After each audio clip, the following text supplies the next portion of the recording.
Senator, thank you very much for spending the time to have this conversation. It's good to be with you. So you've come out for regime change in Iran, as distinct just from taking out the nuclear sites. What does regime change look like in Iran? Somebody else in charge. How do you get there?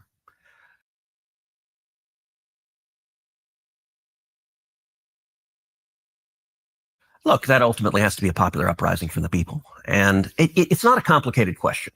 Is America better off with a country that has a leader who hates us and wants to kill us, or to have a country with a leader who likes us and wants to be friends with us? And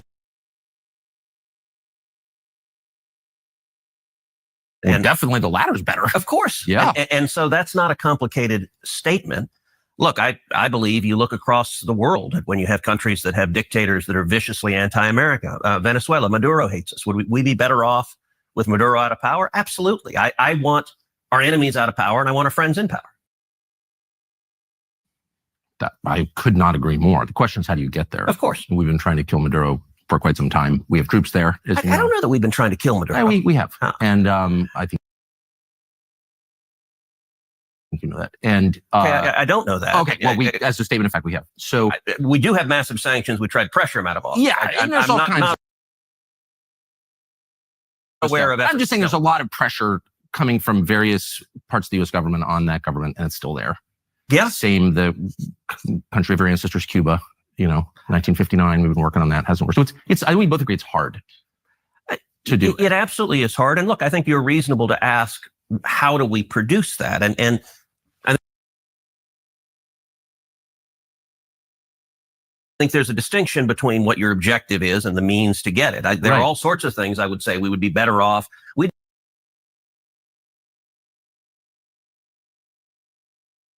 be better off in China without Xi there. Should we invade China and topple Xi? Of course not. Better off with no national debt. There are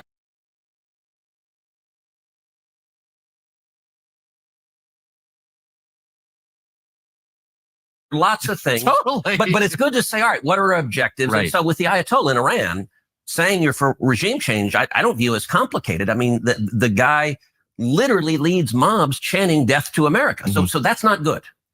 Definitely not good. But the reason I think it's important to get a little more detailed about how that might happen is because there's military action in progress, which we're supporting. And the president has said clearly, including last night, that he is focused on eliminating the capacity of the Iranian government to produce nuclear weapons. You are saying we need to use military force to effect regime change. I have not said that. Oh, I must have. No, I have not said that once. Okay. I don't think we need to use military force to do regime change. I said I support it. I would like to see it happen. You asked me how should it happen? A popular uprising. What I've advocated for. All right, let's step back a second. You and I, we've known each other a long time. I would say we agree on about 80% of the things on earth. For sure. And there are a lot of things, and we can get into the nitty-gritty of foreign policy as much as you want. There are a lot of things on which you and I agree, not just a little bit, but violently. Well, I totally agree. I was rooting for you in your last campaign, for sure. Well, thank you. Look, you have been heroic on the border. You've been one of the clearest and best voices in the whole country on securing the border and the absolute crisis we're facing. And in Texas, I see it and live it every day. In COVID, in fact, you may recall in the middle of the COVID lockdown, I was out walking my dog when the whole world was shut down and we were living in lunatic times. And I called you and said, Tucker, your nightly monologues are the single best thing on television. Like I watch them like an injection of crack. Okay, I'm mixing my metaphor because you don't inject crack, but you get what I'm saying. Try. No, I mean, you were standing up and speaking like, what the hell are we doing in a way that we desperately, desperately needed? And so whether it's securing the border, whether it's the insanity of COVID lockdowns and the vaccine mandates, whether it is the Second Amendment or the First Amendment, you and I agree on a ton of stuff. The 20% where we disagree, I do think is meaningful. And it's mostly in the foreign policy space. And what I would say, if you'll allow me to get a little theoretical, and then I'm happy to get specific. Yeah. For a long time, people had perceived two different poles of Republican foreign policy.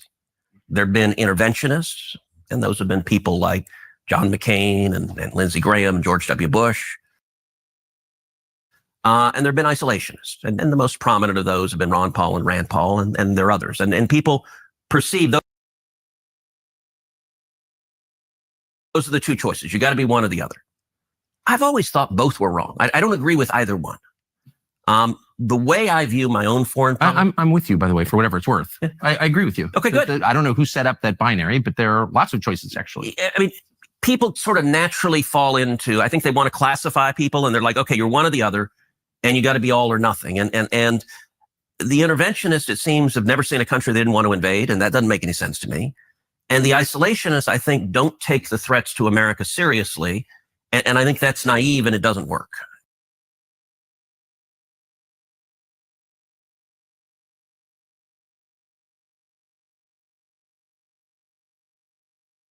And so my view, I consider myself a third point on the triangle. And what I describe that as is that I am a non-interventionist hawk, which sounds a little weird, but what do I mean by that?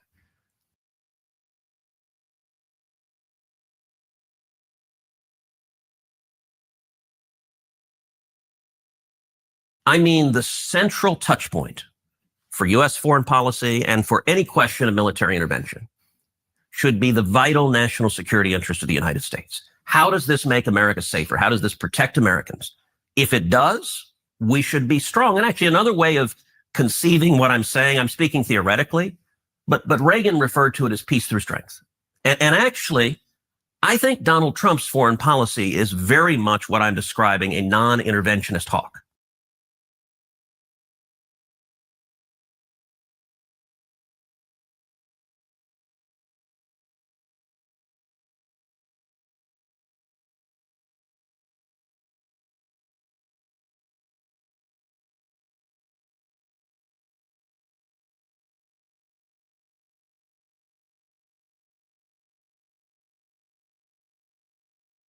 I think Donald Trump's foreign policy is very much what I'm describing, a non-interventionist hawk, where he understands that, and I think this is historically true, the best way to avoid war is being strong. That weakness and isolationism, I think, encourages war.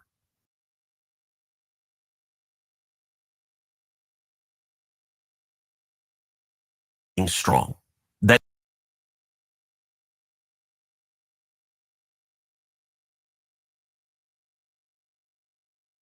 weakness and isolationism, I think, encourages war.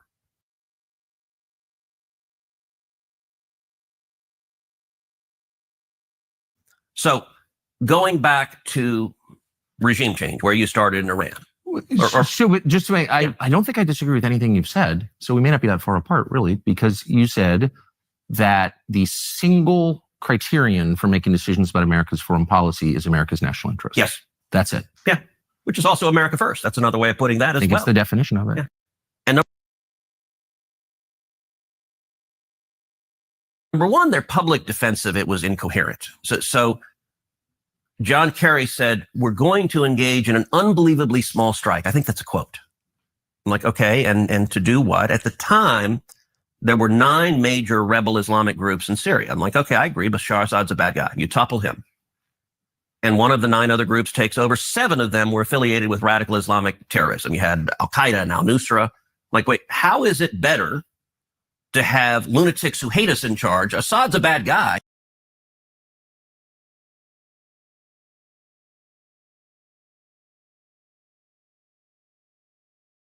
But I don't want worse guys in charge. Obama administration couldn't give an answer to that. And ultimately, when you press them, John Kerry in particular, I pressed, and he would.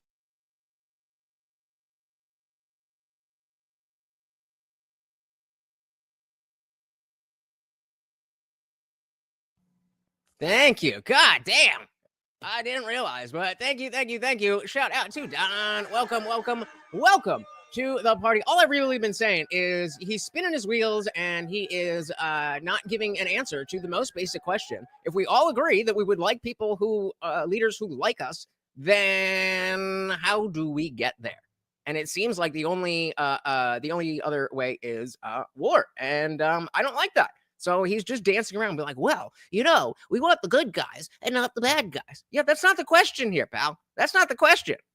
Thank you for that. Shout out to King of the North, also in the building. Welcome, welcome, welcome. So Assad was better than the ISIS guy they put in. Yeah, and that seems to be the tail of the tape every single time that there's a bad guy and then there's a worse guy. Every single time. So maybe let's not make perfect the enemy of the good. Thank you again, guys, for sticking around. Even though you could not hear me, it would very, very, very much make me and my puppy very happy if you could hit that like button. Give an answer to that. And ultimately, when you press them, John Kerry in particular, I pressed, and he would say, well, we need to defend international norms. Like, what the hell's an international norm? I don't know what it is, but I'm not interested in putting U.S. servicemen and women in harm's way to defend one. Agreed. Amen. So I opposed the Syria attack and opposed it vocally. And it was interesting. Rand and I agreed. Rand's a friend of mine, but we agreed with that position for different reasons. What I was asking is I think the question we should ask, how does this make America safer? The Obama administration. That was Tucker's question to you. Shout out to Stable Coffee. Welcome, welcome, welcome. So let me guess. They think of themselves as the good guys. Yep, that's the playbook. It's nothing so far. I have not seen anything different than the other regime change wars that we've been getting into my entire life. So as someone who's America first, my default is going to be like, we should not do this. We should not be involved. We should not be celebrating this. We should not any of that stuff. And I'm willing to change my mind. I understand that sometimes war is necessary, but you got to make that case first, not after. They always say, it's better to ask for forgiveness than permission. I mean, if that's the way you want to go, then don't ask me to trust you. The question we should ask, how does this make America safer? The Obama administration couldn't give me an answer, so I opposed it. I think Iran is very different. Let me ask what you think of how Syria wound up, because Bashar al-Assad now lives in Moscow. Yeah. He was taken out by our allies, and he's been replaced by a radical Islamist who was affiliated with ISIS. So is that a win or no? Unclear. Look, Syria's a mess, so I've consistently opposed. But we had a secular leader in a religious and ethnically diverse country. Now we have a religious extremist, Islamic religious extremist, who's overseeing the purge of Christians and Alawites. Is that better? That doesn't seem like a win. One of the things you said is he was taken out by our allies. I don't think that's right. Israel didn't take Assad out. What happened, and I'll tell you. What about Turkey? Turkey didn't take him out. So it was interesting. I had a long... How did Assad get kicked out? Yeah. When Netanyahu was in D.C. a couple of months ago, he and I sat down for a couple of hours. He's a good friend of mine.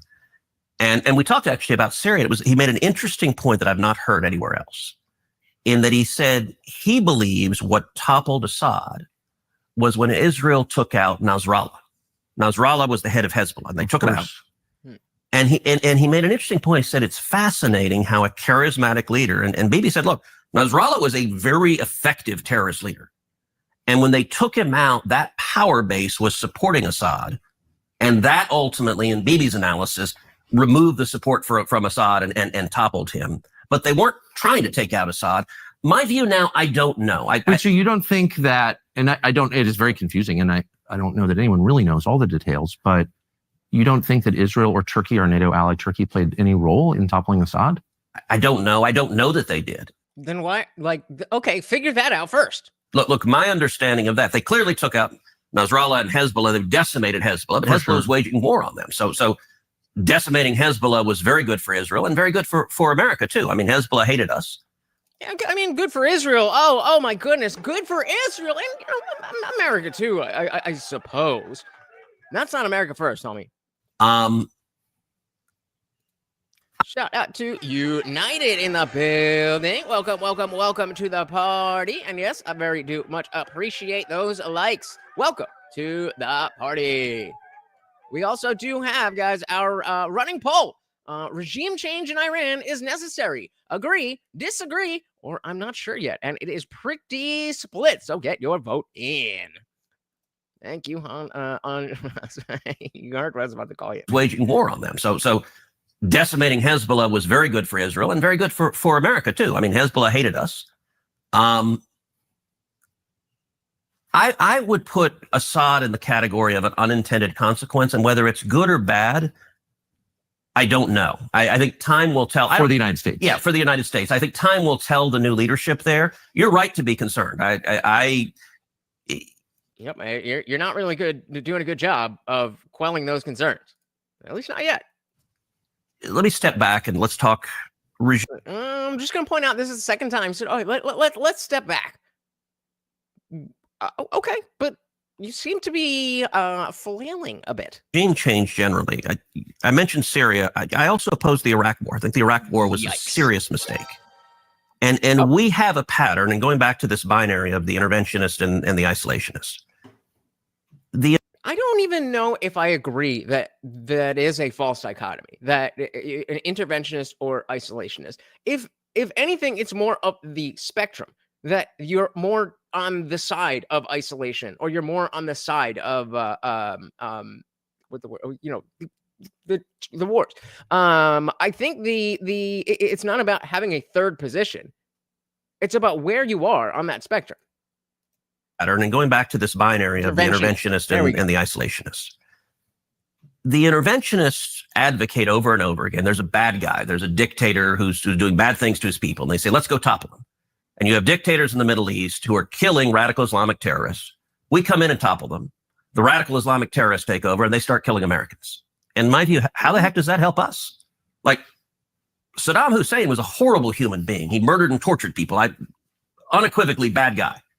But it got much worse after we toppled him.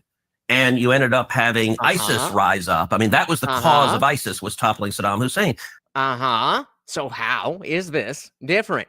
How do you know that this isn't going to result in the same type of thing? Same thing in Libya. You had Gaddafi, another horrible guy, that under Obama, we toppled him. And you ended up having radical Islamic warlords taking over. And so the only way that he comes out of this with a pro-interventionist position here is to say, those were bad, but these are good because they're different in such and such way. And I'm not hearing it. We just started, but I'm not hearing it. And it's the question I asked in Syria. Okay, well, what's the plan?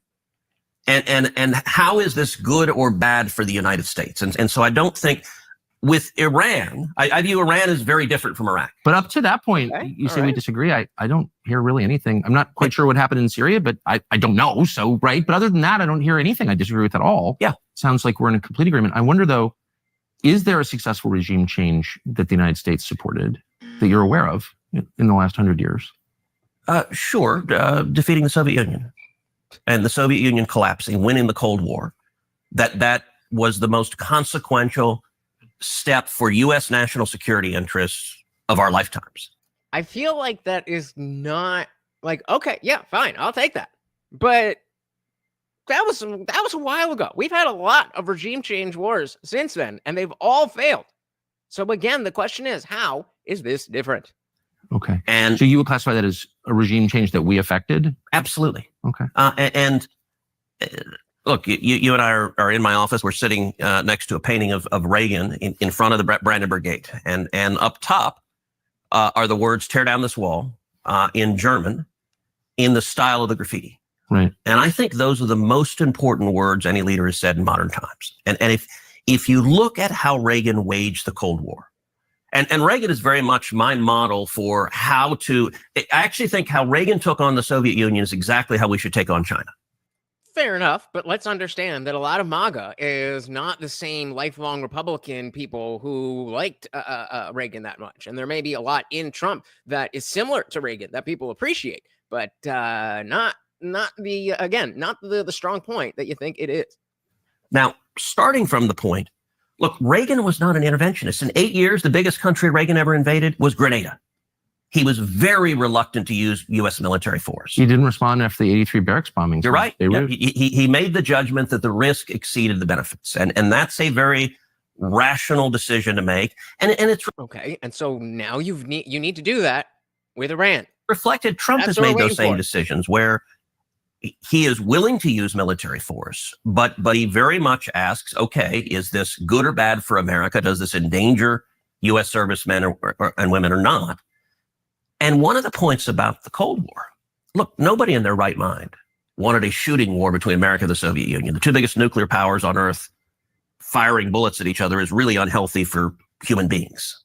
Same thing is true with China. Nobody with any sense says, hey, let's go to war with China. That's really dumb, and a whole lot of people could die. But the Cold War showed we've got lots of tools short of sending the Marines to fight against a regime. And one of the most important tools is the bully pulpit. And so when I say I support regime change, I actually think just simply laying out what the Ayatollah does. And so I spend a lot of time, I speak to Iranian dissident groups. I speak out against human rights abuses. Okay, and so what do they tell you that makes you comfortable that whatever you're trying to topple isn't going to be replaced by something worse like we always see? And I said even that one Soviet collapse could be argued that it was a fail. They continued to be used as an enemy and an excuse to continue the military-industrial complex. Fail. And I mean, you know, it's not like Russia is not a problem because of the Soviet Union. So, I mean, you know, not the strong point that we have. John has said, forgot that you were already here, but welcome back. U.S. dollar is our most prolific weapon, and that's another way that even if we're not dropping bombs and all that stuff, if we're sending all this money like we did with Ukraine and Israel for that matter, but at least Israel is a legit ally, then that's war too. That's war too.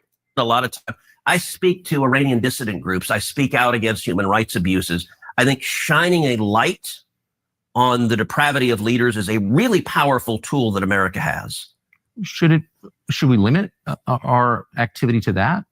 It depends. Again, because the U.S. government pays opposition groups, militarized opposition groups in Iran to overthrow the government. We've done it in a lot of different places, as you know. I'm not saying it's bad, but that's very different from what you're describing. You're saying we're making moral cases. We did for 7 years with the Soviets. Our system works. Yours doesn't. Yep. And I think we made a credible case for that. And we beat them over 70 years economically. And that was a huge part of it. Right. I think everyone would agree that was the main part of it. We didn't beat them in Vietnam, North Korea. The main part of it, but it was tied to a military buildup. So I think it was two things. It was one, the clarity. So Reagan came. Okay, here comes the cope, guys. Here comes the cope. But really quick, before we do that, let's just check this out. The show, the party rages on 24/7 over in our Discord. The link is pinned to the top of the chat and is absolutely free to join 24/7. We're in there hanging out, having a great time. And guys, it is absolutely free. However, if you are a member of this channel here on YouTube, you can scroll right below that video and hit that join button. Starts at $2.99. There's a few different tiers, but $2.99 will get you in. It gets you members only live streams here on YouTube, all that other good stuff. But it opens up the full Discord server. So we've got the free chat that is open to anyone. Anybody can join and talk. But as you can see, that is just one of our channels. There's a bunch of different channels here, including our Disciple chat for members only, our Word of the Day watch party, where we're talking about all this stuff. And of course, we have the voice channel here, where we are hanging out at this moment. Shout out to everybody in the Discord server. Say hello and tell them to come and join. There you go, guys. Simple as that. See you there. Hey, and of course, guys, don't forget that after party is indeed for members only. But if you join the free chat, that link at the top of the chat right there, you get a day pass to the after party. Come on through. But it was tied to a military buildup. So I think it was two things. It was one, the clarity. So Reagan came in and he described the Soviet Union as an evil empire. Right.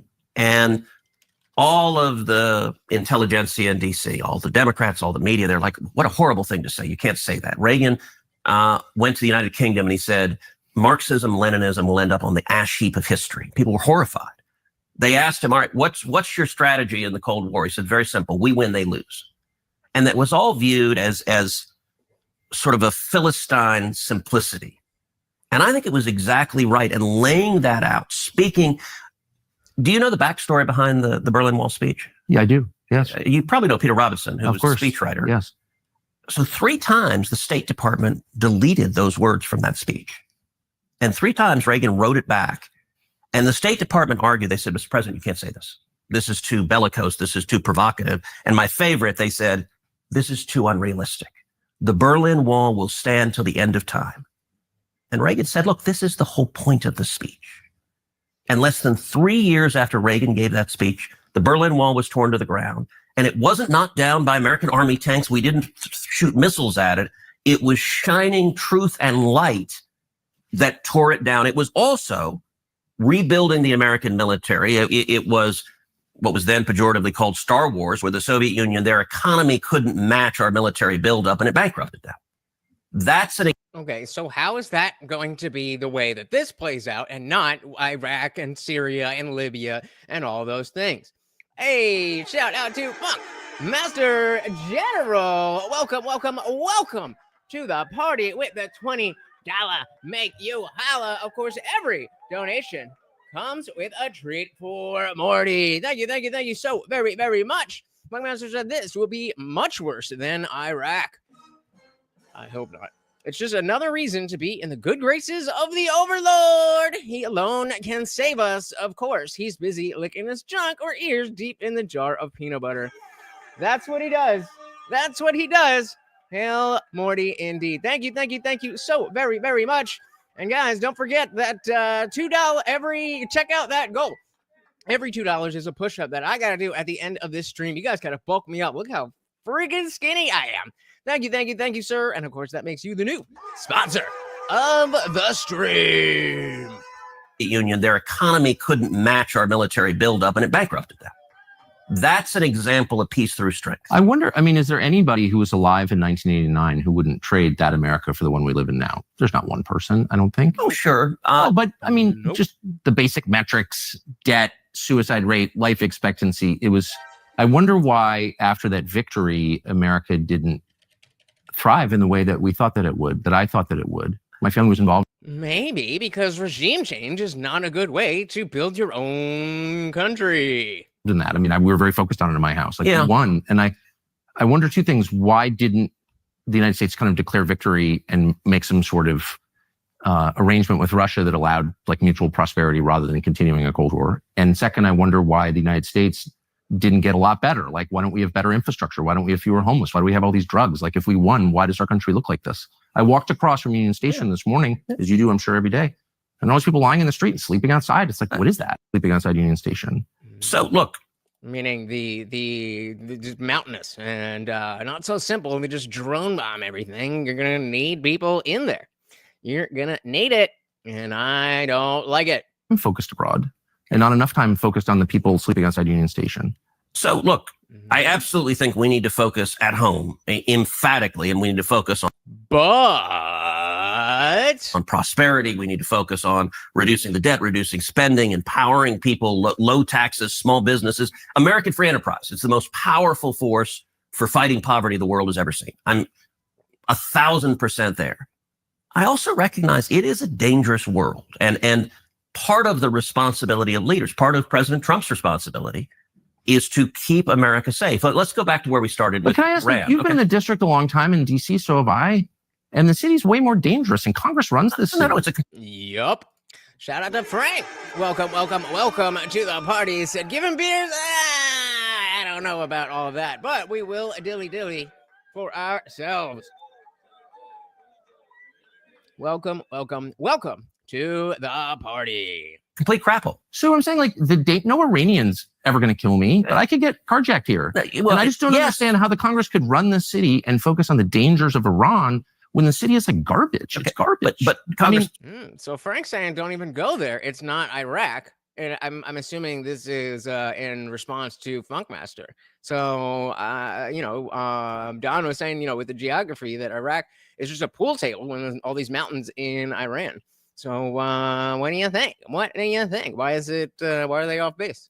City and focus on the dangers of Iran when the city is like garbage. Okay. It's garbage. But Congress doesn't run the city. We could. Congress does run the city. It's in the Constitution. It's in the Constitution, but they've given home rule, so it's a Democrat mayor. Take it back. You control the Congress. I'd vote for it, but it is a question of math.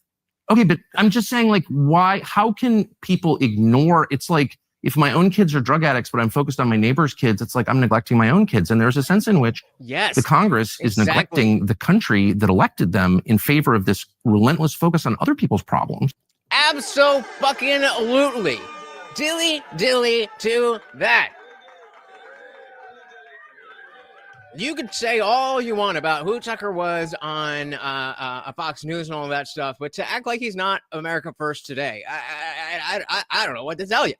But I'm focused on my neighbor's kids. It's like I'm neglecting my own kids, and there's a sense in which the Congress is neglecting the country that elected them in favor of this relentless focus on other people's problems. That's the way it feels as an American. Look, there are lots of problems in America that we need to fix. Why is DC a pit?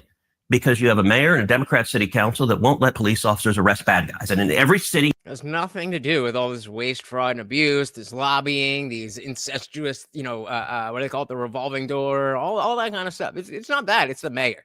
It's just the mayor. So maybe we should have a regime change in DC. Frank said, "Look at what's happening in Israel. They were taken by surprise." Okay, but go on, cook, brother, cook. Because you have a mayor and a Democrat city council that won't let police officers arrest bad guys. And in every city you see across the country, whether it's New York, whether it's Chicago, whether it's LA, whether it's San Francisco, if you have Democrats, we see the LA riots where they won't let people be arrested. All right. Then why not work in regime change here? Why not use the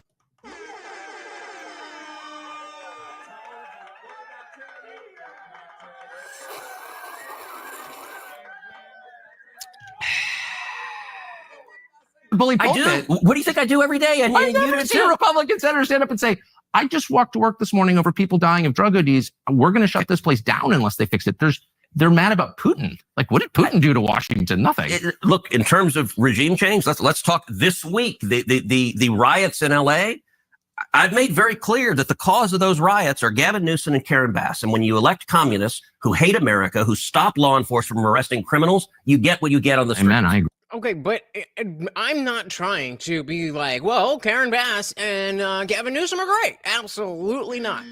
But to act as if it wasn't a little bit more about the Biden administration letting so many people, or letting so many people into this country, it feels like you're just saying that because you just made the point about DC, and so you're trying to make a parallel, and we all hate Karen Bass and Gavin Newsom, so it works. But that's not the point that you were making. Communists who hate America, who stop law enforcement from arresting criminals, you get what you get on the street. Amen. I agree. My in-laws are Californians, and they're wonderful people. That Heidi grew up on the Central Coast of California, and I remember. Heidi. Shout out to John Sparrow. Welcome. Said, without the sale of weapons of war to Israel, where would the Pentagon be today? They must appear that they are protecting us with wars and rumors of wars. Bingo. Yep, that's the game. That's where the money is. They don't make money if we're not at war. Welcome to the party. My in-laws are Californians, and they're wonderful people. That Heidi grew up on the Central Coast of California, and I remember I was texting with my mother-in-law, and I think I sent her a video of criminals going into a store and just looting in California. And her response, she said something like, well, this is really terrible. I wish we could. It's a shame we can't do anything about this. I said, yes, you can. Go in and arrest them. Throw their butts in jail. Put them in handcuffs. 100%. And it stops. Exactly. Yep.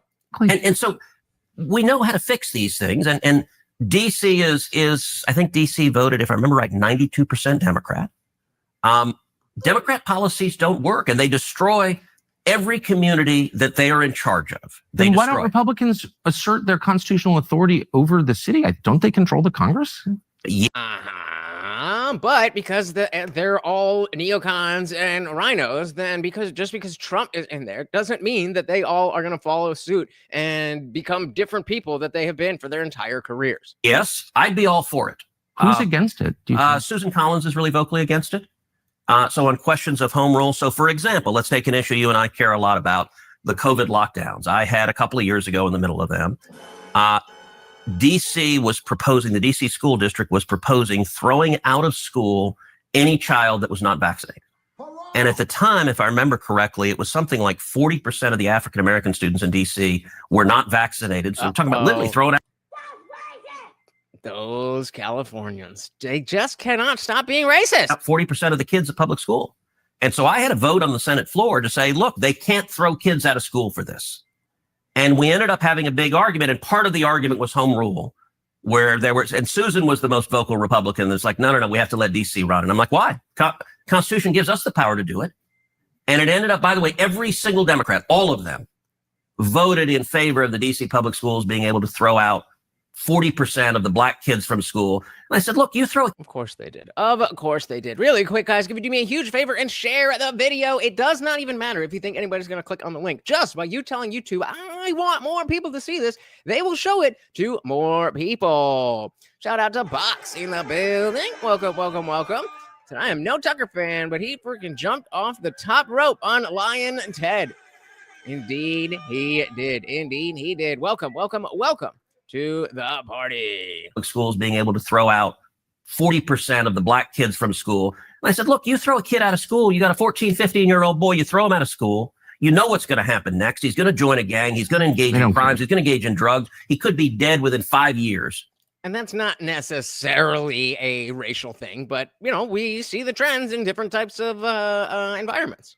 If that kid doesn't get an education, and the Democrats were more than happy to say, we don't care. Right now, our religion is get the vaccine or to hell with you. But can you see, I mean, once again, I couldn't agree with you more, but can you feel the frustration of people, including your voters, every American, at the emphasis on foreign countries and the threat we supposedly face, a lot of which is fake, obviously, over the kind of slowly unfolding tragedy of what's happening to our country? The dollar spent, the aid packages to Ukraine to pay the retirement of civil servants in a country that we have nothing to do with, the endless support for Israel, very expensive, when people are literally buying groceries on credit in the United States. Can you feel like it's nothing against Ukraine or Israel or any other country? All right, let's stop. You said the support for Israel, very expensive. And going back to Don, where is he looking? He's not looking at Tucker. He's looking off to his left. It's not a direct science, but you can tell he's about to bullshit. You feel like it's nothing against Ukraine or Israel or any other country. All right, let's stop. You said the support for Israel, very expensive. How much support do we give to Israel? Well, you tell much. me, you vote for it. Yeah, it's about $3 billion a year is the military assistance. Is that the only assistance? Yeah, we just have military assistance. Israel does not have additional assistance. There's an MOU, a memorandum of understanding, and it's $3 billion a year. So what is it costing to support the bombing campaign to protect Israel right now from Iran? So I don't know right now, but I'll tell you this. Let's go back to the touchstone on foreign policy, American interest. Our support, our military support for Israel is massively in America's national security But what interest, does it and cost? it benefits us enormously. Well, before we can make independent judgments about whether or not that's true, and I'm certainly open to it, I think we need to know what it costs. So what's the annual cost of defending Israel? Do you know? $3 billion a year. No, that's the aid, but I mean, the cost. That's just the cash that we give them. What is the cost of actually, the whole enchilada? Shout out to Kato99. Welcome, welcome, welcome to the party. Said, would every one of the Qatari AIPAC funded actors are under the control of the same entity simulation? Yep, they're all in the same club. All of them. Welcome, welcome, welcome to the party. Defending Israel, do you know? $3 billion a year. That's the aid. But I mean, the cost of the weapons, for example, the cost of U.S. personnel there, the cost of moving ships to the region, which we're doing right now, the cost of moving tankers to the region, all of that. Do we know what the cost is? So look, the last week, I don't know. And there's some lag when the administration. But I'm totally in favor of it. I have no idea how much it costs, but I'm totally in favor of it. Under the Constitution, the commander-in-chief has control of the armed forces. And so President Trump has. It's almost like there's a whole bunch of corruption when it comes to foreign aid. The administration, under the Constitution, the commander-in-chief has control of the armed forces. And so President Trump has made some decisions that we'll know the cost over time, but I don't know the last week. I don't have visibility on that. The annual cost is $3 billion. It's a 10-year memorandum of understanding, and that's the principal driver of the cost. But let me make a point. We get massive benefits from Israel. Israel shares. Do we know? The Mossad is one of the best intelligence sources on the planet. The enemies of Israel, the people who hate Israel, they all hate us. It's almost a perfect overlap. And so. Yeah. Why do you think that is? Because they hate us for our freedoms? Is that what we're going on? They hate us for our freedoms, guys. There's nothing to do with all of these regime change wars that you're in favor of, that you can't articulate why and have no idea how much it will cost. Nah, they hate us for our freedoms. People who hate Israel, they all hate us. It's almost a perfect overlap.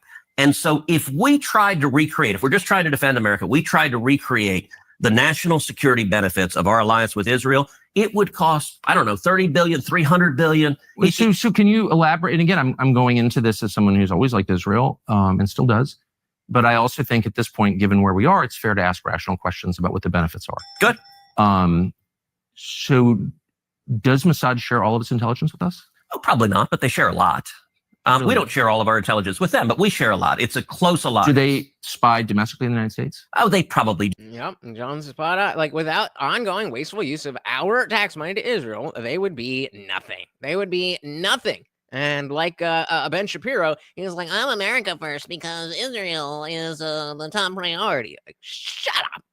Intelligence with them, but we share a lot. It's a close alliance. Do they spy domestically in the United States? Oh, they probably do, and we do as well. And friends and allies spy on each other. Oh, well, you know. And I assume all of our allies spy on us. And that's okay with you? You know what? One of the things about...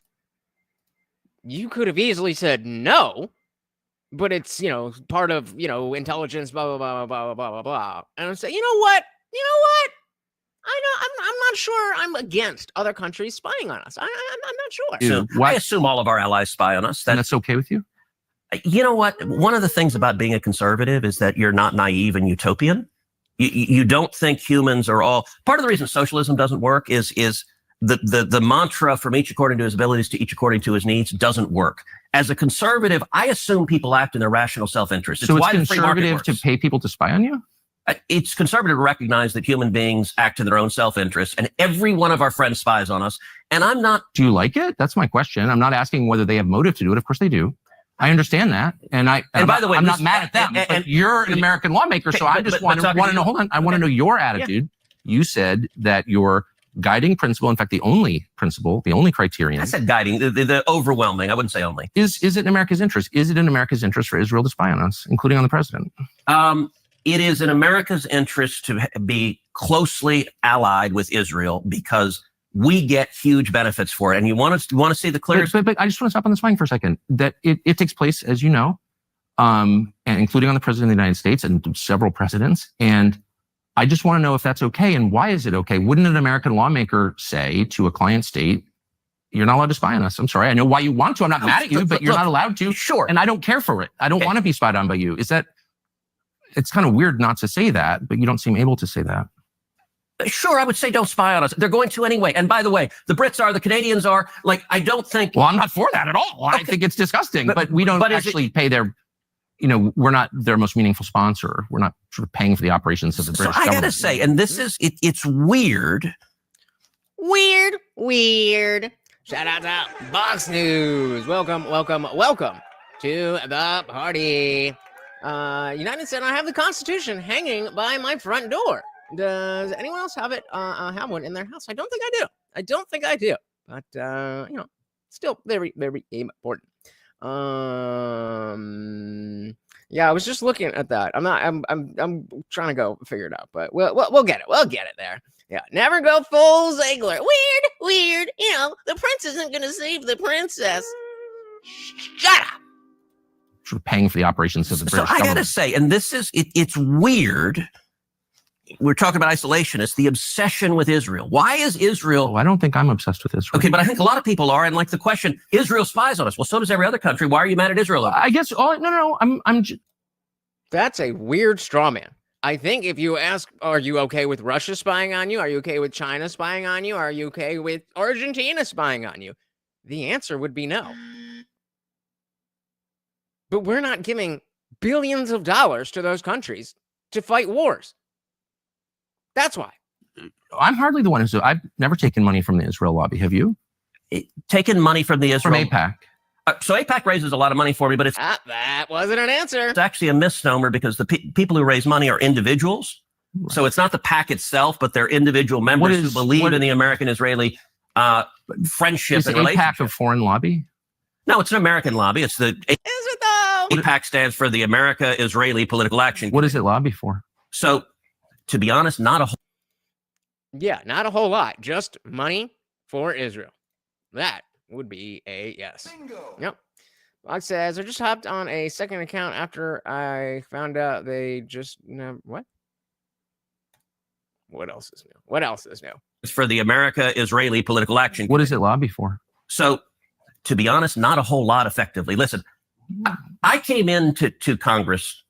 Yo, quick, a little side quest. As I was looking for why Don's other account is not here. Your community is off, this says. So maybe you guys are going to be able to post community tab stuff on my thing. So check that out, I guess. 13 years ago, Yes. with the stated intention of being the leading defender of Israel in the United States Senate. Great. And I've worked every day to do that. AIPAC, a lot of times, AIPAC, I wish were much more effective. Like, there are folks online who are in the fever swamp of terrified of AIPAC, and AIPAC. I'm not terrified of AIPAC at all. You're the one who seems a little uncomfortable when I'm asking. No, this. not uncomfortable. Oh, sorry. I didn't realize I was making a projection. AIPAC and AIPAC. I'm not terrified of AIPAC at all. You're the one who seems a little uncomfortable when I'm asking. No, this. not uncomfortable at all. I'm just asking what AIPAC does. My understanding, having known a lot of people I who can work tell at you, AIPAC, is that it lobbies on behalf of the Israeli government. Wrong. Oh, okay. It's objectively. When care to elaborate, Ted? When was the last time AIPAC took a position that deviated from Prime Minister Netanyahu? All the time. Name one. Okay. Let me go back and give a little history. If you want to do a deep dive on AIPAC, I don't. I want to do a shallow dive that gets. No. I want to get some. Like, oh, if we can do a deep dive, then I don't have to answer your very first question, or the very first question that I asked you. How do we have a regime change that's not the same as all these other regime changes? The core question: AIPAC is lobbying for a foreign government, and I don't. It's not. No. It's lobbying for the United States. it is lobbying for a strong U.S.-Israeli relationship. Okay, And so it's not has nothing to do with the foreign government. It wants America and Israel to be closely allied. Okay, but it's lobbying on behalf of the interests of another country. So that's not true at all. And if it's not true. No. And all right, well, educate us, bro. Educate us, bro. So Don, whenever you're whenever you leave or after the stream, send me some kind of DM or tag me in a post or something. I can't figure it out here, but I do want to fix that for you. Contact do you think AIPAC leaders have for the government of Israel? No idea. I imagine some. I think the government of Israel is often frustrated with AIPAC because AIPAC's not nearly strong enough. Do you think there's any coordination between the government of Israel and AIPAC? Do they talk? Sure. If you're lobbying for more U.S.-Mexico trade, would you talk to people in the U.S. and Mexico and government? Sure. Like if. So I'm not mad about that. There are a million countries that lobby Washington. I like a lot of those countries, including Israel. But AIPAC are Americans. They're not Israelis. Hold on. There are tons of Americans. Slow it down, baby. You're the one that wanted to back. Let's back up. Let's back up. Let's back up. Now you're jumping the gun. Who lobby on behalf of foreign governments. I know them. I'm related to some of them. I know how it works. I'm from here. So my question is not, is it Have you been? Well, actually, yes. outrageous that foreign governments lobby the United States? They all do, okay, including Israel. My only question is, why don't we admit that is what's happening? You're denying it, but it's true. Yeah, and why aren't they registered as a foreign lobby? Because they're not. They're not a foreign lobby. No, they're not. And this is Are they American? And do they lobby? Sounds foreign to me. There's a fever swamp. Look, it's not a fever swamp. These are very reasonable questions, and you've accused me of being obsessed with Israel, which I'm not. I actually haven't. I've said and being feverish about it, which I'm not at all. Hey, shout out to Matthew King. Welcome to the party. Said, hearing the way these guys are talking is giving me Iraq War and what's GWIT? But the Flash. Yeah, I'm right there with you. Welcome to the party. And you've accused me of being obsessed with Israel, which I'm not. I actually haven't. I've said isolationist. You did, bro. You literally did. Now you're lying about stuff that has happened in this conversation.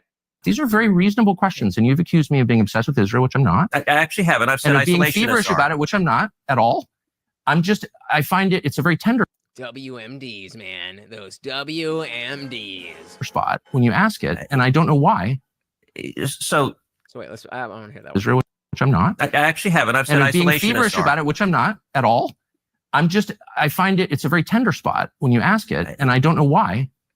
So it's classic projection, because like he's the one getting defensive, but because he is in the position where he feels like he is justified and there's hard questions coming at him. It's like, why aren't you just accepting the things that I'm saying to you? You're getting triggered. As he, scrunches up his face and all this stuff. Like, no, bro, that's you. That's you. I find it's a very tender spot when you ask it, and I don't know why. So, Tucker, all right, let's go back. Now we're backing up again. I was first elected to the Senate in 2012. I came in Nobody Obama's second term. cares. And I actually saw AIPAC be badly wounded in a way they never came back from. And the second term is when Obama did the Iran nuclear deal. And the Iran nuclear deal, I think, was catastrophic. And AIPAC went all in lobbying against it. Yeah. And they failed. And I was the leading opponent of the Iran nuclear Oh, I know. They definitely failed. Yes. They failed. And what happened, the Obama White House told every Democrat, when I got here, there used to be real bipartisan support for Israel. That has largely disappeared. And it's the Obama nuclear deal that caused it, because the Obama White House told every Democrat, pick. You either stand with Israel or you're a Democrat and you stand with the Obama White House. And almost every single Democrat member of Congress said, I'm a Democrat first, to hell with Israel. And then I mean, hey, all right, I'll take it. I'll take it. And Ted is dangerously close to revealing directly he is benefiting. I mean, again, we all know it, but yeah, he's right there about to say it. Yeah. What's his face? Tucker asked him directly, and what did we get? A pivot. You got to give him credit for being a politician. He is definitely the politician. almost every single Democrat member of Congress said, I'm a Democrat first, to hell with Israel.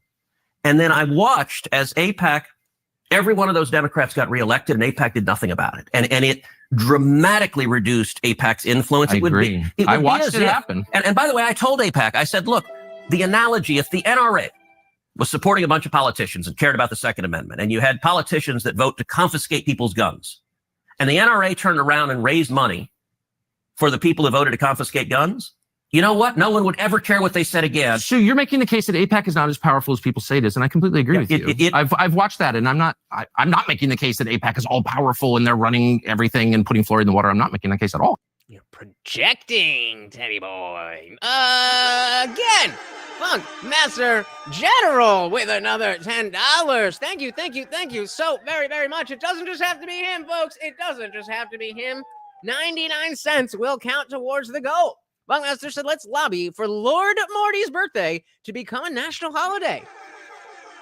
I'm here for it. The only thing is, his birthday is sometime late August or early September, but the day that I got him was Halloween, and I feel like that would be cooler. We would overtake Halloween. I'm with it. Thank you. So very, very much, sir. Very much appreciated. Out sponsoring yourself. I'm not making the case that AIPAC is all powerful and they're running everything and putting fluoride in the water. I'm not making that case at all, because that's not true. I'm only trying to get to the question of what AIPAC is, and I don't think you're being straightforward about it. AIPAC is lobbying on behalf of the interests of a foreign country, and they're not registered. And you're saying, no, that's not true. You're saying that they don't coordinate with the Israeli government. Of course, I coordinate. They talk with them. I don't. Remember, guys, we got to hit the goal in order for any push-ups to be done. So every $2 is a push-up, but we have to hit the goal to make it. So we are 13 super chats of any donation, 99 cents works, or another $20, and we hit it. True. You're saying that they don't coordinate with the Israeli government. Of course, I coordinate. They talk with them. I don't know what they do. I can but tell why don't you care? Isn't it meaningful if a foreign government... Hey, I talk with Israel all the time. I talk with foreign countries all the time. But the law is, and a lot of people have been prosecuted under this law, that if you are lobbying on behalf of a foreign government, you must register. That's it. It's really simple. And I don't know why, I'm working from Malaysia or Qatar or Belgium, and I'm working on behalf of its government's interests through a group of Americans who are representing the friendship between those two nations, I have to register under the Foreign Agent Registration Act. And if I don't, I can go to jail. And people have gone to jail, including people I know. Okay. But yet you, sir, are sitting here right in front of me. So I don't understand why we don't just be honest and say they're lobbying on behalf of a foreign government. They're coordinating with the government. You know that that's true. That is not only not true. Honesty? We can't do honesty. That is false. They're not. See? Not coordinating with the Israeli government? Do you know how AIPAC raises money? What? For elected officials, like what they do, like what the actual mechanics is? I get it. I mean, they go to people who are sympathetic to Israel and raise money and then send it to candidates who agree with them. So what they'll do is, so in my last election, AIPAC endorsed me. And they'll host a fundraiser. And they'll host a fundraiser in Dallas or Houston or Atlanta or New York or LA. And they'll do a fundraiser and they'll get someone who will host it. And it's usually a business owner, lawyer, doctor, or someone who hosts it. And you get typically at an AIPAC fundraiser, 30, 40, 50, maybe 100 people who live in that city, right? Who care about a strong U.S.-Israel relationship. Yeah. And if they have, 50 people, each of them writes $1,000 check, and you raise $50,000. Yeah, I've been to an AIPAC fundraiser. I know what it looks like. But that is You're mansplaining, Ted. You're mansplaining. not. And by the way, there's no representative of the Israeli government there. You have, when you're in Dallas, you're meeting such a with false and silly conversation. I know all this. The question is are AIPAC's goals shaped by the goals of the Israeli government to any extent? Yes. The answer is yes. I don't know how you can, it would be better for his position to be like, well, yeah, of course, but, and then make his point. By trying to dance around the very clear answer, you're making yourself look untrustworthy. Shout out to Josie. Welcome to the party. Ted Cruz, the type of guy that'll bail on you once the storm arrives. All Texans. Oof. That is a rough one. Welcome to the party. Let's see, Don. I'm just waiting for this. Yeah. Cool story, Ted. What is going on here? Good. All right, we'll get it. It'll come up. Give me a sec. The question is are AIPAC's goals shaped by the goals of the Israeli government to any extent? Okay, that's a really different simple from question. lobbying on behalf of. It's a simple question. Are AIPAC's goals shaped by the goals of the Israeli government? And I'm just going to ask you a question straightforwardly. And if you say no, I think we both know that's not true. Hey, are they shaped by? Are they coordinating with the Israeli government? Are they talking with them? Yes. Is Israel directing them? You want to talk about FARA? The law on lobbying on behalf of someone. Yeah. It is, I hire you and you. Getting triggered, but we got to stop for our boy Don with the the $20 PayPal. Guys, that hits the goal. I now have to do 25 push-ups at the end of this stream. And guys, the number can still keep going. Thank you so very, very much, guys. The goal has been met. Let's bulk me up. I'm too skinny. I'm down to do more. Just keep them coming. Thank you so very, very much, sir.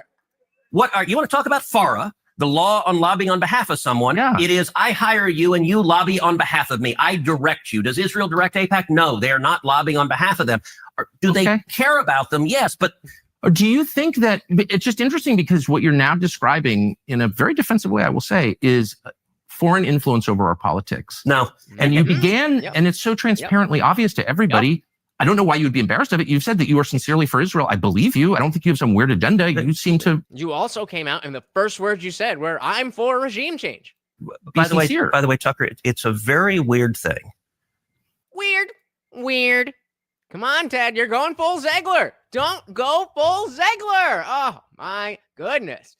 Hey, Bucks, chipping in with the $5. Thank you so much. And you guys completely emptied the last one, but we are full again. We've got plenty of treats for Morty. Thank you so very much. Bucks said, why would you need any money to lobby Congress to begin with? PACs aside, it's free to ask for a thing. And if your party is in charge, then you don't really have to do much, convincing, right? Thank you.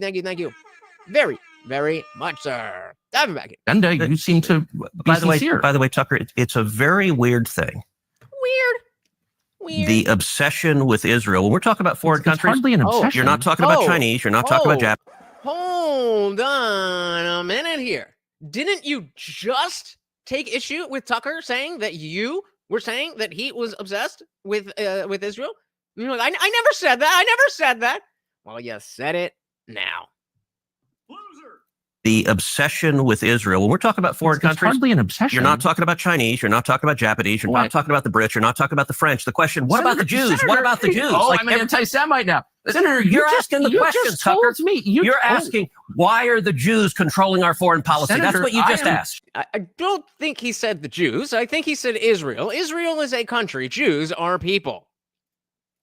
Tucker, you're asking, why are the Jews controlling our foreign policy? Senator, that's what you just asked. Hardly saying that. And I have That is exactly what you just said. Well, actually, I can speak for myself and tell you what I am saying. Good. Shout out to Tucker handling this beautifully. I agree. Whoever said before that he could have gone harder, but I think this is an example of let someone use enough rope to hang themselves. It's not looking good for him. Shout out to Depot. Sorry if I'm saying that wrong. Welcome to the party. So changing regime in Iran will help them remove sanctions, and India will heavily benefit from it. Good for India. So then maybe they should be sending shit over there. I am the Indian Jesus, but I am American as fuck. And hey, I'm not against helping India if it's gonna hurt America or take all the shit that we can use to help our country. But welcome to the party. Really saying that, and I have that is exactly what you just said. Well, actually, I can speak for myself and tell you what I am saying. Good. On behalf not simply of myself, but of my many Jewish friends who would have the same questions. Which is to what extent, and it's interesting you're trying to derail my questions by calling me an anti-Semite, which you are. I did not. Of course you are. And rather than it was a dog whistle. You see how this woke shit goes both ways. You're trying to say, oh, you don't like the Jews, without saying you don't like the Jews, and then I never said that, even though you literally did say that. Shout out to Josie with the 199. Thank you so very, very much. So 10 has cuck hair. Oh, a cuck chair. He has a cuck chair in the bedroom. Oh, Heidi. I love when you get pork so good. Good one. Well, not welcome to the party. Thank you so very, very much. And that is another push-up. Thank you. So very trying to derail my questions by calling you an anti-Semite, which you are. I did not. Of course you are. And rather than be honorable enough to say it right to my face, you are in a sleazy feline way implying it or just asking questions about the Jews. I'm not asking questions about the Jews. There's nothing to do with Jews or Judaism. It has to do with the foreign government. Isn't Israel controlling our foreign policy? That's not about the Jews. No, it's about Israel. Maybe you don't see a difference between a country and the people. That would make you an anti-Semite. Projection. It just doesn't get better than that. You're the bad thing that I am. Okay, dude. To do with Jews or Judaism. It has to do with the foreign government. Isn't Israel controlling our foreign policy? That's not about the Jews. You said, I'm asking. And by the way, you're the one that just called me, I think, a sleazy feline. So let's be clear. You are. See, that's the difference. We talk about goodwill in these conversations, and this didn't necessarily need to be a debate, but it certainly is now. And so when we talk about these debates, there's tactics and ways to approach things. But if you want to get to the place where you can call somebody a sleazy feline and it is justified and is reasonable within the context of that conversation, you need to build up that goodwill. And so Ted's out here talking, throwing anti-Semitism without actually throwing anti-Semitism, dancing around questions. And, it's bullshit. And so, yeah, you are a sleazy feline. Tucker is not, in fact, an anti-Semite. That's the difference. You said, I'm asking. And by the way, you're the one that just called me, I think, a sleazy feline. So let's be clear. It's sleazy to imply that I'm an anti-Semite, which you just did. No, I just said, why is that the only question you're asking? You answer it. Give me another reason. If you're not an anti-Semite, give me another reason why the obsession is Israel. I am in no sense obsessed with Israel. We are on the brink of war with Iran. And so these are valid questions. But you're not asking. Guys, don't forget that YouTube is not the best with censorship, and we are live on Rumble. Same name, same thing. You can say whatever you like over there. If I can finish, you asked me why I'm obsessed with Israel. Yep. 3 minutes after telling me that when you first ran for Congress, you elucidated one of your main goals, which is to defend Israel. Yes. And I'm the one who's obsessed with Israel. I don't see a lawmaker's job as defending the interests of a foreign government, period. Okay. Any government, including the ones that my ancestors come from. So that's my position. Just let's go. Let's go, Tucker. So to be clear, I did bring up wokeness. I don't think that Ted Cruz is on the woke right per se. But in the same way that we look at the woke left and we can say, oh, that's a woke tactic. He's kind of using some woke tactics, man. It's defending the interests of a foreign government, period. Any government, including the ones that my ancestors come from. So that's my position. That does not make me an anti-Semite. And shame on you for suggesting otherwise. And I mean that. And that's low, and you know it's low. So why don't you just answer my question? Like I don't watch this shit. I'll in a answer any straightforward, question you'd rational like. way. You certainly have the IQ to do it. So- Shame on you is cute, by the way, Tucker. It is. It's not cute. I'm offended. I'm obsessed with the Jews. You just told me You that just called me a ran- sleazy feline. It is sleazy But you are. to imply that I'm an anti-Semite for asking questions about how my government You is want to run. count how many questions you asked about? What about the Jews? What about Israel? What about I AIPAC? never asked about. Yeah, if we go through, let's actually do that. Let's actually go through the transcript and see if he even mentioned the word Jews in that context. So we'll do a Control F and Jews. So we're talking about all of these. Where's the first one? The first one in the entire. Oh, we'll go this way. That's 44 minutes. Where are we at? Okay. Keep going back. 43, 42. What about the Jews? None of these are, that's him. That's Cruz saying, projecting that you're saying the Jews. He has specifically, always said Israel. Shout out to Josie. Again. Weird. May as well start calling Ted Cruz Snow White. Thank you. And of course, another Swole Stream push-up. Thank you so very, very much. Questions about how my government You is want to run. count how many questions you asked about? What about the Jews? What about Israel? What about I AIPAC? never asked about the Jews. I have. This has nothing to do with the Jews, whatever that means. This has to do with a foreign government. And once again, shame on you for conflating the two. That's anti-Semitic. They have nothing to do with each other. I'm talking about the influence of Israel and Jews have nothing Yeah, it could have, but it didn't. to do with each other. All Jews, or an attack on all Jews, which I am not, nor would I ever be undertaking. Now, I'm not attacking anybody. By the way, that's who Iran wants to kill, is all the Jews and all the Americans. And I'm totally opposed to that, okay? But now, because Except you don't want to do specific anything about it. decisions need to be made, We can talk about those decisions. and I plan to. Good. But I just want to get a sense of whether you think, having described yourself as an America First person whose only criterion for judgment on foreign policy is America's national interest, to what extent you're influenced by a foreign government, which gives you a lot of money through its lobby. And you're claiming this has nothing to do with the foreign government. They're not coordinating. Yes, they're spying on us, but it doesn't bother you. Not at all. And he couldn't even say, no, I don't like that they're spying on us. He could say, I understand why, but no, of course I don't like it.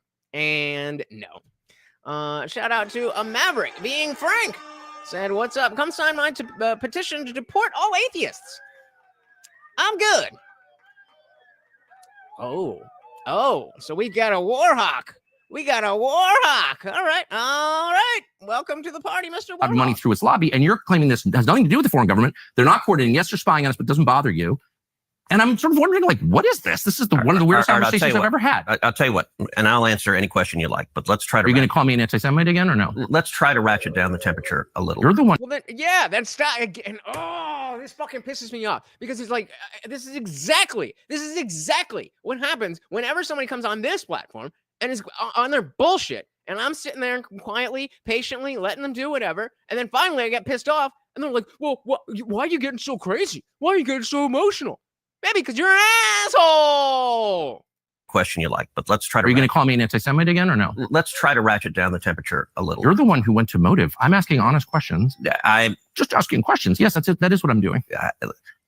Let's try to ratchet down the temperature a little bit. Okay. As you do and I do. Well, you're just bought and paid for by the NRA. And that actually is backwards. I believe in the Second Amendment because I believe in the Constitution. Now, am I proud that the NRA supports me? Sure, because people who care about the Second Amendment want to support leaders who fight for it. But it gets it backward. Look, AIPAC, when I ran. Oh, yeah, okay. So now do AIPAC. Why can you not say that, yes, I support this and I like this money because it does good for America, instead of be like, no, well, For the Senate, AIPAC didn't support me. I supported Israel before they supported me. I'm happy to have their support. Tel Aviv Ted. Because they share my objective. No, but you're missing it. I'm not suggesting that you're bought and paid for. I'm not saying that. I want to I am. go back. Are sincere. I want to go back and take the transcript because you just said a minute ago, I'm slightly paraphrasing, but are you lobbying for a foreign government because they pay you a lot of money? That's basically what you said. No, he asked you if you received money. And you waffled. You are suggesting that. Let me just be clear about what I think. Your views seem totally sincere. Yes. You take money from people who agree with you. Yeah. I believe that. I'm only I can take money from people who disagree with me. If they I'm want to get money. only trying to get to the question of to what extent is the U.S. government influenced by other governments? And it's a lot. Of and course, it's hardly just Israel. It's hardly just Israel. I don't think Israel's the main one. There are lots of governments. China is a massive influence on this city. And it's a huge As problem. you know, I couldn't agree more. And there are lots of other. The UK, which is a truly sinister place, in my opinion, as a ethnic Brit, I can say. I think that's my view. Maybe you disagree. I think they're on the wrong path. Well, you guys are terrible at spelling anyway. Why don't you just obscure the spelling? You know, I'll figure it out. You know. Really quick though, if you guys could do me a huge favor and smash that like button. 1 like equals 1 America first. As a ethnic Brit, I can say. I think that's my view. Maybe you disagree. I think they're on the wrong path. I love Whatever, the Brits, without even getting, but their government without has even gone getting off the into that. rails. I'm just saying I don't think Israel's the only one, but it's the only one where you're instantly called an anti-Semite for asking questions, and it's also the only government that no one will ever criticize. And People I find criticize Israel every minute of every day. Yeah, but then you get called an anti-Semite. Whereas if you criticize Russia, nobody says, "Oh, you must hate all Russian people." What? Because that would be stupid. and it's also the only government that no one will ever criticize. And I People find criticize Israel every minute of every day. And, like the only government that people will not criticize, Rashida Tlaib just tweeted out calling We can agree on that. Benjamin Netanyahu a war criminal. Actually, I do agree with your other statement that Iran has the right to defend itself. I just don't want America to be involved at all. Rashida Tlaib. No, You said no one will criticize. No, I'm talking about Republicans that I would vote for, including you. And I'm saying, whatever. I don't even like talking about Israel. What I care about, I never do, because it's not worth being called anti-Semites from AIPAC recipients.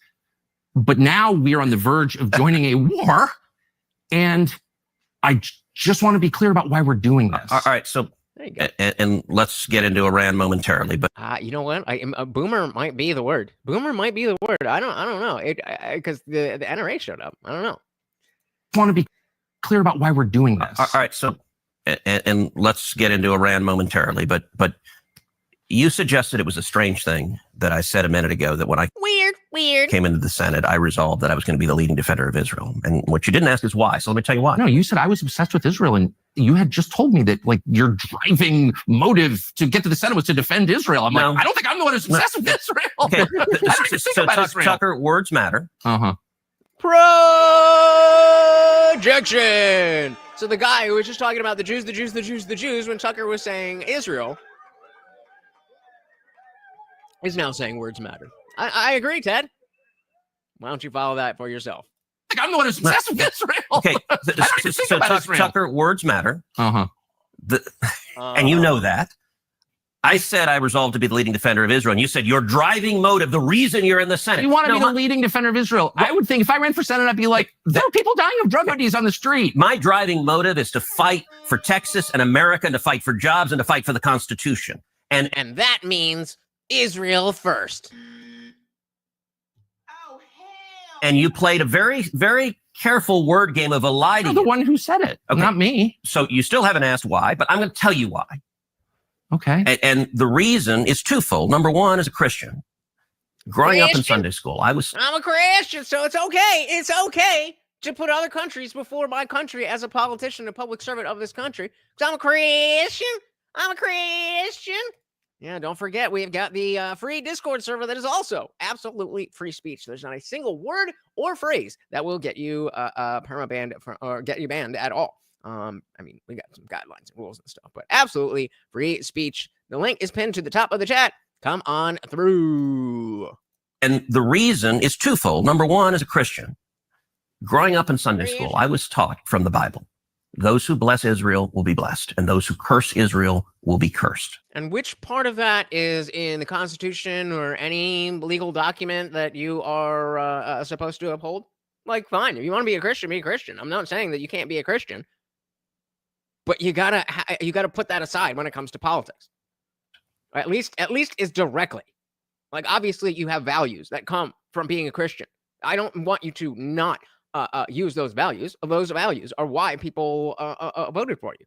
But there is still a separation of church and state. And especially when it is in direct conflict, then you should not be choosing your religion over your duty to this country. So when people ask, oh, what do you care so much about Christianity? Because we don't have a bunch of Muslims saying shit like that.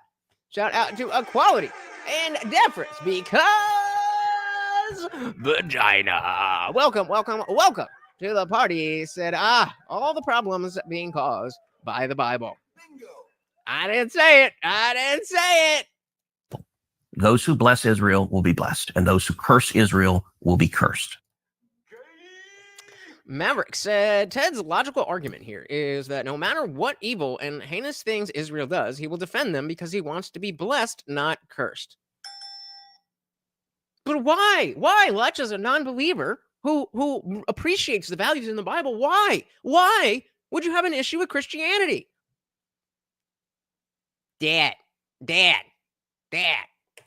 Claudia said it, liked and shared. Again, guys, that stuff really, really, really does help the channel. Thank you very, very much. From the Bible, those who bless Israel will be blessed, and those who curse Israel will be cursed. It means that to Ted.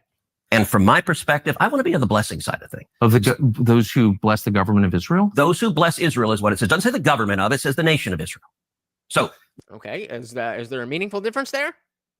Because, again, if you want to talk about the Jews and Israel, there's a difference there. But what is the difference between Israel, the country, and Israel, the government in this context? That's in the Bible. As a Christian, I believe that. Where is that? I can find it to you. I don't have the scripture off the tip of my. You pull out the phone and use the. It's in Genesis. But so you're quoting a Maverick being frank. So the issue is not Christianity. The issue is Christians like Talmud Ted. I half agree. I think there's absolutely a way that people follow Christianity and bring that thinking into politics where it makes sense. But we got people like Talmud Ted here. Tel Aviv Ted thinks that that's more important. And I just cannot abide by that. And I obviously as a non-believer, that's an easy choice to make. But I would think that as a Christian, you should also see that as a bad representation of the ideology. That you would let your own people perish because that's a bad thing for a politician. Quality said these Christian Zionists really grind my gears. The Israel of the Bible is not the same as the insane Zionist monsters today, for fuck's sake. That's another fantastic point. Like, it's not even like it's entirely different. I mean, you said it. It's entirely different people. Hey, shout out to Josie again. She wants to see me do them push-ups. Remember, guys, every $2 is another push-up. And, of course, a treat for Morty. Every donation, no matter the cost. And, yeah, Josie said the issue is religion, period. I personally agree. But I do see how there is a way that despite Christianity being the problem, that it is not an automatic thing, that you can't be a good American, you can't be a good person, you can't be any of those things. Whereas, we look to the other side. If you're a woke leftist who uses the state as your god, I think that religion is very problematic. But yeah, I mean, the Christopher Hitchens had the book, Religion Poisons Everything, and it's hard to disagree. Thank you again very, very much. You pull out the phone and use the. It's in Genesis. But so you're quoting a Bible phrase. You don't have context for it. And you don't know where in the Bible it is, but that's like your theology. I'm confused. What does that even mean? Yeah, typical Christian in my experience. Tucker. I'm a Christian. I want to know what you're talking about. Hey. Tucker, let me say your name real loud for a second and then stop like I'm thinking and figure out a way to get out of answering this question because there's so much more important things to talk about and blah, blah, blah, blah, blah, blah, blah, blah, blah. Shut up or answer the question. Yeah, and that's exactly the point, that you can be a Christian and have that attitude, whereas on the left you have to be much more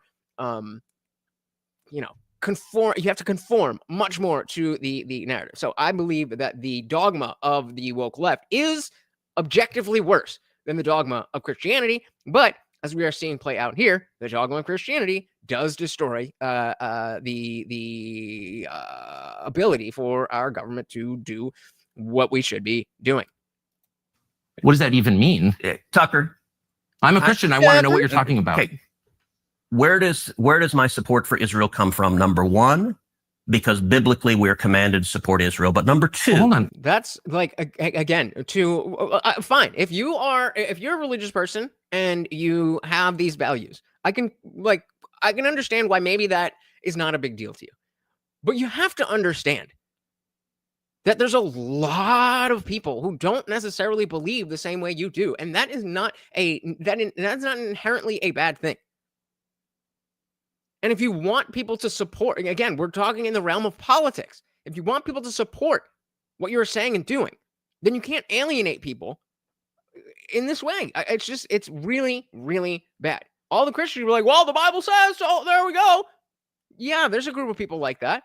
But as Maverick said, like, just saying the Bible is nothing. It's nothing. Matthew said you can defend the promised land without defending the Israeli government.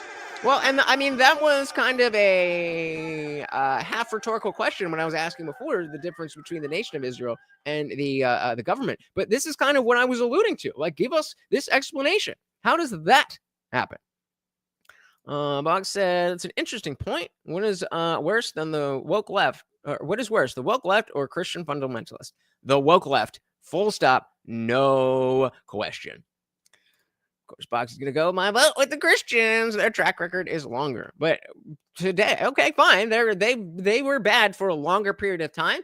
But just within the last 20 years, the woke left has destroyed and eroded American culture.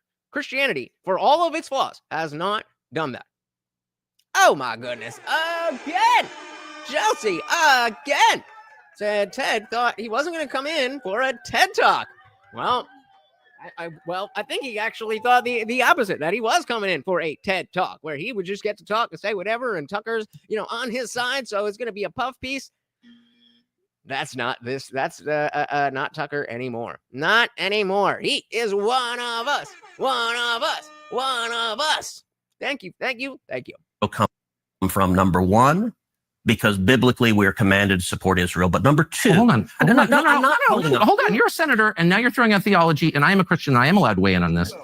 We are commanded as Christians to support the government of Israel. We are commanded to support Israel, and what does that mean? Israel. We're told those who bless Israel will be blessed. But what? Hold on. Define Israel. This is important. Are you kidding? This is a majority Christian country. Define Israel. Do you not know what Israel is? That would be the country you've asked like 49 questions about. So that's what Genesis. That's what God is talking about. The nation of Israel. Yes. And so is that the current borders, the current leadership? He's talking about the political entity called Israel. He's talking. Again, just take a second to think about how the average non-believer, let's not talk about the militant atheist, but just somebody who doesn't follow Christianity. They're not out there being like, oh, Christianity's bad, you should study. I'm not talking about that. How do you expect these people to receive what he's saying here? Quality said, funny how Christianity is never to blame. Like Islam rocks. There's just some fake Muslims. They got it wrong. We call that the no true Scotsman fallacy. Quality also said, I'm going to change my name to Israel. To Israel, Israel. Then these dipshits have to worship me and give me bombs and cash. It's a good plan. It's a good plan, and I think it will work. United said the Christian fanatic rancher has been raising these we gotta spell check, guys. Hey, look who we got. Our boy Nick Lou Kenny in the building. Welcome. Always a pleasure to see you. Look at the love, baby. Love to see it. Welcome. Let's dive right back in. Yes. So is that the current borders, the current leadership? He's talking about the political entity called Israel? He's talking about the nation of Israel. Yeah, nations exist, and he's discussing a nation. A nation was the people of Israel. Is the nation They're the God's descendants of referring Abraham. to in Genesis, is that the same as the country run by Benjamin Netanyahu right now? Yes. Is it though? Which borders was what year? What year are we using the borders of what is Israel? That was referred to in the Bible. Sounds like cope. Yes, It is. Okay. And by the way, it's not run by Benjamin Netanyahu as a dictator. It's a I'm not saying democratic he's a country that dictator. What do we call that? Yeah, that's just a straight up straw man. Well, he's not a dictator. Nobody said that. You brought that up. You created this man out of straw and knocked it over and patted yourself on the back.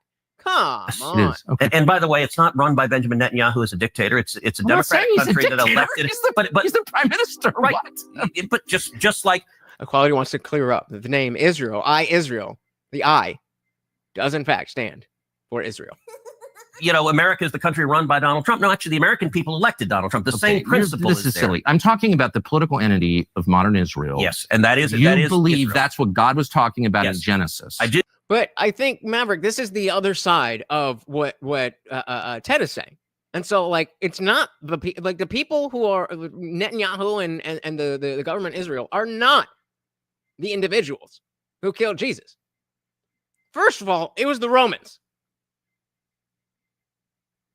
But either way, it's not the same people. That's exactly the point that Tucker is making. That in the Bible, it referred to the promised land. But that land is not the same thing as what we have as Israel today. And in the same way, the people who killed Jesus are not the same people, either running the government or living in the nation. Of modern Israel. Yes, and that is You believe Israel. that's what God was talking about in Yes. Genesis. I do, but That country's existed since when?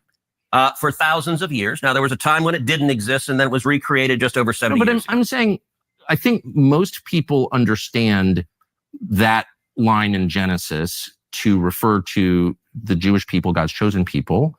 That's not what it says.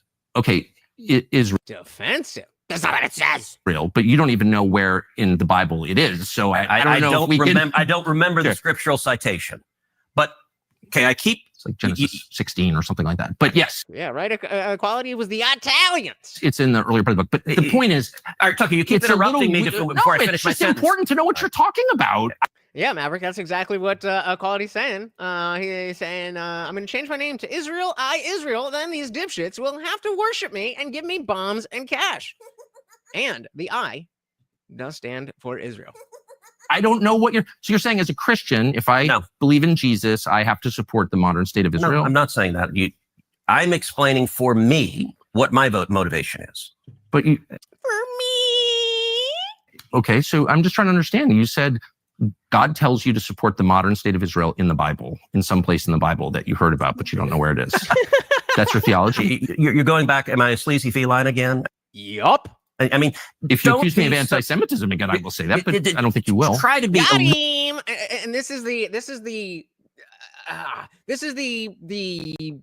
phenomenon that you see, that people feel like, because I have something to say, you must accept it. And just by challenging it, you are challenging me as a person. This is what we call the marketplace of ideas. We are interested in your ideas, not your fifis. And again, I mean, If you don't- accuse me, that's your theology. You're going back. Am I a sleazy feline again? I mean, If you don't accuse me of be so- anti-Semitism again, I will say that, but I don't think you will. Try to be a little less condescending. I'm trying to have a.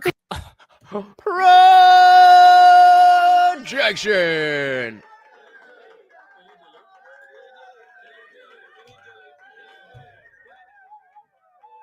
You can't make this shit up. You can't make this shit up. United said the Jews handed him to Romans as a Hebrew who the Romans didn't have jurisdiction over, and the Romans offered to let the Jews free him. They said kill. Sure. Well, if I say something and you do it, who's really to blame? Of anti-Semitism again, I will say that, but I don't think you will. Try to be a little less condescending. I'm trying to have I'm a not being conversation. condescending. You're throwing this stuff out, and it's my job to figure out what you're talking about. Okay, but I don't. And I don't mean to keep jumping in, but like it grinds my gears because I get this exactly what Tucker's getting all the time. He's the one who's here in good faith. He's the one who's asking real questions. The other guy is the one being shitty and using ad hominems, dancing around questions, all that kind of shit. And yet, okay, you're being condescending. No, motherfucker, that's you. Like, how does he know? How does he know? How does he know? Fox coming in with another $5, guys. I have to let you know. I have to let you know that I will absolutely try to do all of these push-ups, but I'm weak. So just let you know. Bug said, as far as I can tell, the actual first move to authoritarianism is not. It's to not hold elections during a war. Both Ukraine and Israel are doing this. Red flag. Great. Absolutely. Absolutely. Thank you, sir. Less condescending. I'm trying to have a Nothing conversation. condescending. You're throwing this stuff out, and it's my job to figure out what you're talking about. Okay, but I don't understand. But you're not letting me. Okay. You're not letting me I'm sorry. I want to be polite. That is for me a personal motivation, but I also, what I was about to say, I don't believe my personal faith, not everyone who I represent is a Christian. It's not an argument for me to give that we should do this because of my faith. And so as an elected official, I don't give that as the reason we should support Israel. That is a personal motivation for me, but I don't think it is the reason we should. The reason that I am the leading defender of Israel is because Israel is our strongest ally in the Middle East, an incredibly troubled part of the world, and supporting Israel benefits America. And does it though? Like, all of these wars are because of our intervention in that area. They don't just hate us for our freedoms. That's fucking neocon cope. Maverick said, God doesn't tell us to support those who blaspheme him. Surely, Ted. Come on. Come on, man. Sleazy rat. I mean, you know, hey. Nick said, I didn't realize that they both had suspended elections right now. Yep, it's bullshit. And I said many people, when making the anti-Christian argument, conflate the Old Testament with the New Testament, verse farming. And I'll say I've been guilty of this, but only because it is a very I was born into the Catholic Church. I was, fully in all the way up until college. I was confirmed in the Methodist Church, and I still kept, going that. And I decided I'd never sat down and read the Bible for the all the way through. So let me do that. And that started. I was doing that. I was in college learning about other moral philosophies and, just how the brain works and stuff. And I realized that I don't necessarily have a good reason to believe this stuff. Where did that come from? Oh, yeah. In all my years as a legitimate Christian, it was never expressed to me that we don't need the Old Testament anymore. There was definitely the New Testament is really what we focus on. But it was never that, that says it in the Old Testament, so we don't need it. We don't need to listen to it. I don't know. Maverick said, your dog is a G. That is right. He is the overlord, and he will save us all. And every donation comes with a treat. I do not see a post in Discord. It's an incredibly troubled part of the world, and supporting Israel benefits America. And the clearest illustration of that is what is happening right now. Let me just make this point, and then, and then I'll just ask what you mean. That's it. Okay. Yeah. Look, Iran, I think the most acute national security threat facing America right now is the threat of a nuclear Iran. I think China is the biggest long-term threat, but acute and near-term is a nuclear Iran. Okay. And I think Israel is doing a massive favor to America right now by trying to take out Iran's nuclear capacity. And the reason I view Iran differently, we talked before about Iraq. I opposed the Iraq war. We talked about Syria. I opposed military intervention in Syria. Okay, is he finally going to answer the question? Because look, again, I'm if we go back to the poll at the top of the chat here, regime change in Iran is necessary. Options being agree, disagree, or I'm not sure yet. I would pick I'm not sure yet. My default, again, as America First, is be like, I don't want to be involved in any of that stuff. But the argument certainly could be made. I don't mean to dumb it down, but if we were in the Holocaust, then I would be all for, hey, let's fucking stop that shit. That's crazy. But you, Ted Cruz, have to present an argument to me that it rises to that level, that we need to put Americans, American money, American reputations on the world stage, all of that stuff should be risked to help Israel. Talked before about Iraq. I opposed the Iraq war. We talked about Syria. I opposed military intervention in Syria. Finally going to answer. The reason for that is those did not pose a threat to the United States. I think Iran is markedly different. Number one, the Ayatollah is a religious zealot. He is a lunatic, but a particularly dangerous kind of lunatic, because he's driven by religious fervor. When he says death to America and death to Israel, I believe him. Yeah, me too. But not because they hate us for our freedoms. It's because we've been involved in their bullshit for 50 years. And I think Iran is trying to get a nuclear weapon because there is a very real possibility they would use a nuclear weapon. So yeah, so the Maverick saying here, supporting Israel allows us to control trade routes for Asia, Europe, Africa, and in the Middle East, is what he meant to say. And that is a strong argument and a big factor, but there needs to be more. Is there a reason that if we are not getting involved, that all of this goes away? I was told that Israel has a pretty goddamn good military even without us. So much so that they're sending preemptive strikes. So maybe let them handle it. If they get squashed, well, fuck around and find out. Nick said, I was baptized Catholic, but the priest from the hospital who never spent time with my papa made sure mama wouldn't raise me in the Catholic church. Thank not God. There you go. There you go.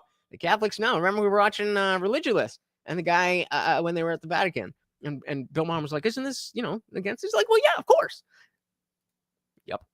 Get a nuclear weapon because there is a very real possibility they would use a nuclear weapon. So you want to ask, how does supporting Israel benefit us? Right now, this tiny little country, the size of the state of New Jersey, is fighting our enemies for us and taking out their top military leadership and trying to take out their nuclear capacity. That makes America much safer. Okay. I'm willing to accept that, but you need to do more, but okay, fine. I understand I have a very deep knowledge of the Bible from more than a dozen branches of Christianity perceptions. They all have one thing in common: verse farming and selling their perceptions of the verses. That is why I am not convinced that Christianity is the best moral structure for humanity. It's the best that we've got so far. But why are we not trying to do better? That's all I'm saying. And that's really what it comes down to. Do we need to do this? Yes or no? Why? I'm not trying to say that I know for sure that this is wrong because of this and that. I'm not making those claims. I'm asking you, just like Tucker is asking you, Ted, and you're just not fucking answering. And so even if you have the answer there, the fact that you're avoiding telling us only can lead an intelligent person to be like, oh, you must not have a good reason. Because if you did, you would just fucking say it. Military leadership and trying to take out their nuclear capacity. That makes America much safer. So the president has said repeatedly, well, they can afford to be cowardly when they know that we got their back. Iran cannot have a nuclear weapon, yes, and he will do whatever it takes to stop Iran from getting a nuclear weapon. He said that like 100 times. He clearly means it. I think he will use force to affect that if he feels he has to. I think he's been really clear about that. I don't know, but it seems that way. Yeah, I mean, talking about why do they hate us? Equality says, remind me again, which is the only country to actually use nukes on civilians. Now, I'm not saying that, oh, America bad, we shouldn't have done that. I'm saying it is what it is. Use force to affect that if he feels he has to. I think he's been really clear about that. I don't know, but it seems that way. Do you feel that? Do you think that's correct? Whether he would use force to stop a nuclear weapon, I think he has put that option on the table. He certainly suggests. I mean, I have literally no idea what's going to happen, but just reading his statements, he's made that really clear. So what he has been very clear about, and I spoke with the president on Sunday, is he has been very clear to Iran that if they attack U.S. servicemen and women, there will be real consequences and I think very serious military. By the way, this is a sidebar, but I just can't resist. The Prime Minister of Israel said that Iran tried to assassinate Donald Trump twice. Yeah, I read your newsletter this morning, and so United, this is a slightly different conversation. I would love to chat with you in Discord and the after party about this, but I'll answer this, and then I don't want to break this up too much. But so United said if there was a devil, that is what he would want to do to discourage people. Is that what he would want to do? Discourage people from belief. Yeah, I mean, if there is, if these entities exist, I don't see a reason why the devil or Satan wouldn't be like, yeah, Christianity, that's the way for sure. You'll never get to God that way. I don't know. Prove to me that that's not the case, and I will become a Christian. I won't believe it, but I'll go to church. I'll sing the songs. I'll reference the scriptures, all of that stuff. But nobody's been able to do it. Tried to assassinate Donald Trump twice. Yeah, I read your newsletter this morning, and But do you believe that's true? I think it was sort of a word game. What is true is Iran is trying to assassinate Donald J. Trump, and they have hired hitmen. Now, you pointed out... No, he said that they have tried twice to kill him, and I don't know that, I don't have any evidence that's true, but I sort of wonder if that is true. Why aren't we at war with them already? Okay. And I read your newsletter this morning, and I thought it was playing word games to draw a political... Projection!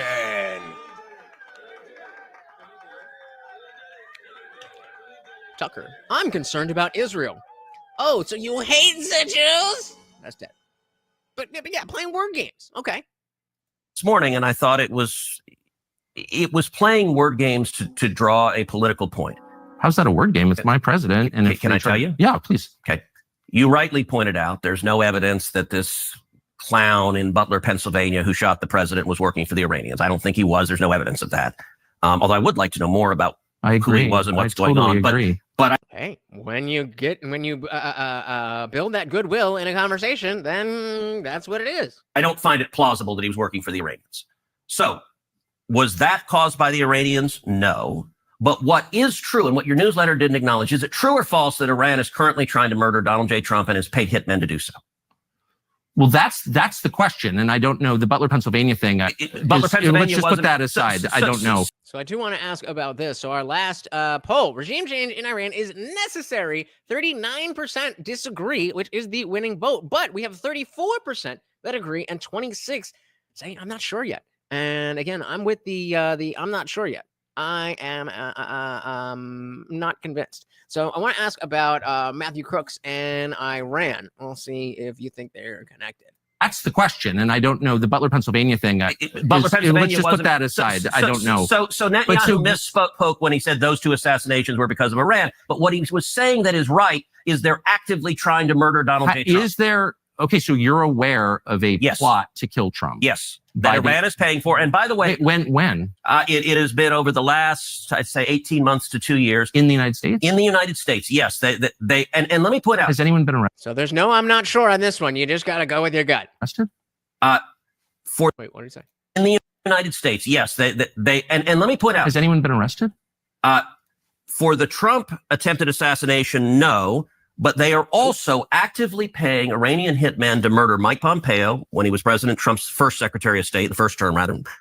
John Bolton, when John Bolton was National Security Advisor to President Trump, and a guy named Brian Hook, who was Assistant Secretary of State. Right. During the Biden administration. Wait, hold on. Can we go back to Donald Trump because he's the president? No, wait. I told you. Hey, Ted Cruz is good at being a politician. You got to give him that. It's a big deal. What do you mean? When no one has been arrested for these assassination attempts on Trump. Yes. They've hired hitmen. How do we know that? All right, let me break it down. Oh, not going to answer that question either. I'm seeing a pattern, Mr. Cruz. Yes. They've hired hitmen. How do we know that?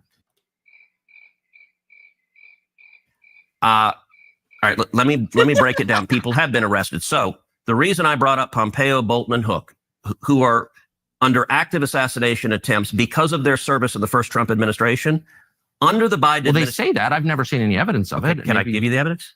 Well, let's just stick with Trump. No, because these are interrelated. So let me make a bloody point. Under the Biden administration, the State Department was spending $2 million a month providing security for Pompeo, Bolton, and Hook. Well, we don't care about Pompeo, Bolton, and Hook in this moment. We are specifically asking you a question. Just because you want to talk about something else doesn't mean that Tucker is being an asshole. And they did arrest Iranian hitmen at John Bolton's apartment complex who rented, I think, the apartment next to him and were actively trying to assassinate him, and they went and arrested them. So, yes, they caught Iranian hitmen. Now, it so happens Iran's not very good at it. And so they are actively trying. And in fact, but what about Trump? He's the president. If there's a plot to kill Trump by the Iranians, okay, so you dispute that the Iranians are trying to kill Trump? Of course. I mean, that's the most important question. Wait, well, I'm sorry, I missed that one. Dispute that the Iranians are trying to kill Trump? Yeah. Not because I think, no way, it couldn't possibly be, but because we don't have any fucking evidence. Believe nothing. Believe no. Oh, I forgot I had the t-shirt on. Believe nothing except that anything is possible. And don't forget, guys, $2 a push-up. Help me out. Believe nothing except that anything is possible. Sure, it's possible that Iran is trying to kill Trump, but we need evidence of that.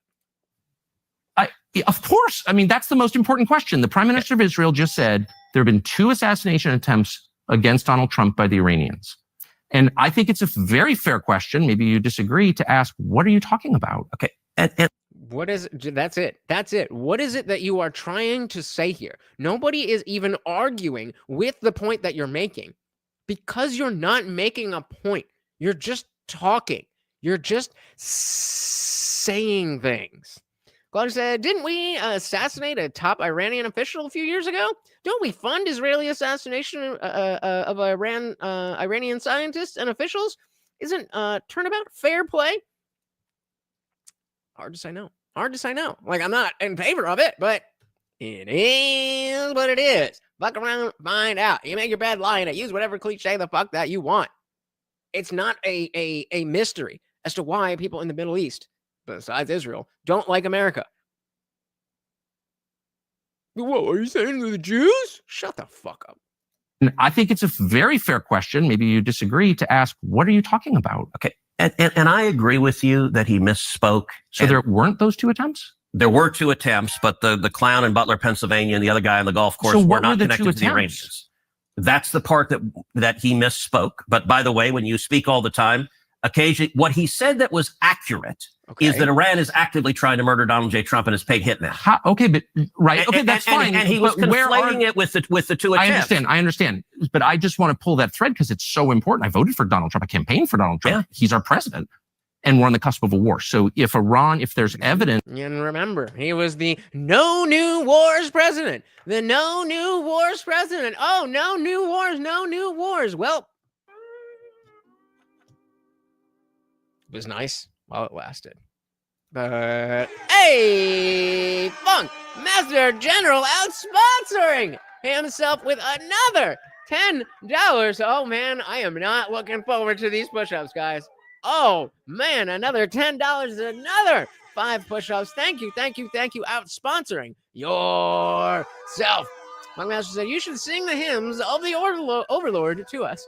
Morty boy, you are the overlord. Morty boy, you are the overlord. Campaign for Donald Trump. Yeah. He's our president. And we're on the cusp of a war. So if there's evidence that Iran paid hitmen to kill Donald Trump and is currently doing that, where's that? Like, what are you even talking? I've never heard that before. Okay. Where's the evidence? Who are these people? Why haven't they been arrested? Why are we not at war with Iran? That's a great question. Well, I mean, we are now, but point being, why weren't we already? To ask. How do you know that that's true? And that is my favorite question. That is my favorite question in the world. How do you know that to be true? How do you know that to be true? And the baked in subtext of how do you know that is true is, what information can you give me so that I can also know that it's true? Because we're probably going to get some, it's vibes and some, I mean, he's not going to say that, but it's going to be on some bullshit. War with Iran. That's a great question to ask. How do you know that that's true? We know that it's true because we have been told that by the military and our intelligence community for the last 2 years. Oh, and, we got to trust the experts, right? We definitely got to trust the experts. Yeah, man. Either ripped or dying. One or the other is happening tonight. Hey, shout out to Mike W in the building. Welcome. to the party. So I'm glad that two conservatives could have a debate like this. You would never see two liberals debating like they are. I love to dilly to that. Absolutely right. And I think that is a huge difference in the types of ideologies that you see. That even though we have different ideologies within the right wing, if you want to call it MAGA, whatever, but the right wing, there's a lot of different ideas. Whereas there's a lot more conformity on the left. Yet, even though there's more different ideas on our side, we're still able to sit down and hash them out. Well said, and welcome to the party. We have been told that by the military and our intelligence community for the last 2 years.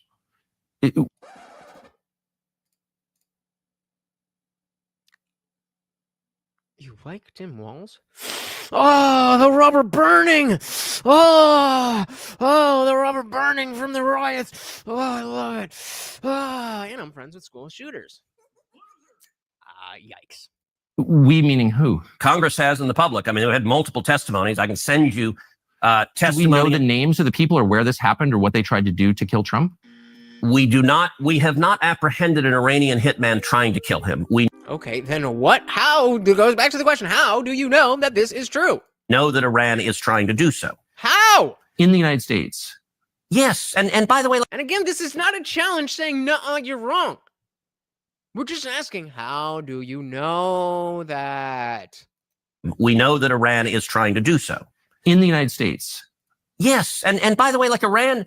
This just seems like a huge headline, and you're Okay. acting like everyone knows this. I didn't know that. Iran put out a whole video about murdering Trump.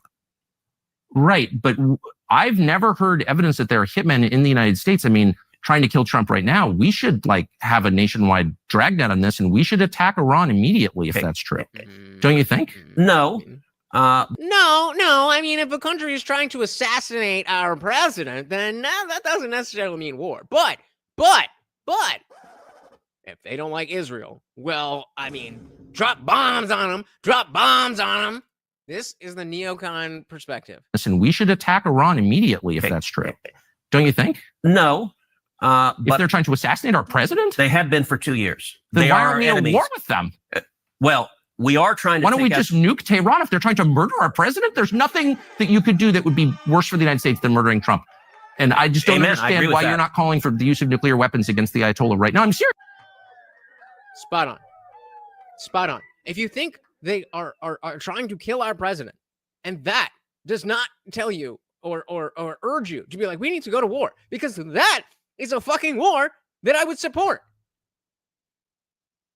And if you show me evidence that is happening, I will be on board with your regime change bullshit. I mean, maybe we got to work out the details, but I'm not going to be as against it as I am right now. But you're not doing that. You're just flailing and saying random shit to not answer questions and then acting like you've presented an amazing argument. That didn't happen. We are an hour into this. And you have not answered the question why we need this regime change, what that regime change is, and anything. Give us something. Murdering Trump. And I just don't Amen. I agree understand with why that. you're not calling for the use of nuclear weapons against the Ayatollah right now. I'm serious. If you really believe they're the trying to use murder of nuclear weapons. See, whatever that's part it of the takes. problem of. So What do you mean? It's, You don't seem to take the allegation seriously. I do. If you believe Okay. they're trying to murder Trump, we need to stop what we're doing and punish them. Can I ask? I think I want to ask you guys about that as well. So is Matthew Cooks, the Butler PA assassin, funded or guided by Iran? And 83% of you saying probably not. Probably not. So let's have a different question. If, capital if Iran was trying to assassinate Trump for the last 2 years, should that be enough to start a war with, I can't find it, but a war with Iran? Let's see what you guys think. Nuclear weapons. See, Whatever that's part it of the takes. problem of. So What do you mean? You don't seem to take the allegation seriously. I do. If you believe they're trying to murder Trump, we need to stop what we're doing and punish them. Can I ask something? And I mean this sincerely. How about you answer something?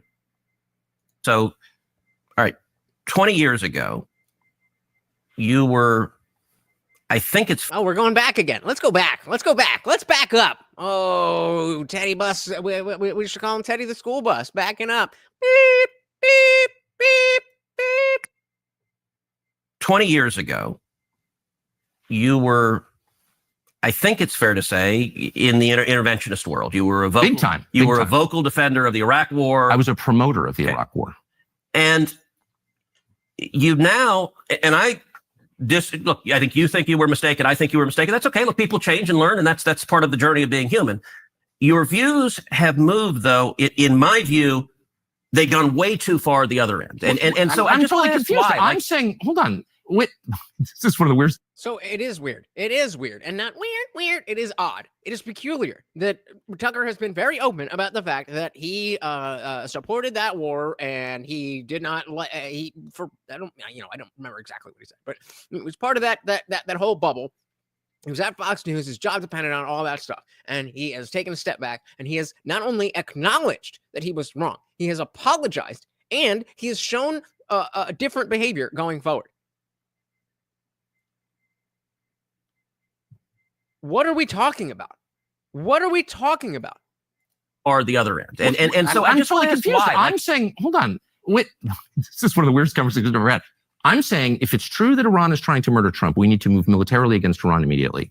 That's not isolationism. That's that's a cult of violence, which I am calling for. If we believe that Iran is trying to murder our president, we need to strike Iran. Okay, but isolationists say things like, well, then just nuke them, which is what you just said. Which is kind of a weird... Because I'm upset, because I'm taking you seriously. You don't take your own statements seriously. I take my statements very seriously. So I've asked you, where's the evidence this is true? And you said, well, they're trying to assassinate Brian Hook or something, which I'm against, by the way. I'm against hurting any American, period, no matter... So do you dispute that they're trying to murder... I'm not disputing it at all. And Bolton? I'm not disputing it at all. They literally arrested the hitman with Bolton. I don't know why...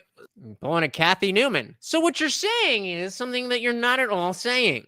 That's even relevant. I'm asking about the president of the United States. Wait, it's not relevant that Iran hired hitmen to murder cabinet members in Trump's administration. That doesn't go... That was your argument, motherfucker!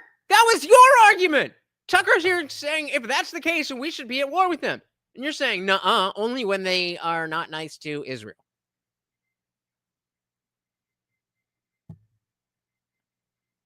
And like the frustration is that I have liberals in my DMs being like, well, see? Like,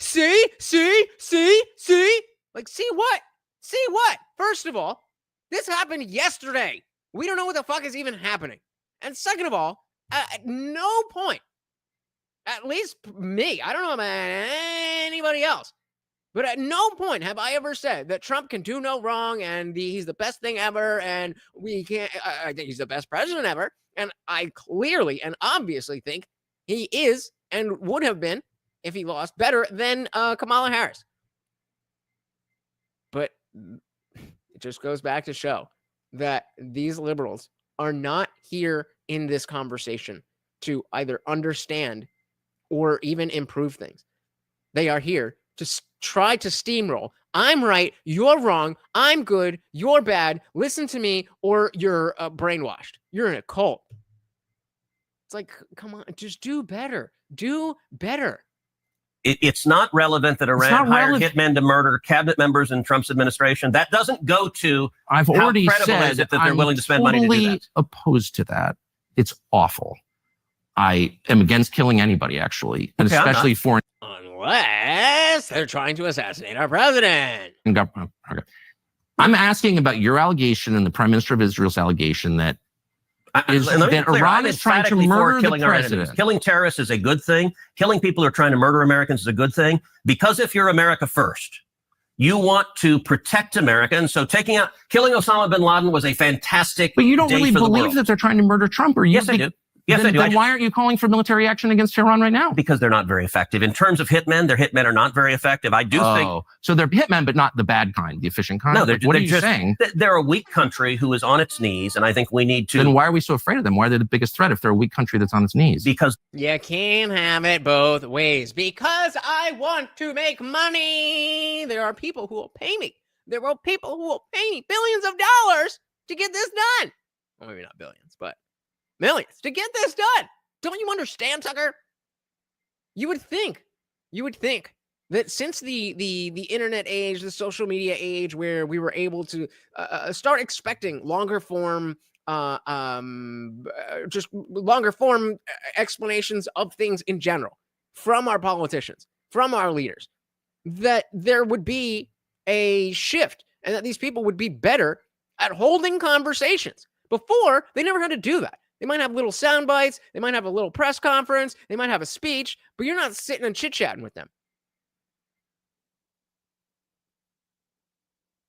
As Boss is saying, is this the best that Texas can do? I know he's not crack at it, but just, you know what I mean?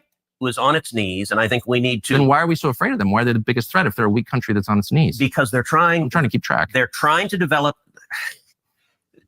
Yeah, United said Trump could have been the greatest in modern times and may still pull it off because something's been the what? They've been so bad, but yeah, I'm not necessarily losing one fucking god damn it, that's losing. That word is losing is spelled L-O-S-I-N-G. Losing. Sorry, you did it 3 days in a row. But I'm not necessarily losing hope in lasting change. I'm losing hope in Trump himself. I've been saying for at least 6 months, if not longer, that MAGA has become bigger than Trump. And that's why I don't like the third term talk. I don't want a third Trump term. We needed that first term to shake things up. And then given that Biden won and Kamala was going to be next, that Trump was necessary. But we're good now. We've staved that off. Let's evolve. Let's move forward with MAGA. Let's thank Trump for starting MAGA as it is today and let him rest on his laurels. He is not the king. You know, I know there's no king's protest. But sometimes, fuck you. Sometimes we got to just understand when it's time to move on. It's on its knees. Because I'm trying to keep track. They're trying to develop. Yeah. Be a little less snarky. I know, you're right. That is a problem that I have. I'm sorry.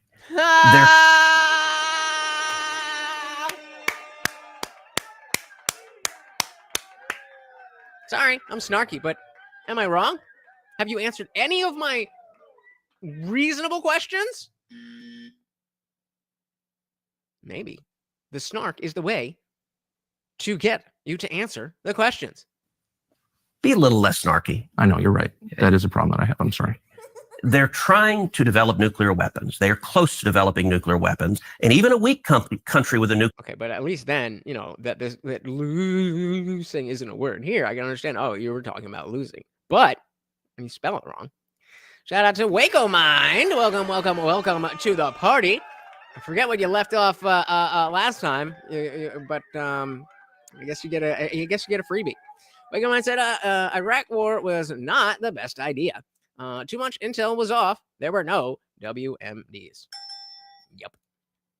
To develop nuclear weapons. They are close to developing nuclear weapons. And even a weak country with a nuclear weapon. Look, I believe there is a very real possibility if the Ayatollah develops a nuclear weapon that he would detonate it either in Tel Aviv or New York or Los Angeles. And that would be utterly catastrophic. And I don't know what the chances are of that. Let me compare and contrast Iran to North Korea. Wait, can I just ask one last question about trying to kill the president? You sincerely believe, you promise, that right now the Iranian... I guarantee, I don't even know what Tucker is going to ask. But because you sincerely believe that Ted is going to get defensive. Bet money. The president, you sincerely believe, you promise, that right now the Iranian government is trying to murder our president. Yes. You sincerely believe right now. Absolutely. And yet you are not calling for military action against the government that's trying to murder our president. Can you explain that?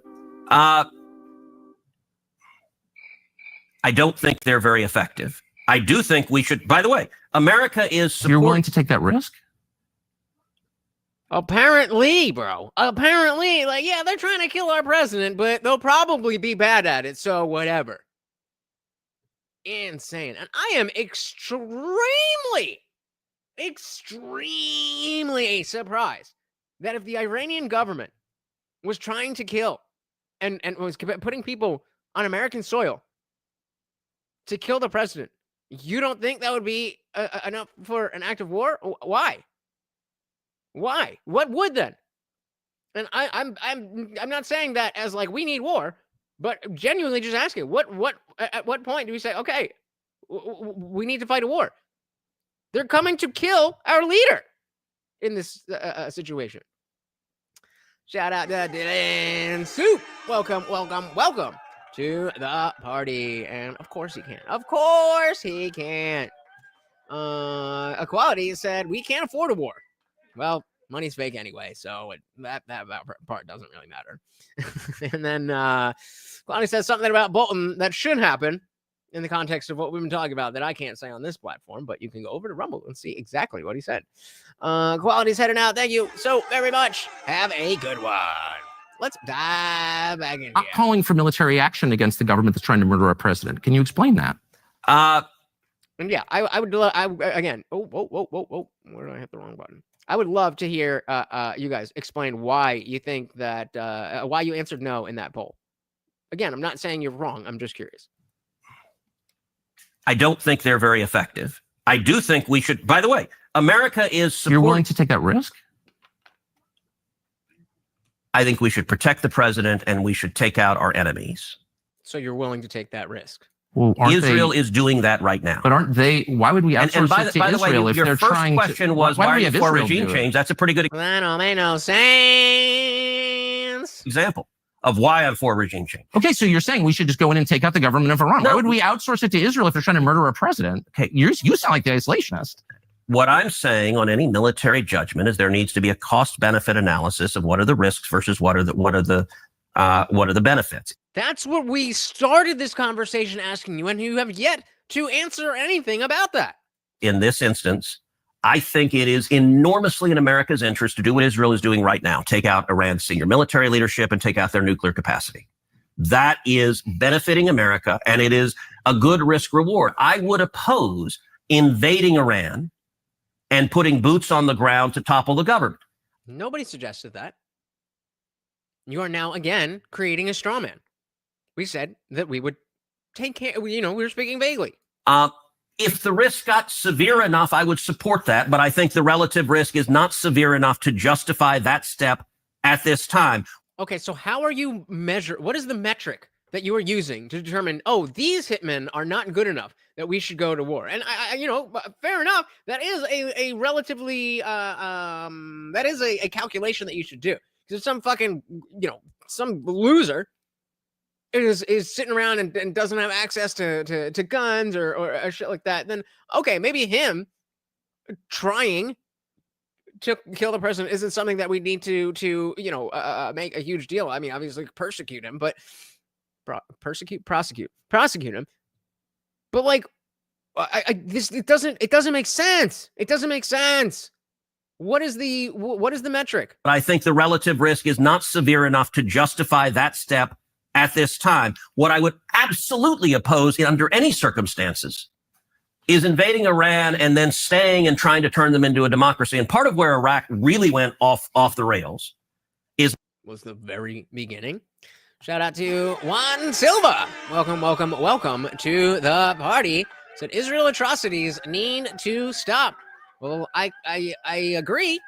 Are you saying the atrocities that Israel is doing, or the atrocities that are happening to Israel?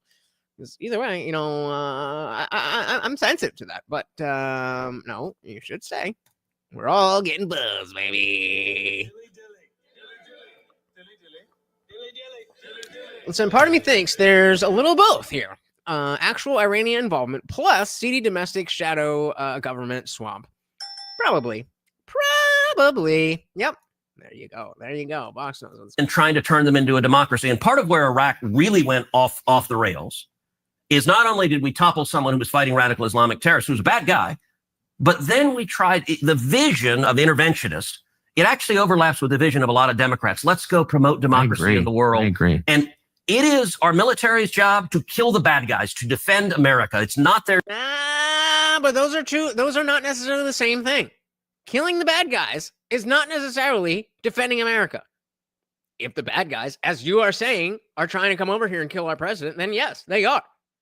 But defending America does not necessarily mean go killing the bad guys.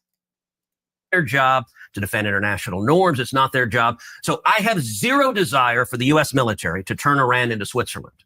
Look, would it be nice if they suddenly became Switzerland? Sure. If I could wave a magic wand, great. But I'm not going to send your kids or my kids to be in front of guns to go make that happen. Well, Okay, but how are we not going down that road by supporting Israel doing this? And again, that is a genuine question because I really don't understand what you guys being the neocons are trying to say. Hey, I want to give a big shout out to all of you guys. We got 14 viewers and 14 likes. Very much appreciated. If you have not hit that like button, be one of the real ones. One like equals one America first. But I'm not going to send your kids or my kids to be in front of guns to go make that happen. well, bless you for that. I think that is the lesson that I learned from Iraq. I promoted that war.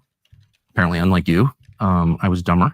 And I think that you just articulated the main lesson of it, which is it's hard to do that, and we're not good at it. But I will, and so we are agreeing on that. I will say as a vehemently agreeing. As a corollary, that doesn't mean that horrible, evil dictators are okay. And going back to Reagan and the Cold War, we have lots of weapons. I am happy to highlight the brutality, the oppression, the human rights abuses of regimes, even though I don't want to invade them, because I think the bully pulpit of American leadership is really powerful. And I think dictatorships are terrified. So I've spent 13 years in this. So basically, we want to continue being the world police. That's it. That's his position. We've been the world police since World War II, and I like that because it makes me money. Senate, one of the things I do frequently is highlight dissidents in Iran and North Korea and China, in Venezuela. People are being tortured. Miriam Ibrahim in Sudan, who was sentenced to 100 lashes and then to be killed for the crime of being a Christian. And I repeatedly went to the Senate floor and shined a light on the government of Sudan. It was corrupt. It was evil. I practically begged Barack Obama, say her name. Ultimately, I felt that way with the J6 prisoners. Yeah. Yes. Look, there is power to speaking out. And ultimately, Obama never did say her name. He would not say her name. Ultimately, there was enough international condemnation. The government of Sudan let her go. And so she was not executed. And I met her. So she had a 2-year-old son, Martin, and she gave birth to a little girl named Maya. And she was in leg irons in prison waiting for the death sentence. They were not going to kill her until she gave birth. And they told her, we will not kill you if you will renounce Jesus. And she refused. And I met her. She was in D.C. speaking at a conference after she was released, obviously. And I asked, she's a tiny woman, very small woman. I asked her, I said, when you were in that prison cell with your kids, how did you have the strength not to just give in to despair? I mean, I've never been threatened with murder unless I renounced my faith. Let me ask you guys a question. Since most, if not a lot of you, are Christians, just because you articulate that you would renounce Christianity doesn't mean that you stop believing, right? And I think if God is the way that he is portrayed by Jesus in the New Testament, then it feels like God would be like, yeah, no, fucking lie right here. Like, these are the oppressors. Lie and be like, yeah, no, God, what is that? And go free, especially if it's for your children. God wants you to suffer, you and your children to suffer, so that you tell everybody that he's the best. That sounds demonic, for lack of a better word. That sounds demonic. Think about if you were, think of your favorite YouTube channel. let's say we'll use Mr. Beast because it's an easy example. I'm sure nobody's favorite YouTuber here is Mr. Beast. But let's say someone is a huge fan of Mr. Beast. And for whatever reason, it is now illegal to be a fan of Mr. Beast. And you get put in jail with your children. You don't have to stop liking the videos to say, yeah, I don't care about that anymore because I care about my children. And I don't want them to be imprisoned and executed. Can anybody explain that? Because it makes no fucking sense. Despair. I mean, I've never been threatened with murder unless I renounce my faith. And she just said to me with a real peacefulness, she said, Jesus was with me. And thankfully, you and I have not faced that circumstance. But I do think there is a responsibility. There's still time. There is. Indeed. So Maverick, you're saying that if somebody said they were going to put you and your children in jail unless you renounce your favorite YouTuber, because it really is your favorite YouTuber, you would let you and your children be in jail and possibly executed because you actually do believe that YouTuber is the best YouTuber? Because if it's the principle, then it can't just be for religion. If the principles stand for what you believe in, then you're saying, yeah, when they are going to kill me and my children because I'm a fan of Mr. Beast, because I have the categorical imperative to never lie, that it's better that I let my children be executed.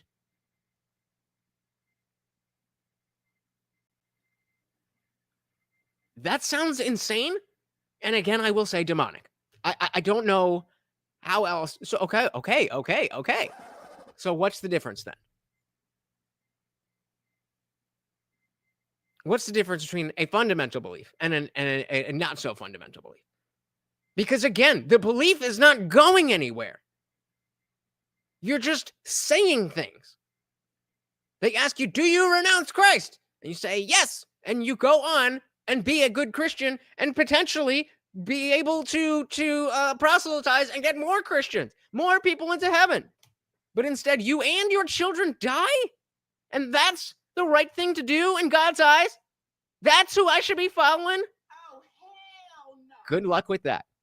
You're telling me that is the best moral structure that humanity could ever come up with? Don't think so. Mike said, when someone says they'll die for Jesus, in a way, they're trying to say that's proof of him. Well, the no way is the part. But yeah, I mean, I get that. And the dogma is going to get your children killed. How do we not see that? I said my fundamental beliefs are the most important and moral aspect of purposeful existence. Right. Nobody's asking you to give them up. They're just asking you to say that you give them up.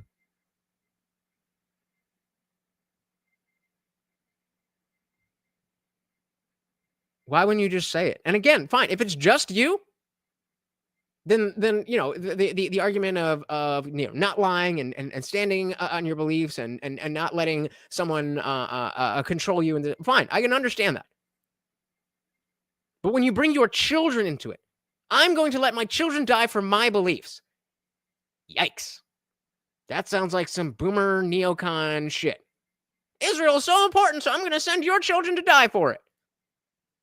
And you want me to support that? No, thank you. But I do think there is a responsibility. There's still time.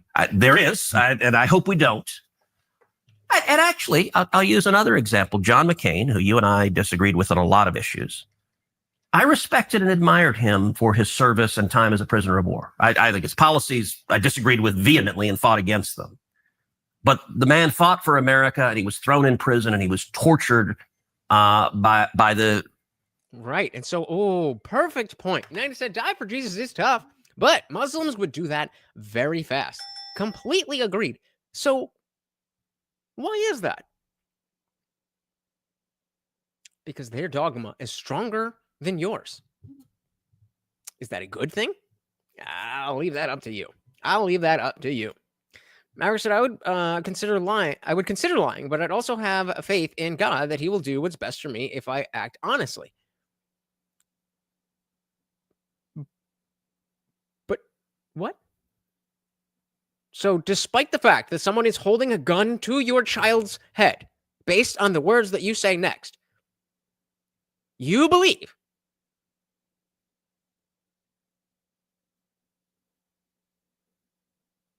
I'm genuinely like just trying to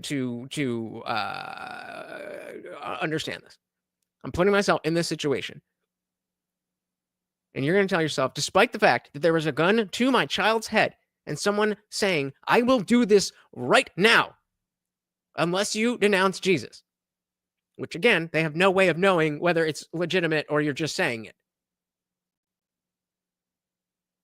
And you believe that there's a way that God would, jam the gun? Or what does that mean? What is? Can you elaborate a little bit more on that he will do what's best for me if I act honestly? What does that mean in that situation? I'm not challenging you. Again, I do not understand. Mike said, telling the truth is not always morally right. It could be actually evil. Example, telling Germans where the Jews are because you don't want to lie. Well, I mean, it's sexual, so it's okay, right? Wokies, woke, right? Yeah. But exactly. I mean, it's and what did Box say? I feel like honesty is important. Honesty is absolutely important. In the same way that Ted Cruz brought up having world leaders that like us. That's important too. But the question is, what are you willing to do to maintain that principle? You are willing to let your children die so that you don't tell a lie. Because God said so. And you don't find anything odd or inconsistent about that. All right. Except I'll tell you whatever you want to hear. That doesn't change what's inside my heart. And I thought that that's what God knows, what's truly inside your heart. But, all right, let's dive back in here. America, and he was thrown in prison, and he was tortured by Vietnam, and he was given the opportunity to be released early, and he turned it down because he thought it would be dishonorable to leave before his fellow servicemen and women. And when I first got here, there were no women there, but yeah. Okay, man, you're right. When I first got here, McCain hated my guts, and he actually referred to me and Rand as wacko birds. I remember. I have up on the shelf, I have a baseball cap that a grassroots supporter gave me with a picture of Daffy Duck and labeled wacko birds, which I liked. And so you would assume that would be also what would happen to you, and not the millions upon millions upon millions upon millions of other people who had Jesus with them, but were killed for their faith throughout history. Can you at least acknowledge that that's not logical?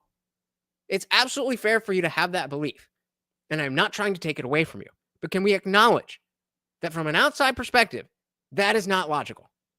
Because this one person said, Jesus was with me, and she is alive despite the fact that she was told she was going to die if she didn't renounce.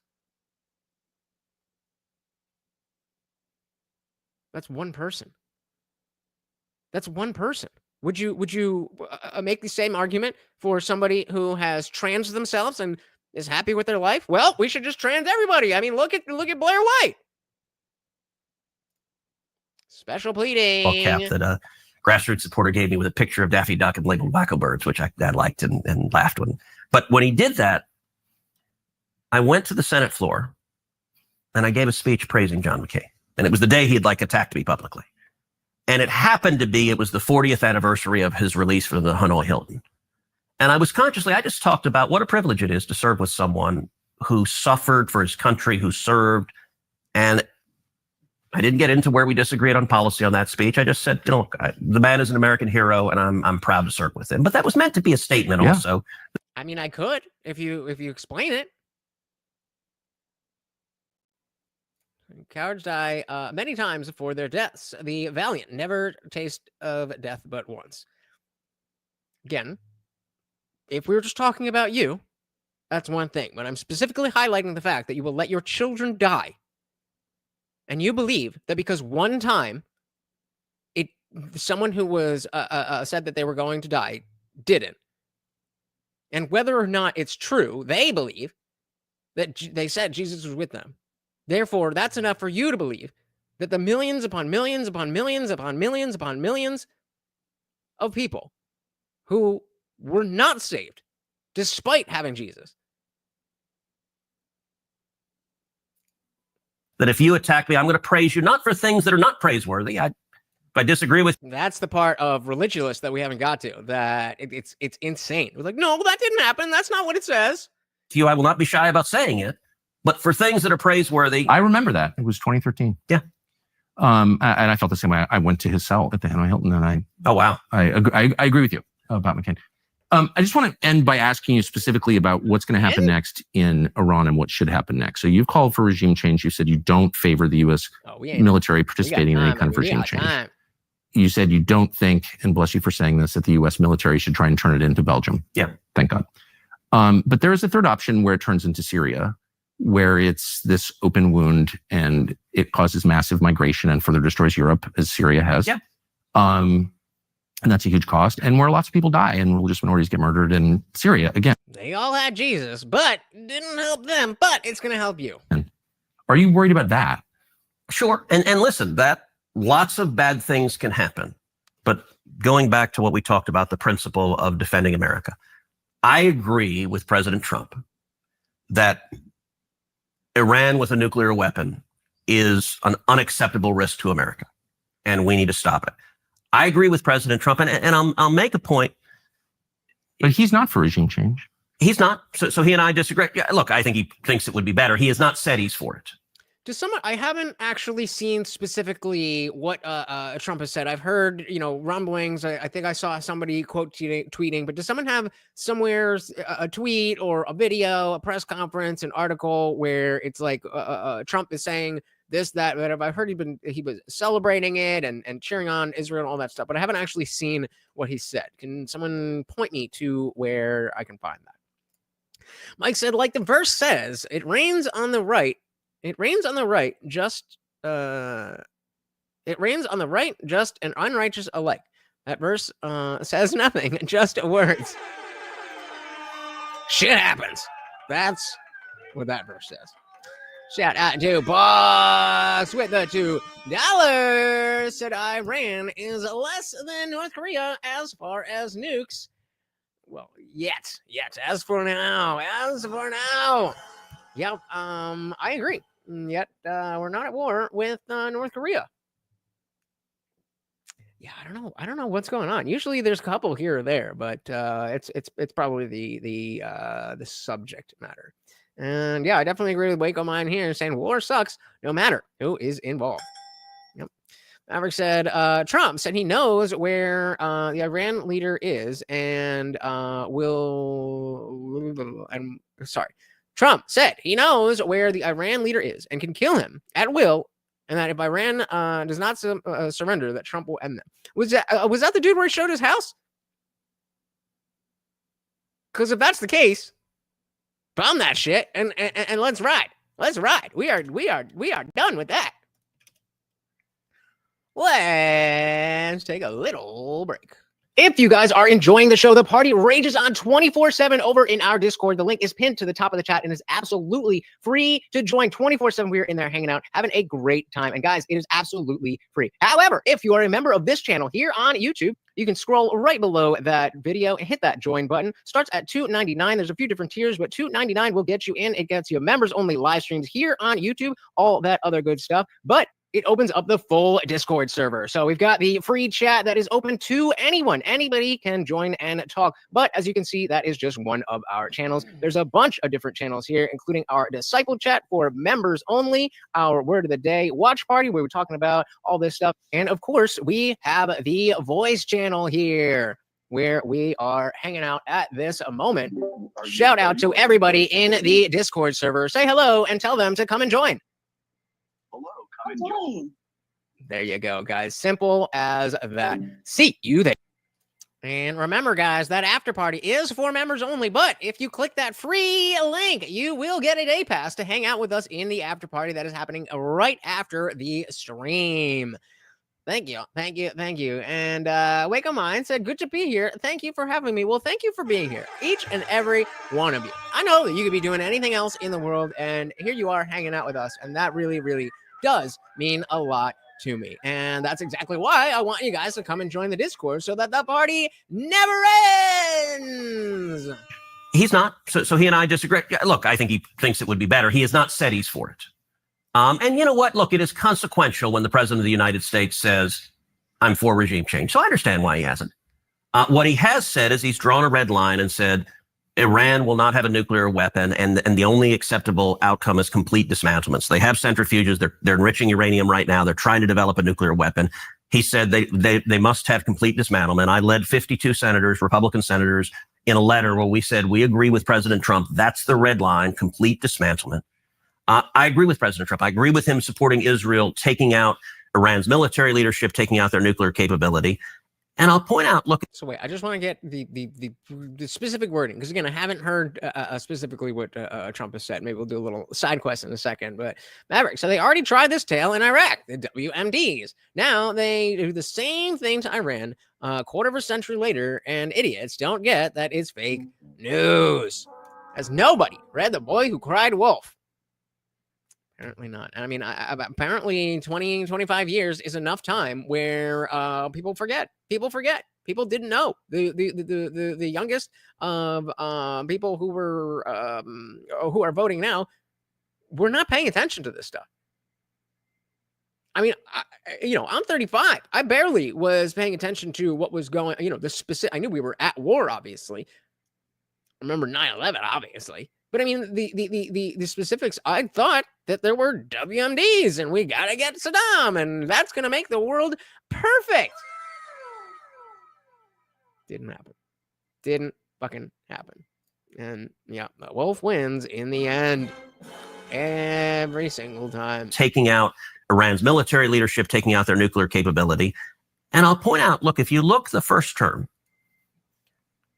I am hard-pressed to think of a single foreign policy decision Donald Trump made the first term that I disagree with. And that's not entirely accidental, because I spent a lot of time the first term in the Oval Office with him. And what happened in the first term often is you would have in the administration, you had interventionists in the administration, you had isolationists, and they disagreed. They would fight within the administration. And often what it would give is an opportunity for me to come in and say, hey, there's a middle path here that President Trump agreed with frequently. Yep, 3 weeks is plenty. 24 hours might be enough for the news cycle. Completely agreed. And it's worth noting, in the first term, he most assuredly was not an isolationist. Look, he took out General Soleimani, which I emphatically agree with. And in fact, I introduced a resolution that we voted on the Senate floor commending him for taking out General Soleimani, who was the... Yeah, correct. The previous presidents have had established the fact that we are the world police and that we have the right and the justification to go into wherever we want and do whatever we want. And that doesn't just end when a new president comes in. So until now, we've had no new wars. No new wars. That's what we were talking about. The leader of the IRGC, and who was responsible for killing over 600 American servicemen and women. When Trump came in, ISIS had a caliphate that had grown up under Obama that was about the size of the state of Indiana. And Trump came in and utterly decimated them. He killed the terrorists, took away their caliphate, and defeated them. And he also took out Baghdadi, the head of ISIS. I mean, those are not the actions of an isolationist, but at the same time... I don't even know what isolation is. It's just a slur designed to control. I mean, never met an isolationist. I don't even know what that means. Okay, Rand Paul is my colleague. Rand is an isolationist. Okay, and Tucker... Dilly to Rand Paul. If isolationist just means not getting into unnecessary wars, I'm an isolationist. Maverick said, furthermore, Trump says he knows where Khomeini, is that how you say it? Khomeini? Meaning he knows where a mobile human is, but cannot locate their nukes, which are stationary and much more sizable. So illogical. Is that the case? I feel like if somebody's out and about, then it'll be easier to find them than something that's hidden and not out and about and doesn't have records of stuff. I don't know. Just saying. I mean, I've never been an isolationist. I don't even know what that means. Okay, Rand Paul is my colleague. Rand is an isolationist. Okay, and Tucker, you've become one, and I don't mean it as a slur. You consistently say. So this is in debate. If somebody is getting triggered by a word that you're saying, and you don't mean it to be triggering, use a different word. So when you say isolationist, if you mean doesn't want to get into these wars, then just say that. If you mean are scared to do anything that could, then say that. He's just expressed to you he doesn't understand what you are trying to say when you use that word. And yet, you continue to use that word as if we understand it. And Tucker, you've become one, and I don't mean it as a slur. You consistently say, you have said, actually, I want to read from your newsletter, because if you ask what an isolationist is, your newsletter a couple of days ago, you wrote. Well, Iran's the seventh country. Who was it? The 7 countries in 5 years, or five countries in 7 years? 7 countries. That's the last one on the list, right? Fucking Iran. Iran cannot have a nuclear bomb, and we're hoping to get back to the negotiating table. We will see. There are several people in leadership in Iran that will not be coming back, Trump said following the strikes. Right. It's worth taking a step back and wondering how any of this helps the United States. We can't think of a single way. Okay, that to me is the essence of isolationism. And let me just ask you, when the Ayatollah chants death to America, I believe him. Do you not believe him? Do you think he does? I do, but again, the question, Ted, is why? Why? Why? It's not for our freedoms. It's because we keep doing shit like this. The Ayatollah chants death to America. I believe him. Do you not believe him? Do you think he doesn't mean it when he says death to America? Well, I think he hates America, for sure. And I'm opposed to that. And do you think he's willing to act on it? It's not just hate America. He also is leading a country and trying to develop a nuclear weapon. Under certain circumstances, for sure. So the question is, do you act in a way that makes that more or less likely? And that's a tough call. It's something that you can debate. One of the ways you shut down debate is by calling people names like isolationists, pretending they're like pro-Nazi or something, or as you did, claiming I'm an anti-Semite. All right, that's not a way to get to a solution or have a rational conversation. That's a way to make people be quiet. Wait, what? You've never added something to a grocery list last minute? I definitely have. What's the... is that a response to Pakistan, or did that just go right over my head? Sorry. And I'm against that. Okay, so if you don't like the label isolationist, how would you... Look, Rand, and I serve with Rand. Rand is a friend of mine, but Rand opposes every military action in every circumstance. I don't oppose every military. This whole thing is infantile, and you know that it is. It's a way to call people names. So which of Trump's military actions do you support? And you disagree with them all. And make them be quiet. Give me another name. If you don't like that, I'm not trying to have you be quiet. We've been talking an hour and a half. I'm asking, if you don't like the name isolationist, how would you describe it? I would describe myself in the same way you falsely described yourself in this conversation. Falsely? Yes, so falsely. What did I say false? You said that the only so many things thing that matters in a foreign policy decision is whether it helps the United States. I didn't say the only, I said the predominant. That's what I understood. Okay. So let me revise what you said and apply it to myself and say the only thing that matters is whether or not it serves the United States. And I feel very stung by what happened in Iraq, if I'm being honest. Possibly because I said, shit, me too. Unlike you, I guess, I supported it. And I saw us get drawn into it in a way that nobody anticipated. And I saw the cost, just $3 trillion. And the cost on so many levels to the United States was just so profound. And I felt like, mistake. Gosh, it reminds me of Kaiser Wilhelm in 1914 saying, my men will be back by the time the leaves turn.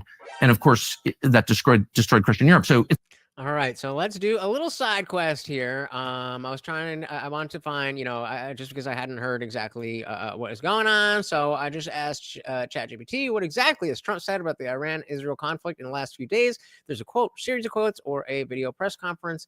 And on June 17th, Trump used social media to demand Iran's unconditional surrender, warning that the U.S. patience was wearing thin.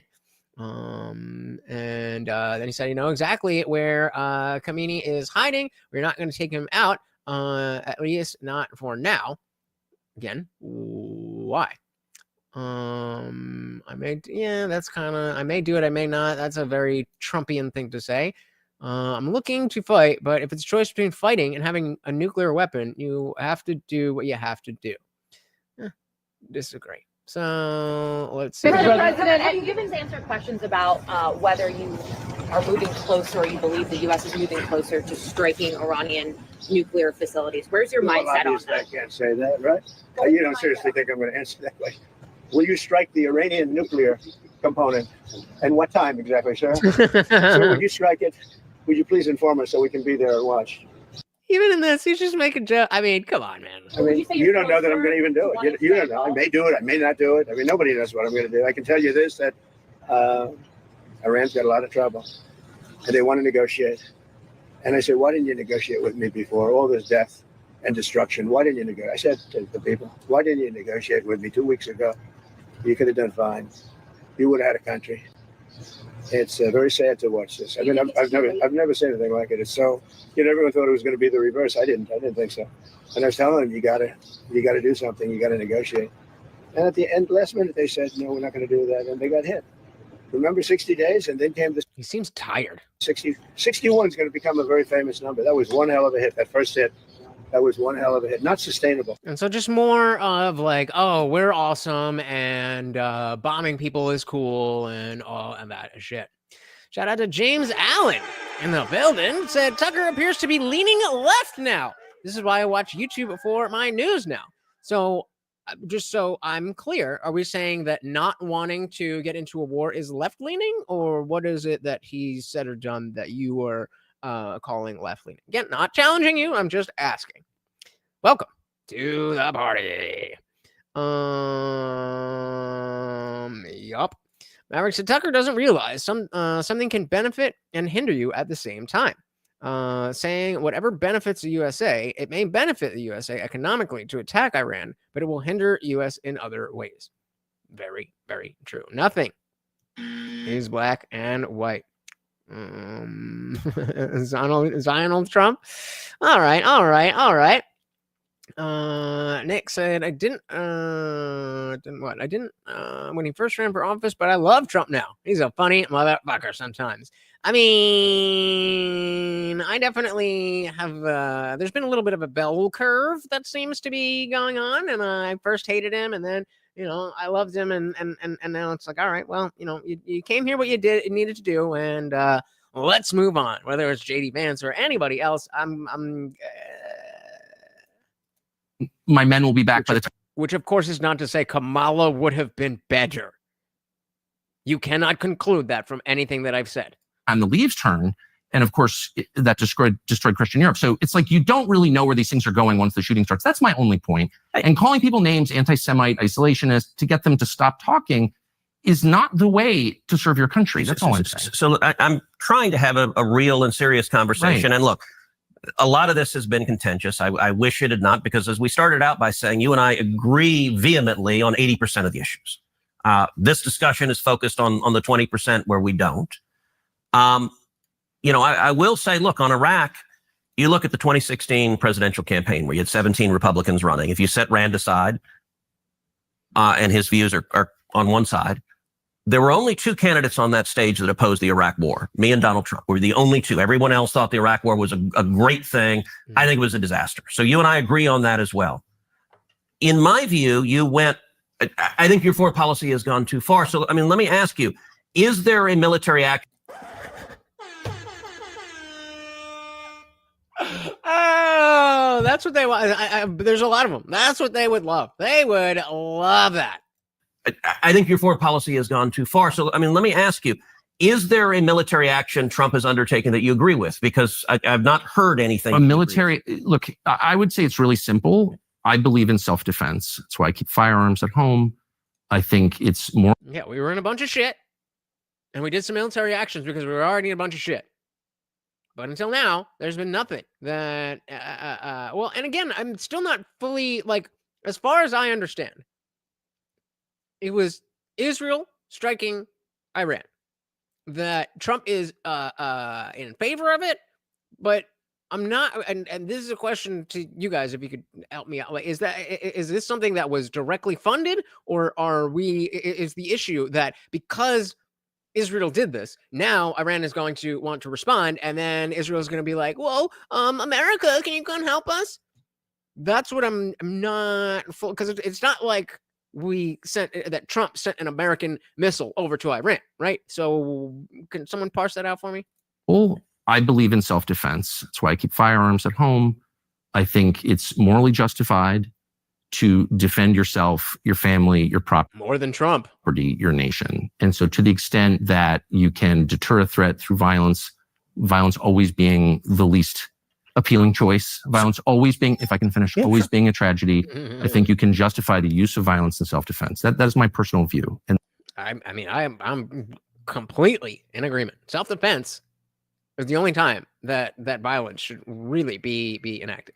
that applies to, self-defense or defense of others. To me and to the country that I live in. Those are my views.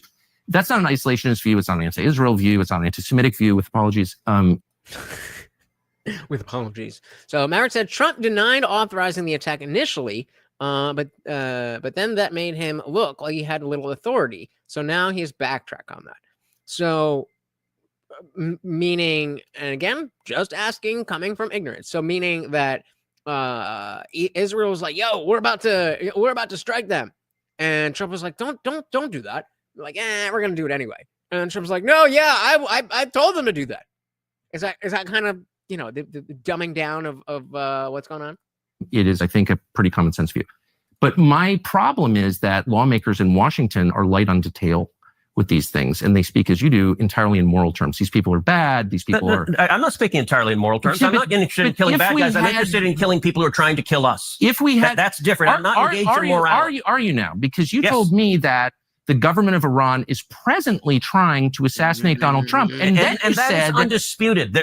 And again, I have not heard any of you. I think it was like 86% of you guys were like, "Nah, if they're trying to assassinate the president, that's not enough for a war." Anybody want to speak on that? Anybody want to speak on that? I am not saying you are wrong. I just do not understand why that would not meet the threshold of Congress saying, "Yeah, it's wartime."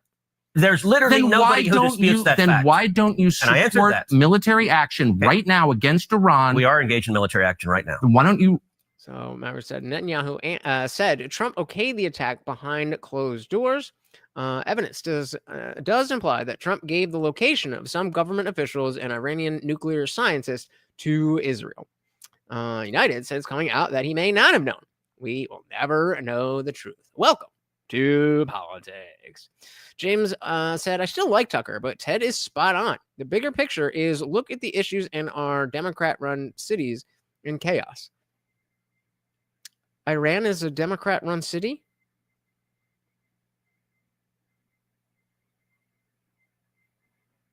I'm confused because I thought that was Tucker's point, that we have people in our own nation, yet we're talking about Israel and Iran. So how is, whether it's the bigger picture or it's short-sighted, in what way is this even related to Democrat cities? Because if that's what we were talking about, that was the joke that Tucker made. Maybe we need regime change in DC because of the mayor. Like, right? But Ted's not talking about, that's what I'm saying. Tucker's the one talking about the issues in our Democrat-run cities. Ted is talking about Israel and Iran. Military action right now against Iran. We are engaged in military action right now.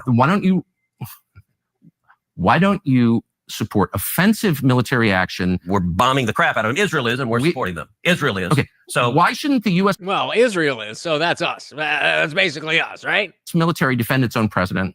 I don't understand that. I don't either. And you guys seem to agree with Ted on this one. Why? Waco Mine said there's a long history of Netanyahu pressuring the U.S.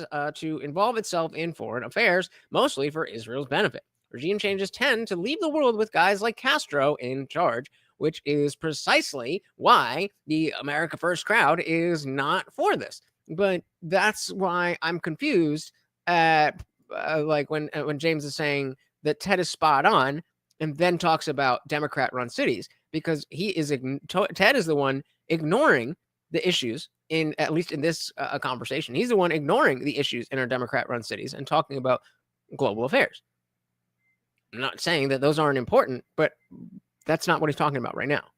So how is Tucker wrong and Ted is right if the focus is poorly run Democrat cities? That's what is going over my head right now. It really is. Okay. So Why shouldn't the U.S. military defend its own president? I don't understand that. look, and it goes back to Because you don't really believe it's true. That's why. everyone. Hey, nobody disputes it, Tucker. Did you also disputing did it. we I'm land on the moon? What other conspiracies do you asking not you- believe? Was 9/11 an inside job? I mean, like, Yup. What? So where?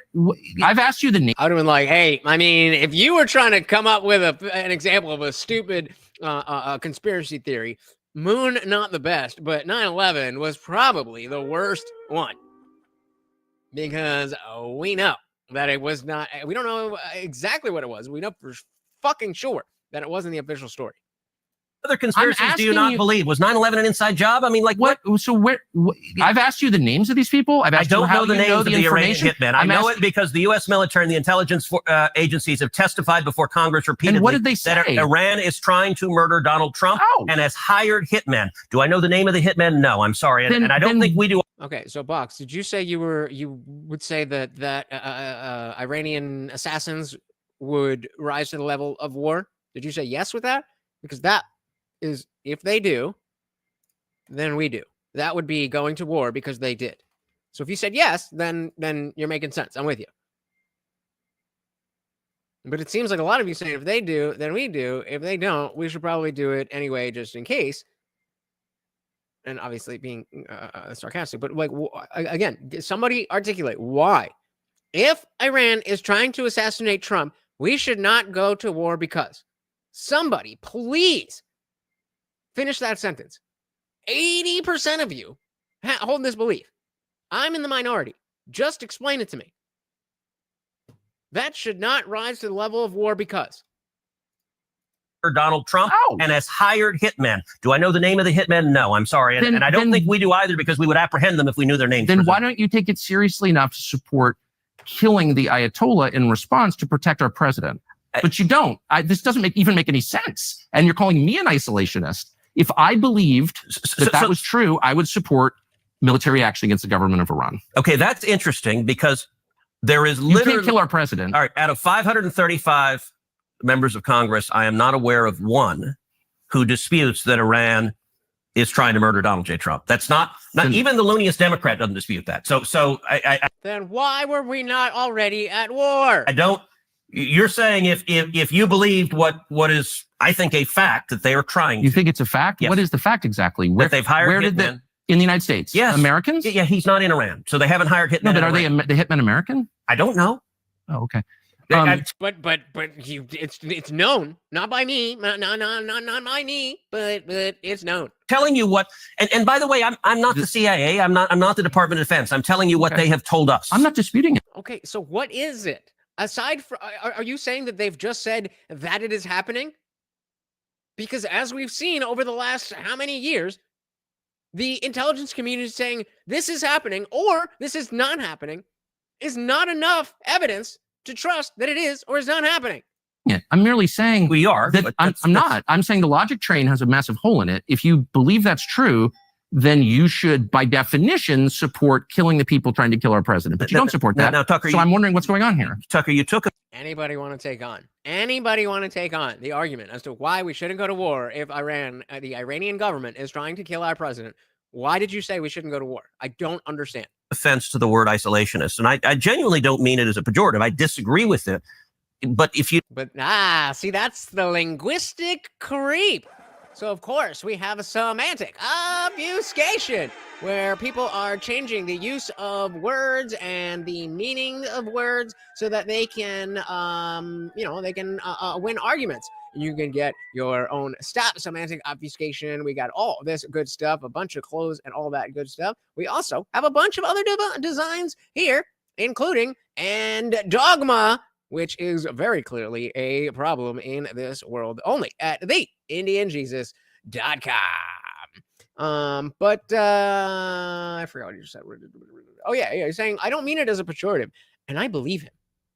So again, if you were not here, then remember when Peter Boghossian was live on a stream, and I brought up this idea of semantic obfuscation, that people are twisting words, and Nazi used to mean somebody who was following Hitler in the Holocaust, and now it just means anybody that I don't like the things that they're saying.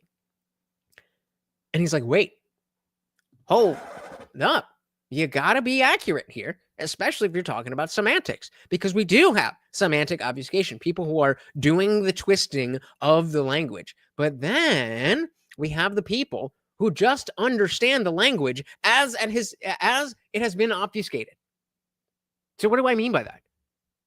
I believe Ted Cruz when he says, I don't mean it as a pejorative, because he has heard it in such a context that explains something that he doesn't like, but it's not meant. It's meant to be just a factual thing that you want to isolate.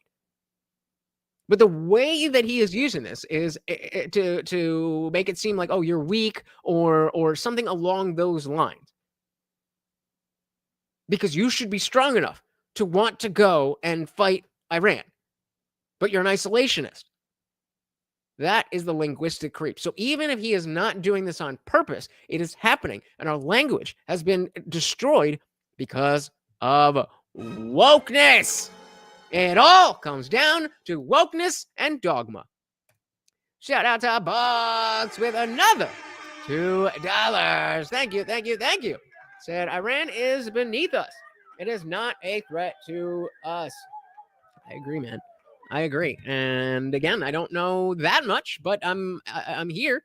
I'm trying to listen to the conversation from a senator, congressman, whatever the fuck it is, who is, this is what he does. And we've been watching for an hour and 23 minutes. And I still don't know what the justification is.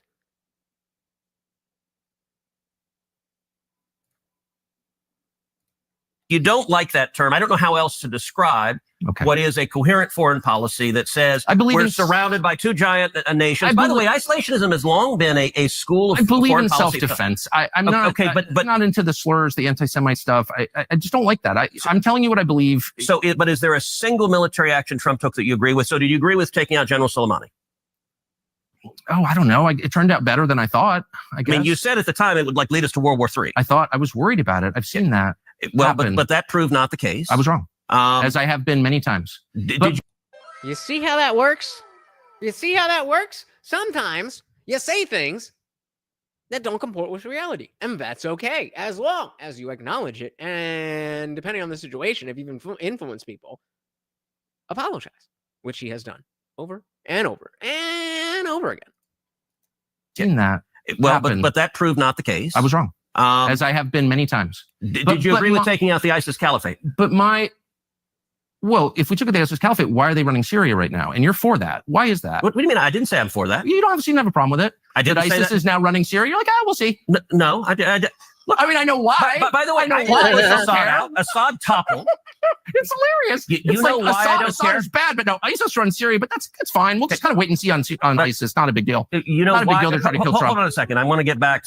You know why I want to get back to something that makes me, at least, if not look bad, that I can obfuscate enough that people don't realize that I'm talking shit. I don't care, and why? And you do your trademark smirky laugh. I know why you don't care. What are you even talking about? What? Why don't I care? I don't know why. You tell me.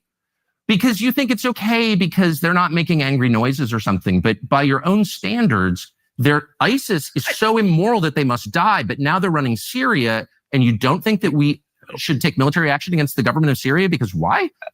Because I've changed my mind. I've changed my mind. Ted Cruz is indeed on the woke right. ISIS. What I said is, I don't know how good or bad it'll be. Look, I wasn't pushing Assad out. He fell. He fell on his own, in part because he was heavily supported by Hezbollah. And when Israel took out the Hezbollah leadership, he lost his base of support. But the current So why can't they do that now? ISIS leadership, you don't think is bad? You can't say it's terrible that ISIS runs a country? I am concerned about it. Concerned? Oh, wow. You're concerned. Okay. Aren't you horrified? Nah. I want to see what they do. Oh, But so you they- got a wait and see attitude on ISIS now? On the government of Syria, they are not actively, that I am aware of, Yikes. trying to murder Americans. And that's a real dividing line. Are you trying to murder Americans or I'm not? just saying it's a little weird that we Weird. And it is weird. But yeah, it does in the swamp like Pelosi, but different. Wokeness. No, I mean that's a little too broad. But yeah, the swamp is not one side or the other. It is the depth of the swamp itself.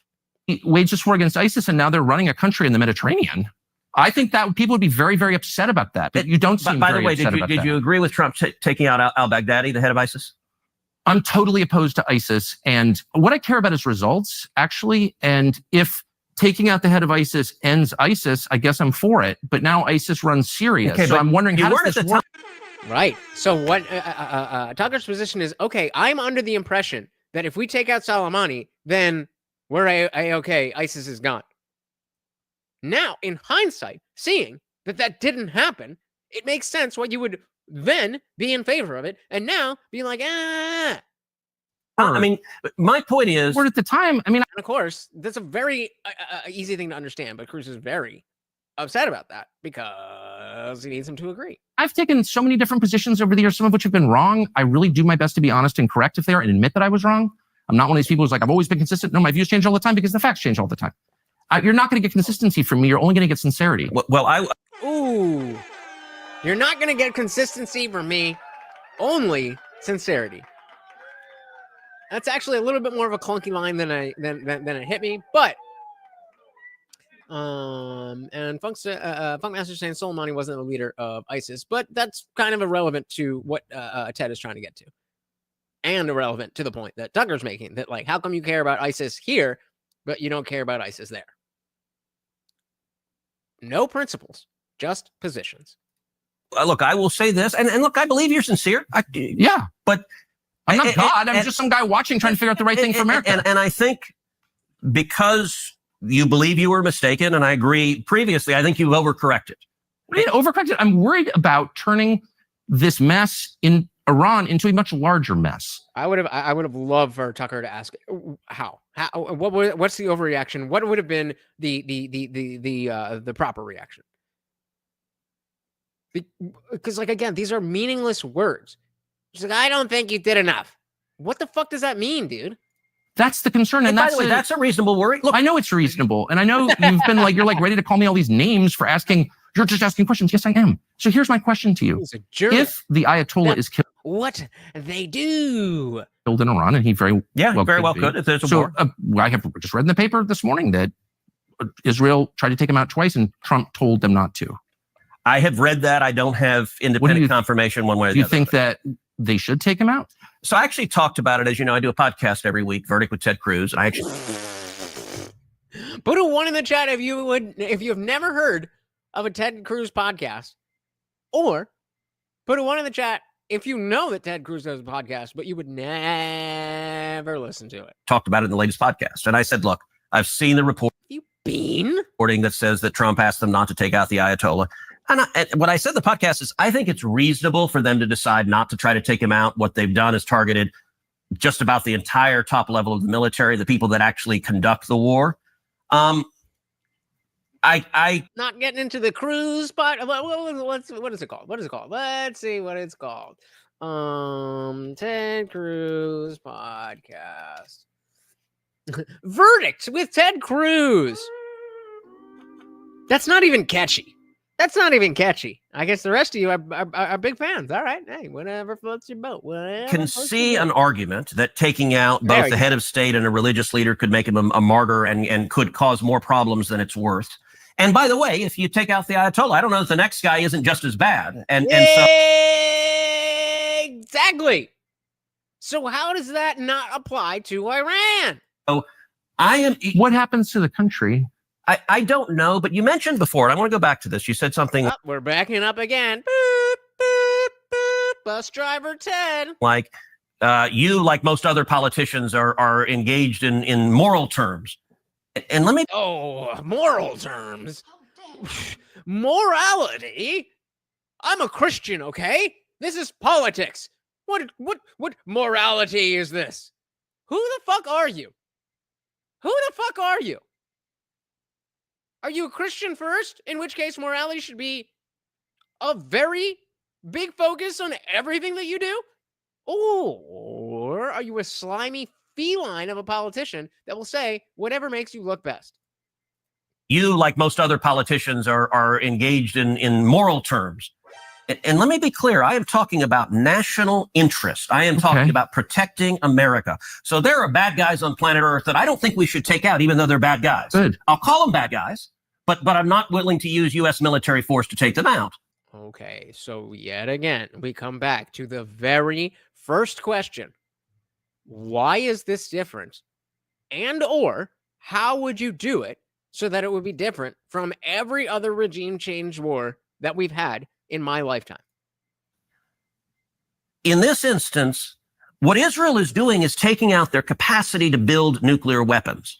Why? Because they judge the risk is too high if they've got nuclear weapons. I understand that. I mean, I understand. Nick, you're a little off base here, but I'm fucking here for it. I'm fucking here for it. I like drunk Nick. Let's go.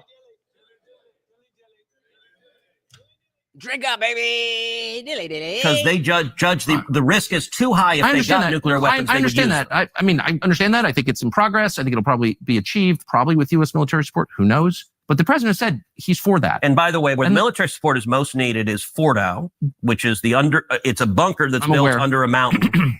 I'm not aware. Shout out again. Again. I'm getting scared now. You guys are scaring me. Bunkmaster with the $10. Of course, a treat for Morty with every donation. After tonight's push-ups, Guantek isn't going to recognize you when he comes back. Hail Morty, I'm out. See you later, jerks. Thank you so very, very much. Everybody put FMG in the chat. Sponsoring the whole goddamn thing. Thank you, sir. And we are now up to, I fucking lost count. Jesus Christ. My arms are going to be hurting. Most needed is Fordow, which is it's a bunker that's built under a mountain. Right. And Israel's taken out most of the rest, like Natanz, which is their big enrichment site. They bombed the hell out of it. Fordow was deliberately built deep into a mountain so that Israel couldn't take it out. And there's an active discussion because the U.S. has bunker buster bombs that are big enough to take out Fordow. 30,000 pounds. Yeah. Yes. And Israel doesn't. So the one military piece nor the air. So we can do it and they can't. Therefore, we should. Is that the argument? Craft to fly them. Correct. Right. But here's, I guess, what bothers me is that I said 2 weeks ago, the real goal here is regime change in Iran. It's not. I don't think that's Trump's goal. And I don't. It's your goal. Because he took the words right out of my mouth. That was the first thing that he said. I am for regime change. That's how he opened this conversation. Wake Up Mind said, forced regime changes tend to leave a power vacuum. Economic incentives may build more solidarity towards peace between neighbors that do not get along. Maybe it's time for that art of the deal stuff. And one of the liberals that can't get me out of their head, and every single time something happens, they DM me and be like, look at this, as if anything that is happening or could happening would be a justification for me to be like, nope, Kamala would have been better. They take this stuff and I don't know if you put a one in the chat if you have not seen Dave Smith call for impeachment. Because that was sent to me, and I want to get your guy. If you haven't seen it, I would love to know what you guys think about that. Because somebody was sending that to me and trying to be like, "Oh, I love to see it," as if like, "Ha ha, you're losing." When it's like, Dave has always been a libertarian, anti-war, not really a fan of Trump, but begrudgingly at the very last minute voted for Trump because he said that Kamala has to lose. And the fact that even if I think he's being a little bit, he was being a little bit emotional. But even if he genuinely believes that Trump should be impeached, that doesn't change anything. That's just a libertarian thing and libertarian shit. Everybody saw that? I don't believe you. Everybody saw that? So the real goal here is regime change in Iran. It's I don't not. think that's Trump's goal. Well, And I don't. it's your goal. It's Israel's goal. I'm not attacking anyone. I'm just saying it's important to be honest and not lie and not attack people for telling the truth. So I believe I've been assiduously honest in this, but words matter. You said the real goal here is regime change, and it's your goal. And I want to be clear. Well, you said it was your goal. I want to be clear because words matter. Do I support? Okay, so we did. Everybody saw it. Did anybody listen to the podcast episode where he actually expounded on it for more than a minute and a half? Because if not, he undercuts himself a lot. He undercuts himself a lot. And his whole thing is, yeah, I hope I'm wrong about this. I hope I'm wrong about that. We don't know yet. I could be. And so to try to use that as like, see, you fucked up, Lutch. And then want a good faith conversation after that is insane. But, you know, liberals are going to be liberal. Shout out to DJ Isolated. Welcome to the party. Well, and I want to be clear. Well, you said it was your goal. I want to be clear because words matter. Do I support regime change and would I like a government that doesn't hate America and isn't trying to kill us in Iran? Yes, that's a good outcome. Is that the objective of these military strikes? I don't think necessarily. I don't know if it's Israel's.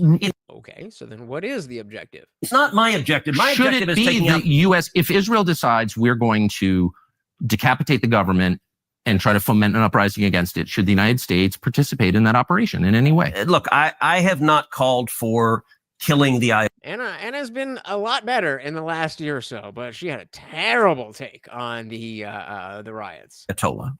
And there is nations in war generally refrain from attacking and killing heads of state. Now, the Ayatollah doesn't. He's trying to kill Trump. We talked about that. But we shouldn't punish him for it. Look, there has been a long-standing nations in war have refrained from killing heads of state. I have not publicly called for killing the Ayatollah. What I've called for is doing whatever is necessary to stop him from getting nuclear weapons. In the first Trump term, what that meant was maximum pressure. So in the first Trump term, I spent a lot of time urging the president to withdraw from the disastrous Iranian nuclear deal that Obama had. President Trump agreed with me. He did that.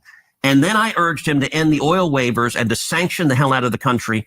And it ended up crippling their economy. So Iran at the time was selling 2 million barrels of oil a day. 1 million barrels of oil a day. When President Trump ended the oil waivers, it cut their sales to 300,000 barrels a day. At the end of the Trump term, the Iranian economy was in shambles. They had massive inflation. I think the regime was teetering. Wait, hold on. Wake up mine. Which link did you click? The pinned link or one of Nick's links? And you do not have to be on camera. You do not have to be on camera. But this, yes, please let me know which link you clicked that was invalid. I will, I definitely need to update that. Whether it's my, if it was the pinned link or if it was Nick's link, please let me know. Both links showed invalid. What the fuck? All right. Well, let's edit. No limit, never generate new link. All right. I don't know what's going on, but Nick, that is the new link. That should work. It is free to join. If you join while we are on stream, you get an invite to the after party tonight where you can, but you do not have to be on camera. Let me let's give this a click. Make sure we're good. Looks good to me. Looks good to me. There we go. So hit that link. Let me pin that.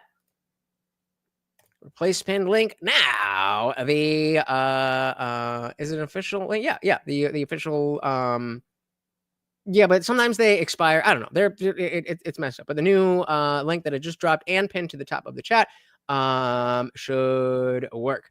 Hey, shout out to Box. Box giving himself a gifted membership. Well, thank you so very, very much, sir. Come on, eat it. There you go. And again. Oh, my goodness. Thank you, sir. And shout out to the Dung Show.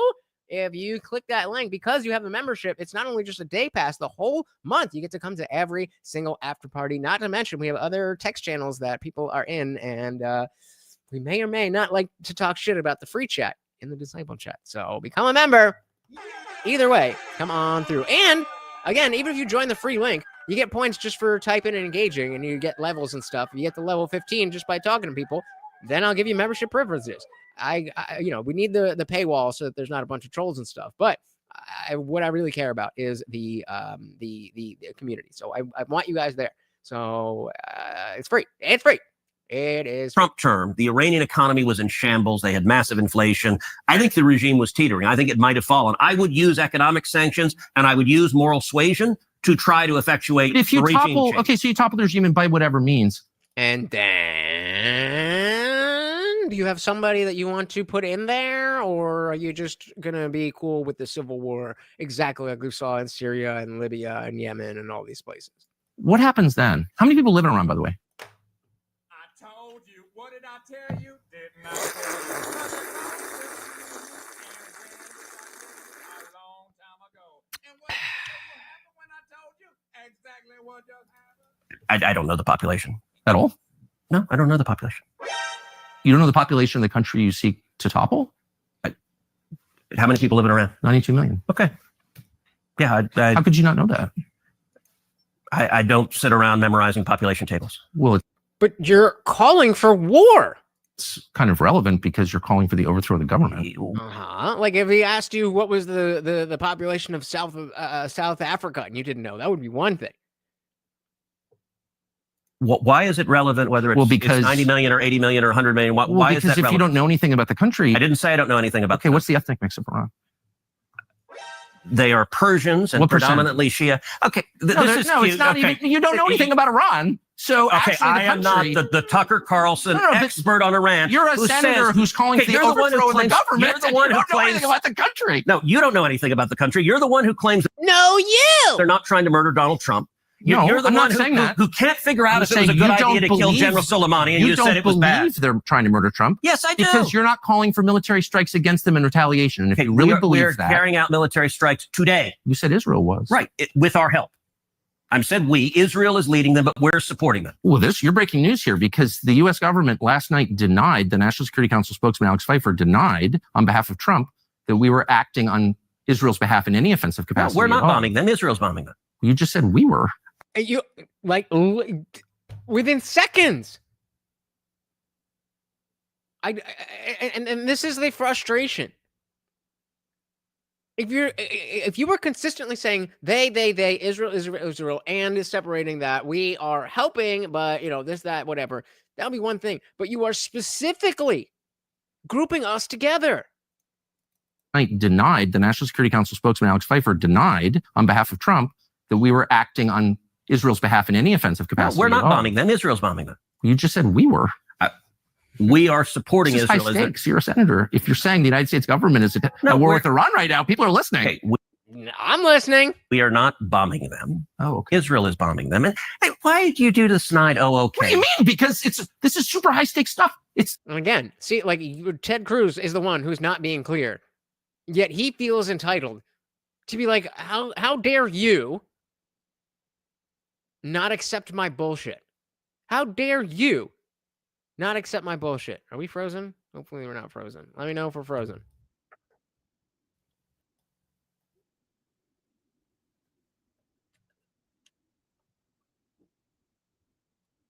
Can you guys see the video? It's not showing up on my end, but it looks like it's good on your end. Oh, there we go. Oh, what the fuck is going on? All right, yeah. Let me know what you can and cannot see or hear. energy comes from there. So We let have, me you ask don't you, want Tucker, another disaster. You don't want to be Tucker, reckless. the Ayatollah Yep. You said Trump promised me the breakup of corrupt intel community and no war. Bam! refers to Israel as the little Satan in America. And also, that doesn't mean that I regret my vote because Kamala would have been better. Two things can be true at the same time. Is the I great know. Satan. Do you believe him when he says it's the great Satan? Do you think? Of course I Do you believe think if him. the Ayatollah could murder both of us right now that he would? I do. I believe him. Okay, I assume no good faith on the part of the Ayatollah. No, not and if good your faith. implication No, is like it's not I'm good pro faith. Ayatollah or No, something, no, it's not good faith. It's that just saying If- you're a lawmaker. You're a powerful person in Washington. This is the most powerful. And words matter, as you've said 4 times in this conversation, right? Despite not actually using your words to articulate anything meaningful. a country in the world, if you're calling for toppling in government, it's incumbent on you to know something about the country and to think through the consequences of that. And you haven't, and you don't. And I'm saying that's I haven't reckless. thought. Okay, you I would argue religious dogma in general, but specifically, if we're going to pick one to put at the top of the list, Islam is absolutely the problem. you engage in reckless rhetoric with no facts, and to be clear, Projection. No, you, Teddy. I'm not calling for the you put out a overthrow of a newsletter. government. You put out a newsletter attacking Donald Trump and calling him complicit. Never I can attacked read Donald Trump. Yes, you have. And by I the way, campaigned for Donald Trump. Okay, yes, And this is and- like and- after anti-Semitism, this is the last refuge. You're an anti-Semite and you hate Trump. okay, I love Trump. I will read you. I love Trump too, but that doesn't mean I agree with every single thing he does. I love Papa Lutch. That's my father. I don't agree with everything that he says or does. Put out a whole newsletter saying Trump has All right. abandoned America And now we're back to the news. first. And here's what Trump said in response.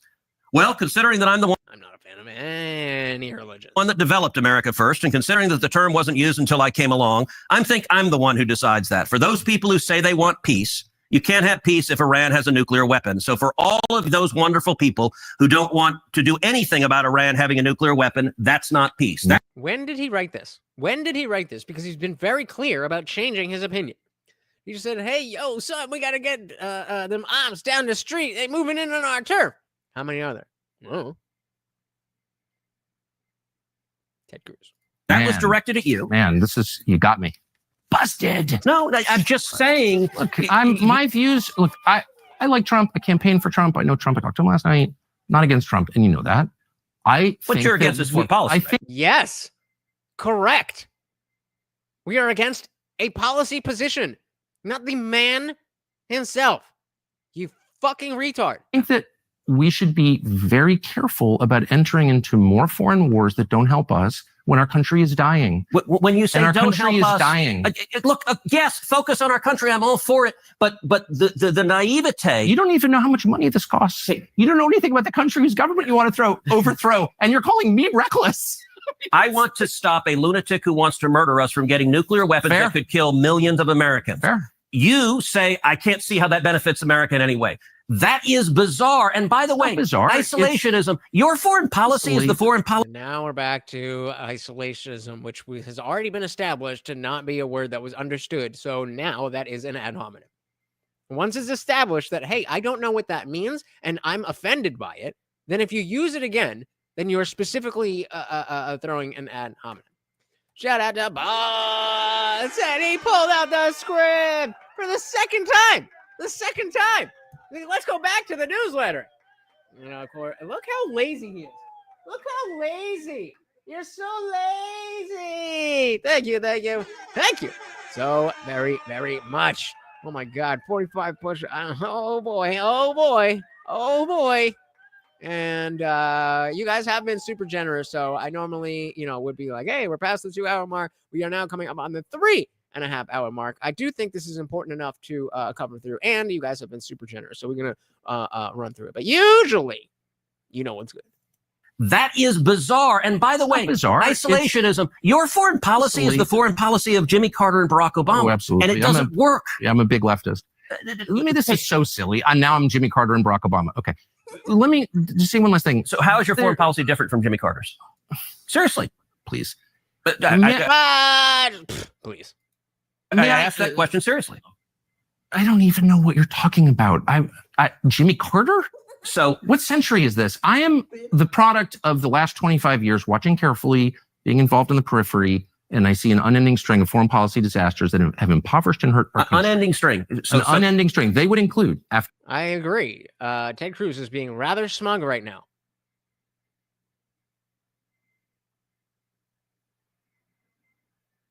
Articulate. Go ahead. Articulate how, because I know you obviously meant Tucker, but that's not what's happening. I mean, unless you want to, show that. Like, he's just taking the words that have already been discussed, elaborating on what's been there, and asking questions about what Ted Cruz thinks. Then following the logic of that, it doesn't follow with the other things that he said. How is that smug? policy disasters that have And I'll say, even if he is being smug at this point, he's earned it. impoverished and hurt our country. Unending string. An unending string. They would include Afghanistan, Iraq, Libya, Syria, and our inability to stop the Houthis, by the way, in Yemen, which exposes us as weak, and I grieve over that. So these are failures. You helped preside over some of them as a member of the Senate. What failures, foreign policy failures, have I presided over? Were you not listening? He just listed them. He just listed them. And I not to the genuine question, I would also like to know if you think this is a good showing for Ted Cruz, Box. Preside over some of them as a member of the Senate. What failures, foreign policy failures, have I? Wait, I know we're going to be going for a minute, but They would include Afghanistan, Iraq, Libya, Syria, and our inability to stop the Houthis, by the way, Afghanistan, Iraq, Libya, Syria, and the Houthis. That's 5 right there. in Yemen, which exposes us as weak, and I grieve over that. So these are failures. You helped preside over some of them as a member of the Senate. What failures, foreign policy failures, have I presided over? Well, we were unable to beat Russia in the war that you supported against Russia.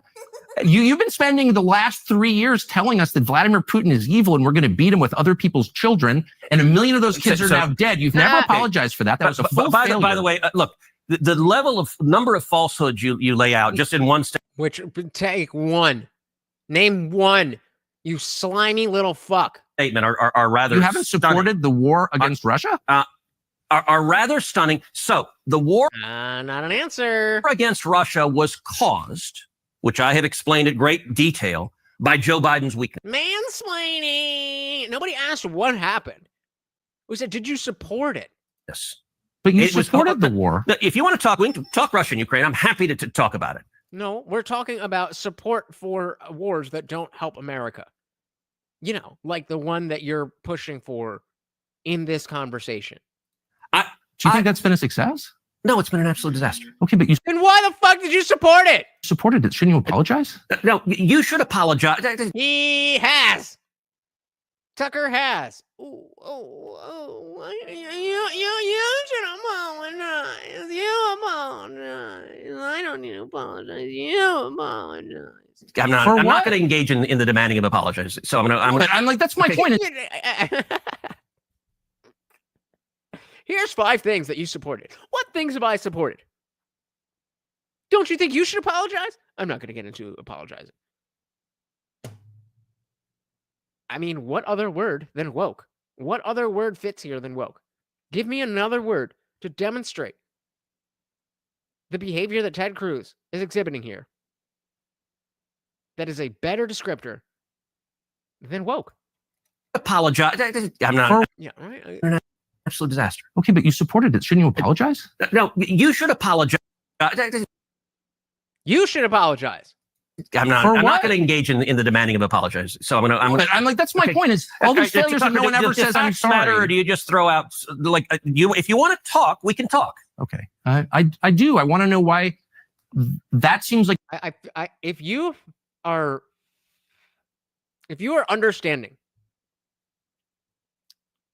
how well Tucker's handling this, how badly Ted Cruz is handling this, and how it should be Tucker who is the one who is frustrated and not Ted Cruz, then I welcome you into the mindset that I have when arguing with anyone.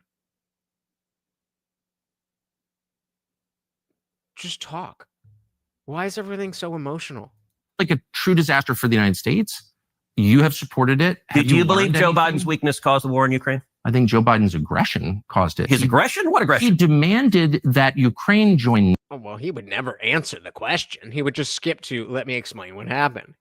I think Joe Biden's aggression caused it. His aggression? What aggression? He demanded that Ukraine join NATO. How does that help the United States?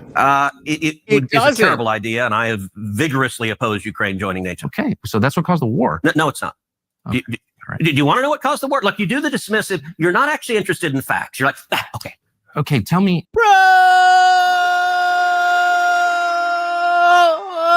Objection. He's literally asking you for the facts. I believe a relevant question that you refused to answer was, how do you know that? But yeah, not interested in facts at all. I know what caused Cope harder. the war. Look, you do the dismissive. You're not actually interested in facts. You're like, Cope. Okay, tell Cope. me. It seems super obvious. You're absolutely right, and I'm sorry. That is a tick of mine that is wrong, and I mean this with sincerity. I'm sorry to do that to you. I just think it seems so obvious that sending Kamala Harris to the NATO Security Conference to say you're going to join NATO is what triggered the invasion days later. okay, so can I get this? Will take a few minutes to lay out because Yeah. it's complicated, but I think the facts matter. I think two things caused the war in Ukraine. Number one, I think Biden. Biden's incredible weakness and the disastrous withdrawal from Afghanistan. Now, I We knew that was believe we need to leave Afghanistan, but not with the incompetence that led to 13 servicemen and women being murdered by terrorists there. The way Biden did that was disastrous, and I think our enemies looked to the commander in chief and said, "This president is weak." And when that withdrawal was so disastrous, I said publicly at the time, the chances of Putin invading Ukraine have just risen tenfold. Right. But secondly, and this is critically Well, I important. agree. That was awful. The withdrawal. And it was a major cause of our enemies all said, "Hey, this president is weak." And so it invited, and by the way, look, I just Yeah, it was despise war. then. It was then. They were like, nah, Biden's weak. It was only then. And I think weakness and isolationism produces war because it invites aggression from our bad guys. It's why I agree with Ronald Reagan's peace through strength. This is insane mental gymnastics. The best way to avoid wars is to get into wars. Because if you don't fight wars, then that's going to make wars.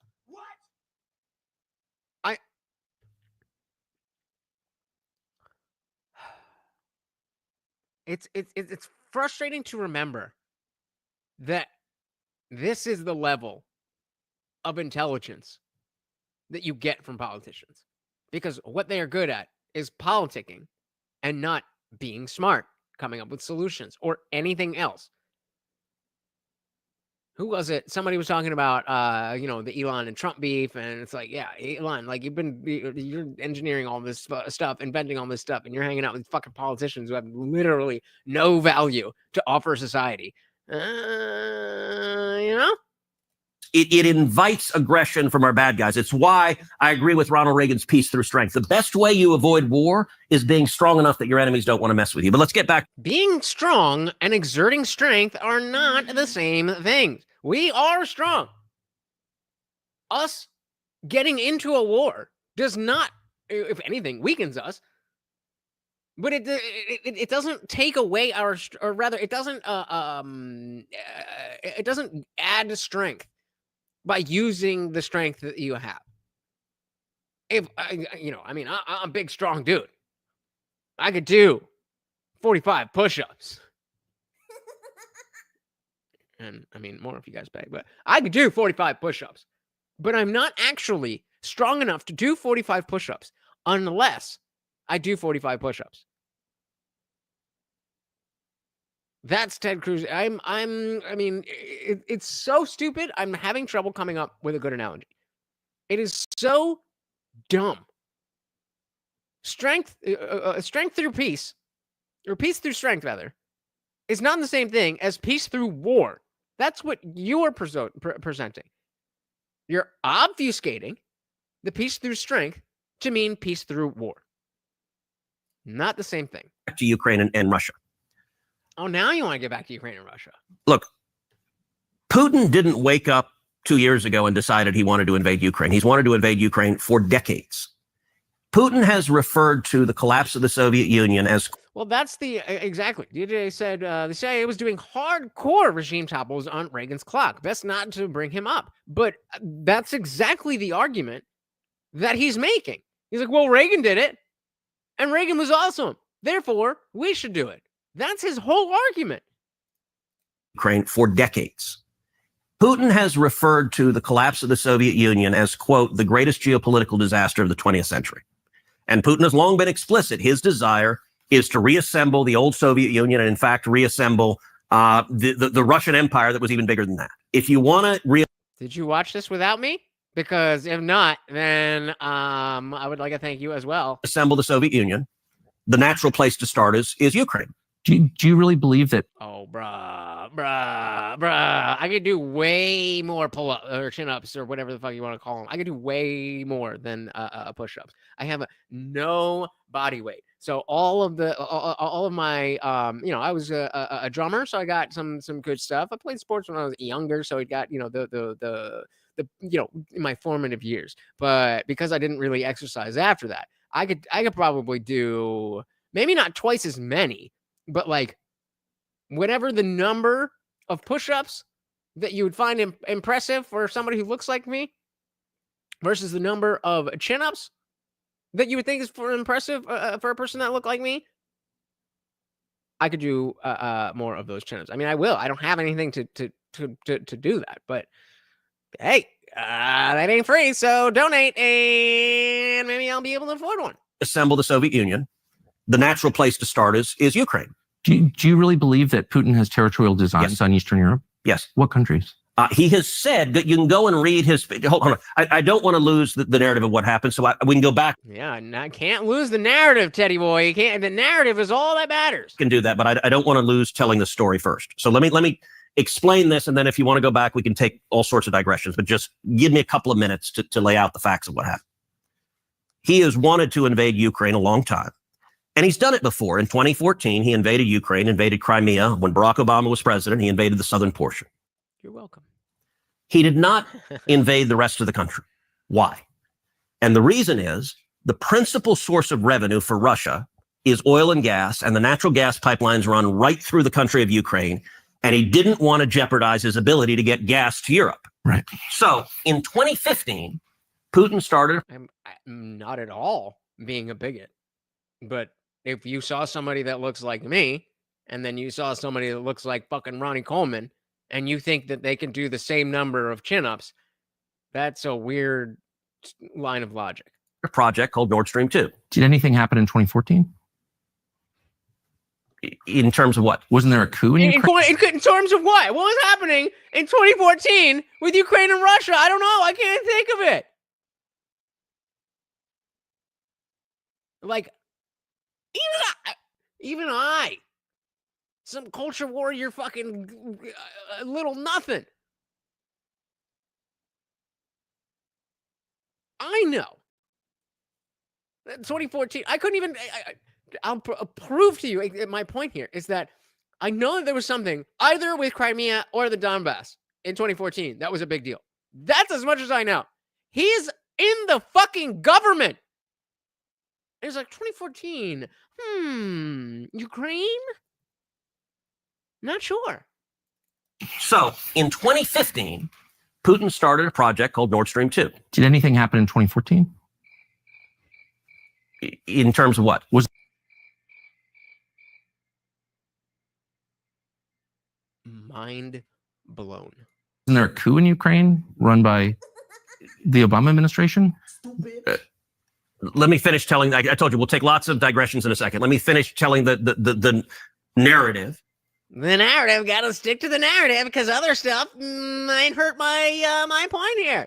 Shout out to Garrett Grand with the 5 gifted memberships. Thank you so very, very much. Of course, a treat for Morty A. Welcome to the party. Very good to see you. Always very much appreciated. Big shout out to Garrett Grand. Yeah, I told you we'll take lots of digressions in a second. Let me finish telling the narrative. 2015, Putin began building Nord Stream 2. Nord Stream 2 is an undersea pipeline that runs from Russia to Germany. The entire purpose of Nord Stream 2 is when it was completed and turned on, it would let. And real quick, if you're Tucker in this moment, that's when you start taking notes. Be like, you are not getting out of this. I have this question, that question, that question. Go ahead. Say whatever you need to say. I got these questions written down and they will meet your fucking face. Russia circumvent Ukraine and get its gas straight to Europe. In 2019, Nord Stream 2 was almost complete. And the conventional wisdom in Washington was this is terrible, but there's nothing we can do about it. But wait. I thought Ukraine was the good guys. Stupid. I didn't believe that. So I drafted sanctions legislation that was targeted to stop the pipeline. My legislation passed the Senate with overwhelming bipartisan support. It passed the House, and Donald Trump signed it into law. Can I just ask, why wouldn't you want Germany to have cheap energy? Because it empowers Russia. And I believe in making our enemies weaker and our friends stronger. Has blowing up Nord Stream made Germany stronger? Not being dependent on Russia has made Germany stronger. So you think Germany is stronger now than it was 4 years ago? I think not being dependent on Russia. Germany has all sorts. That's not the fucking question. So you think Germany is stronger now than it was 4 years ago? I think not being dependent on Russia. Germany has all sorts of problems, and many of them are domestic to their own politics. Hold on, let me finish. I'm trying to. No, but what you're saying, it doesn't. I'm going to say, you've been saying that for an hour, bro. You've been saying that for an hour. Germany seems so much weaker now that its energy costs have spiked and the manufacturing sector is collapsing because of that. Let me finish. I'm focused on America's interest. Are you though? Seems like you're focused on Israel's interests. I don't want Russia stronger because I believe Russia is our enemy. You and I disagree on that. We can talk about that. But I want our enemies weaker. I don't want to go to war with Russia, but I want our enemies weaker. I don't want Europe dependent on Russia. Head to TheIndianJesus.com. Get your very own Stop the Semantic Obfuscation. You can get a greeting card for... What's the next thing? For your girlfriend's birthday. I don't fucking know. TheIndianJesus.com. It's weaker. I don't want to go to war with Russia, but I want our enemies weaker. I don't want Europe dependent on Russia. I don't want Putin rich with oil and gas revenues and able to invest in his military and pose a threat to America. So the sanctions legislation that I authored, it passed. Putin stopped building Nord Stream 2 literally the day that President Trump signed my sanctions legislation into law. He signed it, if I remember right. I'm gonna speed this up a little bit because he's clearly just fucking filibustering. At 7 p.m. on a Thursday, Putin stopped construction at 6:45 p.m. So the sanctions legislation worked, and it killed the pipeline. The pipeline lay dormant for over a year, just a hunk of metal at the bottom of the ocean. Joe Biden came into office. He was sworn in on January 20th, 2021. Oh, was it? What is that what happened? Didn't know that. I'm thankful for Ted Cruz. I'm telling me when Joe Biden came into office. Putin resumed deep sea construction of Nord Stream 2 4 days later, January 24th. He did so because Biden had foreshadowed weakness on this issue. That foreshadowing was accurate because several months later, Biden formally waived the sanctions on Nord Stream 2 and let Putin complete the pipeline. In January of 2022, I forced a vote on the Senate floor to reimpose sanctions on Nord Stream 2. The week of the vote, President Zelensky in Ukraine publicly called on the Senate, please pass this sanctions legislation. It is the last best hope of stopping Russia from invading Ukraine. At the same time, the government of Poland put out a formal statement from the foreign ministry to the Senate, calling on the Senate to pass my sanctions legislation and said, if you do not, Putin will invade Ukraine. The day of the vote, Joe Biden came to Capitol Hill. It's the first time in his presidency he had done that. He went to the Democrat senators' lunch and he personally lobbied them on this issue, not any other issue. This was his number one issue that he came to lobby them on. They came out of that lunch. Every Democrat had voted with me twice against Nord Stream 2. 44 Democrats flipped their vote. They voted in favor of Russia, in favor of Putin, and 4 weeks later, Russia invaded Ukraine. That was the direct cause of the war. And if Trump had been president, there would be no war. So may I ask, I, of course, disagree with your analysis completely, but I want to be respectful. Okay. So tell me what you disagree with. It's such a long conversation. I've spent the last couple of years on this, and I just respectfully disagree with your analysis, but I don't doubt your sincerity that you believe that Putin is our enemy, that Western Europe should not be allowed to use Russian energy. I mean, you seem to really believe these things. My question is about results, because I think it's relevant to what we're seeing now in Iran. You look back after having you personally voted to send billions and billions and billions of US tax dollars to Zelensky to support his civil service and the war against Russia and all this stuff. Can you say that what you did worked? Nope. So I can say what I did. Not answering the question, because if you could, then you would just say yes. But what you can say is something other than yes, because the answer is no. Worked.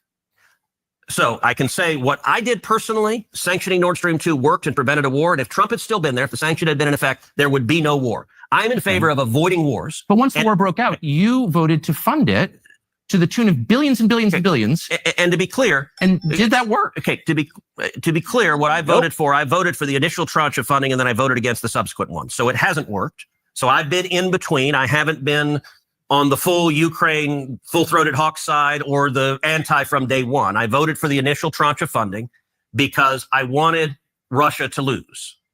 I think the Biden administration administered it in a horrible way. We know your pussy's loose, all right? Stop trying to hit on me. I think they wasted a ton of money. And I think what they did was actually incoherent because they were funding both sides of the war. I was very vocal and among other things, flooding $100 million to Iran, which was used, among other things, to help the nuclear program, but also to make drones that Russia used to fight. So here's my concern. I'm not going to defend the Biden administration. Really did a lot to wreck the United States. Yeah, the most damaging administration at the end, in history. where we sit now, Russia is stronger. It's closely allied long-term with China. I don't know that Russia's stronger. I don't think that's right.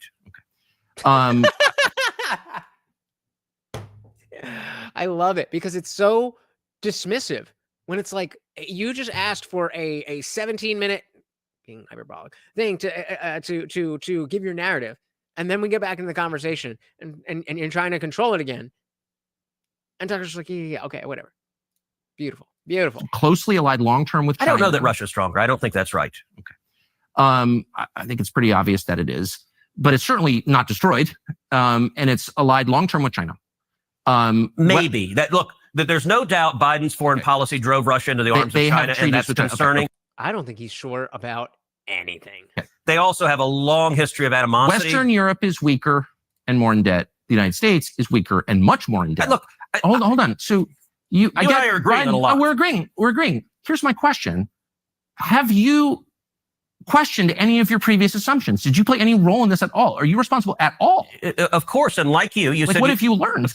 Like you said you've changed your mind. Yeah, I voted for the first funding of the Ukraine war, and I voted against every subsequent funding stream because it wasn't working. And I looked at what was happening and said, this is not working. And had the money been spent in an intelligent way and not wasted, and had it been successful, I might have been willing to fund more. But it wasn't successful, so I voted no. And the war is going to end. Look, President Trump campaigned on ending the war. I think he's frustrated because Putin has been less than eager to reach a deal to end the war, but it's going to end. You're not going to see another dollar coming from Congress. Do you think Zelensky wants to end the war? I think Zelensky has behaved horribly. I think his Oval Office meeting will go down in history as the worst Oval Office meeting of any leader that has ever come to the Oval Office. I think he behaved like a pompous ass. Projection. And I think he is unrealistic. I think Zelensky spends his time with Nancy Pelosi and Chuck Schumer in the New York Times, and he believed he was going to the Oval Office as a resist figure. And I think he's doing real damage to his country right now. You described him many times as a hero. I don't recall ever using the word hero. I will say, look, I'm not a Zelensky cheerleader, and I'm not in the business of saying everyone we support has to be a saint and everyone we oppose has to be a villain. I'm not in the morality game.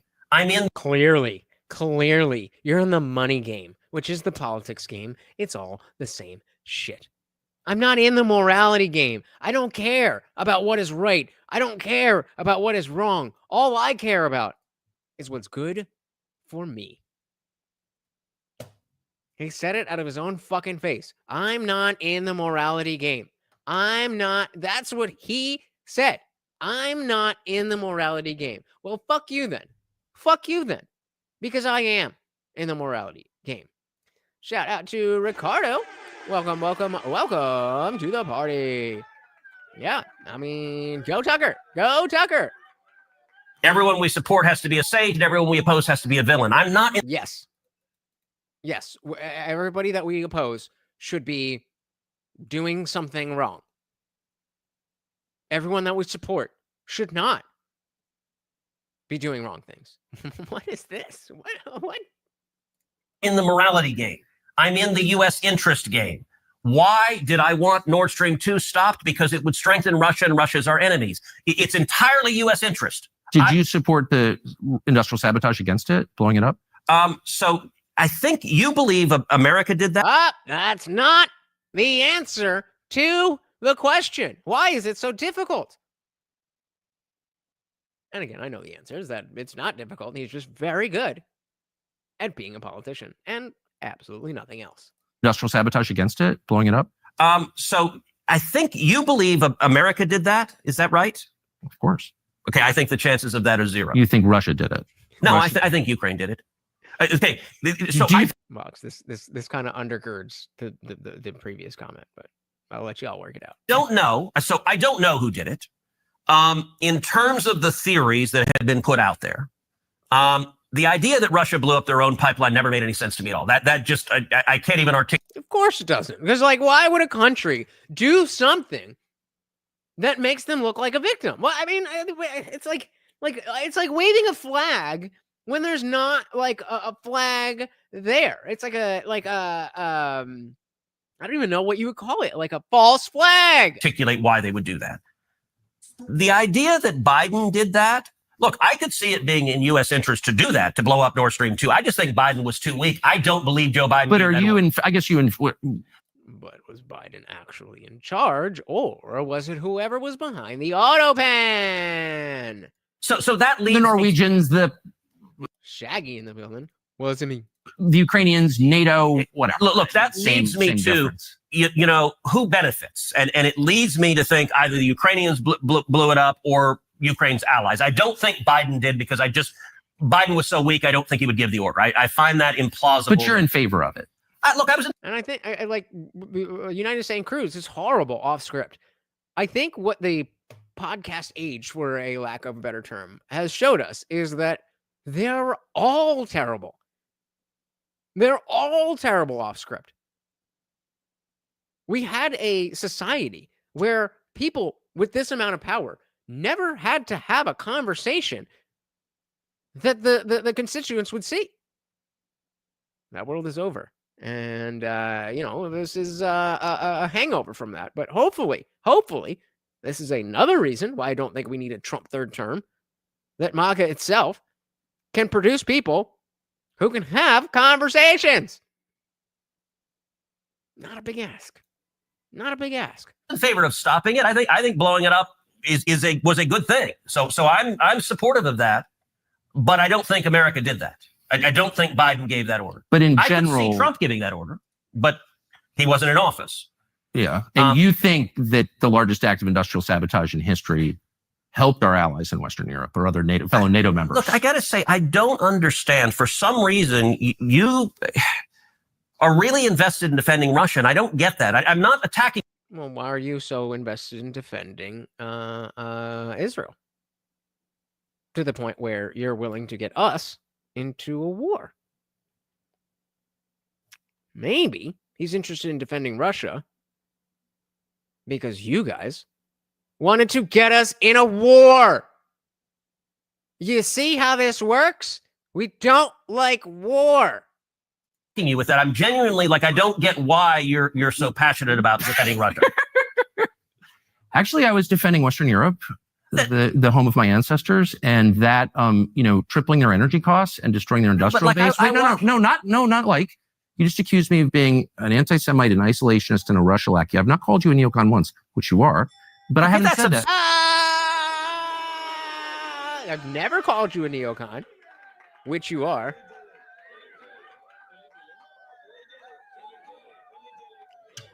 Dilly to Tucker Carlson. Third, those neocons that oppose the Iraq War, right. But that's okay. dishonest. Which neocons opposed the Iraq War?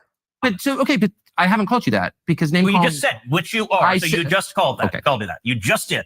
I guess what I'm saying is you're triggered because I use name calling. I get it. I was triggered when you called me names, and I'm triggered once again that you're calling me a Russia defender when in fact I'm defending Western Europe. And I don't think that you. Do you think Putin's our enemy?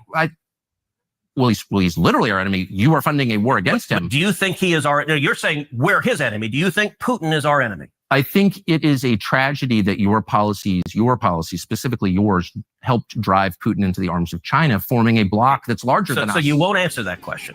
Oh, now we're holding people to answering questions. Now we're holding people to answering questions. Does that put a one in the chat if you think that counts as a projection? It's not a direct projection, but I feel like it counts. If I say 3 ones in the chat, we got a projection. Drive Putin into the arms of China, forming a bloc There you go. There you go. Funkmaster would be proud. This is what we're working towards. This is what we're working towards. Hey, guys. I forgot what I asked you to do that for. Your policies, specifically yours, helped drive Putin into the arms of China, forming a bloc that's larger than us. I forgot what I asked. What are the ones for? Fuck. I got distracted by the Morty thing. What did it mean? Stupid. Sorry, somebody tell me, and we'll get back to it. specifically yours, helped drive Putin into the arms of China, forming a bloc that's larger than us. So you won't answer that question. Oh, going back to the something like that. Fuck, what the fuck was it? I guess it's some boomer senility. I would say more that there's fucking a bunch of people here talking to me, but you know. I don't. He is literally our. Oh, the projection!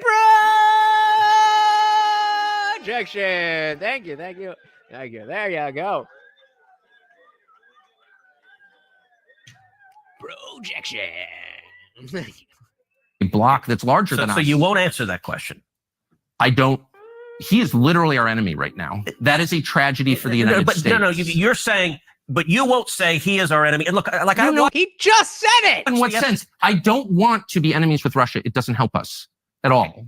It may help some people in the United States, but in general, let me be clear, I don't want to be. I don't want to be at war with Russia. I don't think it is in our interest to be at Russia war with aligned Russia. with China. That is a disaster. But listen, no doubt, and I want Russia and China attention. So I agree with you there. Okay, and then Ukraine helped the relationship between China and Russia, or hurt the relationship between Russia and China? But I think Putin is a KGB thug. I think he is a bad man. Now, I don't want to go to war. He's a bad man. With him over that. Okay. But I'm not naive. And like I watched your episode. Man. He's a bad man. Okay. Look, I watched your episode where you went to the Russian grocery store, and I'm was that disloyal? Do you think it was just weird? It was like a promo video for Russia, and I don't understand. I'm not attacking you when I ask why, because I'm genuinely like I don't get like when you bad to the bone, bad. I mean, if it's something you weren't attacking me, you were just noticing. No, but may I ask you a question? So here, well, let me just answer yours by saying the United States, the Biden administration, with your help, full support, began this war on the feminist talking point. He's a bad man. Well, no, the feminist talking point would be he's a man, therefore he is bad. But yeah, Russia in response to their invasion of Ukraine. And one of the things was they kicked Russia out of SWIFT, of the international financial system. Yeah. And my first response was, this is going to really hurt the US dollar, which it has. And I hope someday we can have a conversation about that. It's really, really hurt the one thing that we needed, which was to retain dollar supremacy. So I was interested in the economic condition. By the way, that's a reasonable point and a serious conversation. I'm aware. And I was, but I can agree with you. Like, no, but I was accused of being, I think it's weird that you went to a Russian grocery store and said it was prosperous. No, my point is it looked like a commercial. It looked like a commercial. Isn't this wonderful? No, it was an argument against the efficacy of sanctions. Sanctions against Russia, which you casually and enthusiastically imposed, scoring a little moral victory every time, had no material effect that helped the United States. Russia is backstopped by China, and I recommend that you go there and see it. It is way nicer than Washington, D.C. Way nicer. To me, that's a tragedy. I was horrified and angry at my leaders, including you. It's like, I want to live in a country that's nice, with low food costs. How dare you want to live in a country that's nice? Got low food costs. He has been horrified and angry at my leaders, including you. It's like, I want to live in a country that's nice, with low food costs. How dare you? And no homeless people. All right, I don't understand why that's too much to ask. So do Instead, I. I get wars with Iran. No. We got about 6.5 minutes left on this, and then it's time for the after party. Remember, guys, that pinned link is your free pass to the after party. It is for members only, but you get a free pass because I care so much about hanging out with you guys. And you do not have to turn your camera on. As you saw from the video, Indie Film was the only one in there with their camera on. I usually have a camera on, but that's because it's just I'm vain and I like to look at myself. But yeah, we just hanging out and talking. All right. I don't understand why that's too much to ask. So do Instead, I. I get wars with Iran. No, I just want lower food costs. How's that? So look, How dare you? It's a weird argument that you do often, which is, listen, things are crappy in America. Liberals have done bad things to America, so we shouldn't worry about any enemies around the world. Republican senators. Republicans they don't care about us. They're focused on other countries. You wrote that. Republican senators. It's almost like all of MAGA and America First has been saying for the last. Okay, that might be you, because can someone else click that link and make sure that it's working, because it's working for me. Discord launched. Yeah, just anybody, especially if you're already in there. It's just going to show that you're already in there. So, yes, please let me know. Nick's link works. The pinned link also works. So, I see. Nope.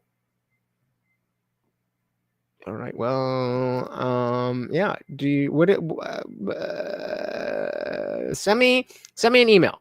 Wait, come on. TheIndianJesusOfficial@gmail.com. We will get you in there. We will get you in there. You shouldn't worry about No, any not enemies liberals, around the Republican world. senators. Republicans they do. don't care about us. They're focused on other countries. You wrote that and our country is dying, and you don't care because you're focused on Iran or Putin. So you believe that I don't care about America. I guess you believe Donald Trump doesn't either. Like nobody cares. I because believe that your focus is way too on other countries. It's way too focused outward. The money that you send abroad could be used here and should be. What money that I send abroad, by the way, I emphatically agree with Ukraine, Ukraine, Israel. I mean, that's just the start. Those are the big ones. But it's Ukraine, you don't even know. I emphatically agree with Donald Trump's, for example, dramatically slashing USAID. I think the only reason we should be deploying that is to benefit U.S. interest, national security interest, and keep Americans safe. And so, any update from anybody? The links are working for you? Yes or no? So, how much did you vote to send to Ukraine? Look, you were in about $80 billion. $80 billion. Yeah. $80 billion. Jesus Christ. So you're in. You love just giving these broad characterizations that are not accurate. I'm genuinely puzzled. Look, I don't want Okay, did it work? to go to war with Russia. But I don't think they're our friend. I think Putin. I agree. I think Putin is a murderer. I think he's a liar, and I think he does not wish well on America. Okay. And there's a difference between saying that, just like Reagan referred to the Soviet Union as an evil empire, and Putin was in the KGB. Look, my father was imprisoned and tortured in Cuba.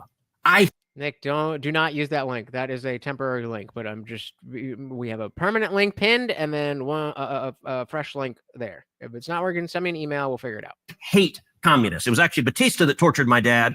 My aunt was imprisoned and tortured by Castro. I hate communists. I think communism is evil. And so I think there is a value there is nobody who stands up to communist China more in the Senate than I do, because I think they're evil. Do I want to go to war with China? Of course not. That would be ridiculous, but I think we have all sorts of tools. Yeah, so wait, come on. If you can't get it, send me an email and we will get you in there. To stand up to our enemies. And I think China is engaged in a 1,000-year war against the United States. Okay. They're trying to defeat us. We're so all over the map. Your family in prison in Cuba and China and all this stuff. I agree with you. I'm totally opposed to communism, always have been. I don't think that Putin loves us. I'm distressed by the moral condition of most leaders around the world. Most of them, they all kill people. I'm against that. I'm just saying, I wish the focus here was more on the United States. Can I say something? I actually don't agree with that statement. They all kill people. There's a moral relativism. So I don't think Donald Trump is a murderer. He doesn't kill people. We don't have concentration camps. Hold on. Didn't you just say, I'm not in the morality game? And now you're talking about morality. I wish the focus here was more on the United States. Can I say something? I actually don't agree with that statement. They all kill people. There's a moral relativism. They do all kill people. So I don't think Donald Trump is a murderer. He doesn't kill people. We don't have. Okay, so if I'm in charge of you in any capacity, and your job or your livelihood or your life is dependent on doing what I say, and I say bomb those innocent people, and you press the button, did we not both engage in killing people? That doesn't mean that I regret my vote for Donald Trump, but he absolutely fucking killed people. Statement, they all kill people. There's a moral relativism. So I don't think Donald Trump is a murderer. He doesn't kill people. We don't have concentration camps. Donald Trump a murderer. You just said world leaders all kill people. Yes, they do. And there's a moral relativism. I'm hardly a moral relativist. But you are. That statement was the essence. I'm an anti-Semite, an isolationist, a moral relativist. No, but that is an appropriate place to have moral relativism. We don't judge these politicians. We say it all the time. If we judge these politicians the same way we judge each other, then nobody would ever get elected because all of these people are terrible, horrible, very bad people. So we understand that relative to other politicians, this is what is and is not acceptable. That's moral relativism. But you wouldn't have a fucking job if you didn't benefit from it. You fucking moron.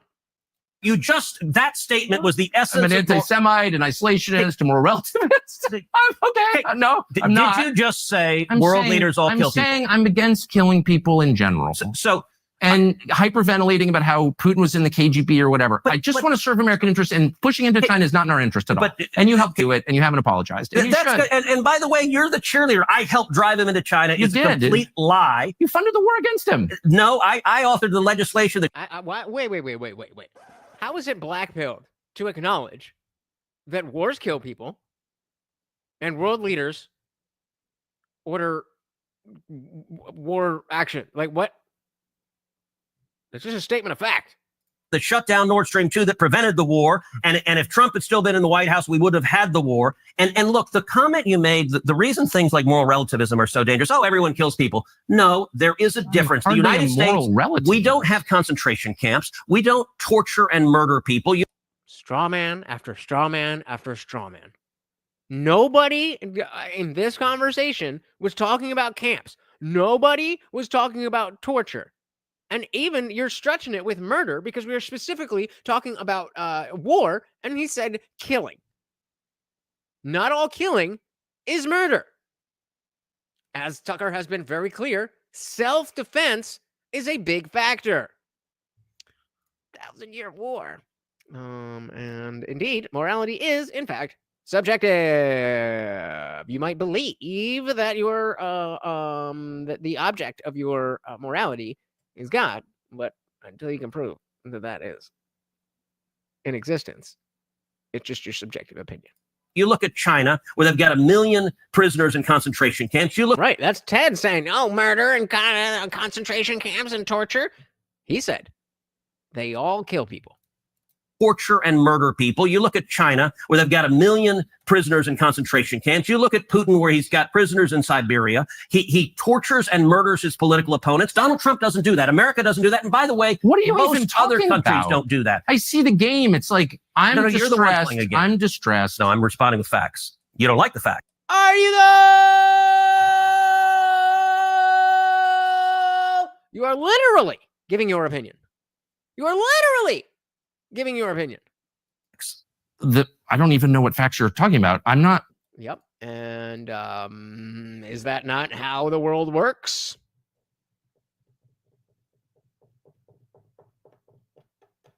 What's something that doesn't go?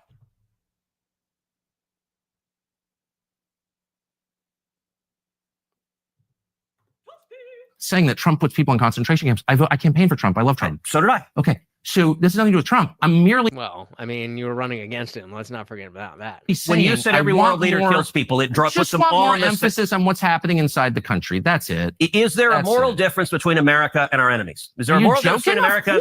And what is it? But articulate it. It's valuable to say why. I mean, I'm getting tired of it, but projection. The first question was, why is this regime change war different?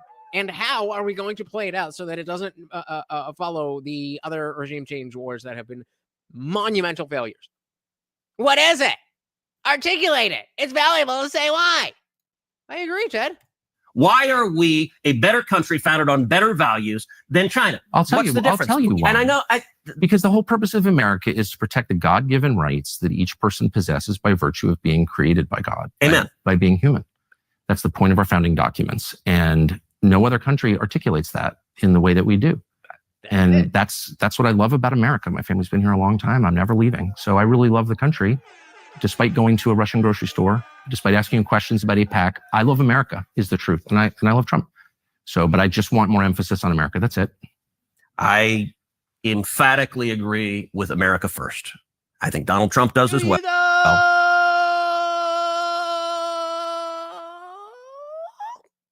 Maybe you agree with it, but are you a good America first representative? Maybe you think what you're doing is putting America first, But in reality, you're just doing mental gymnastics to put Israel first and say that it's America first.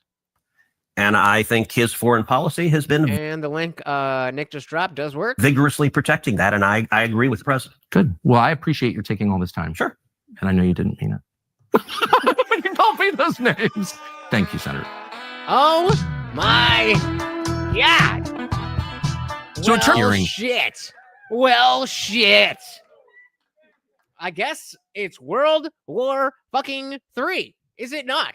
It is World War fucking 3. At least if we continue this way. If we continue this way, we are not in a good spot. I am not excited for the Ted Cruzes of the world to continue doing this. You guys know what time it is. You guys know what time it is. You guys came through with the swole goal. $90.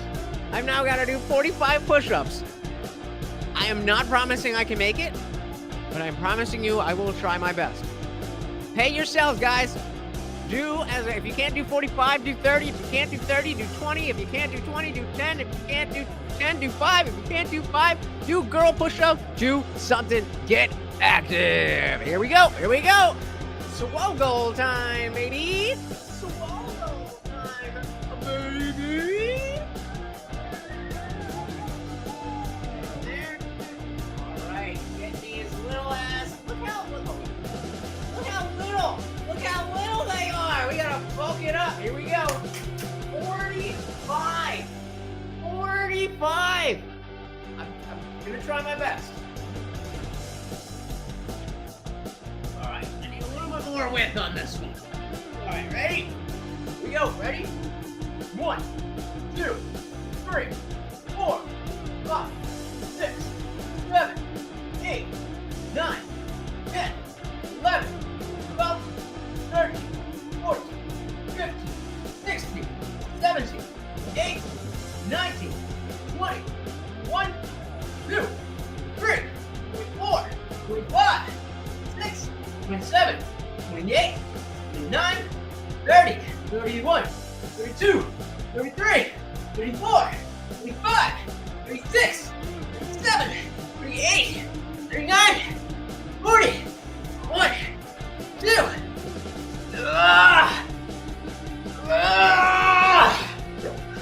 I can do it. I can do it. I can do it. Give me a sec. I got 2 more. I can do this. 2 more. 2 more. Let's fucking go. 1. And 2. Yes. Woo!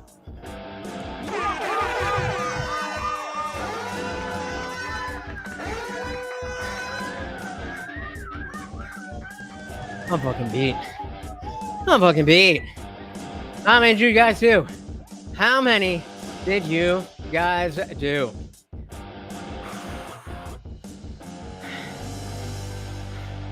There's some more lies from a politician of the leading prison state in the union, close to Cali stats.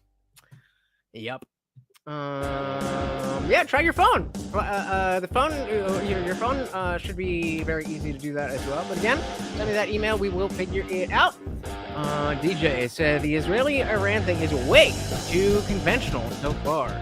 Fishy, fishy. It's the feds. It's always the feds. And there you go, Waco Mine, paying yourself. I think Nick is still going. Nick is either still going or he's too drunk. But by the way, guys, thank you so very, very, very, very much. Look at all this.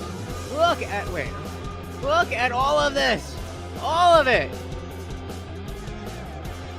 You guys see how it doesn't need to be these monster donations.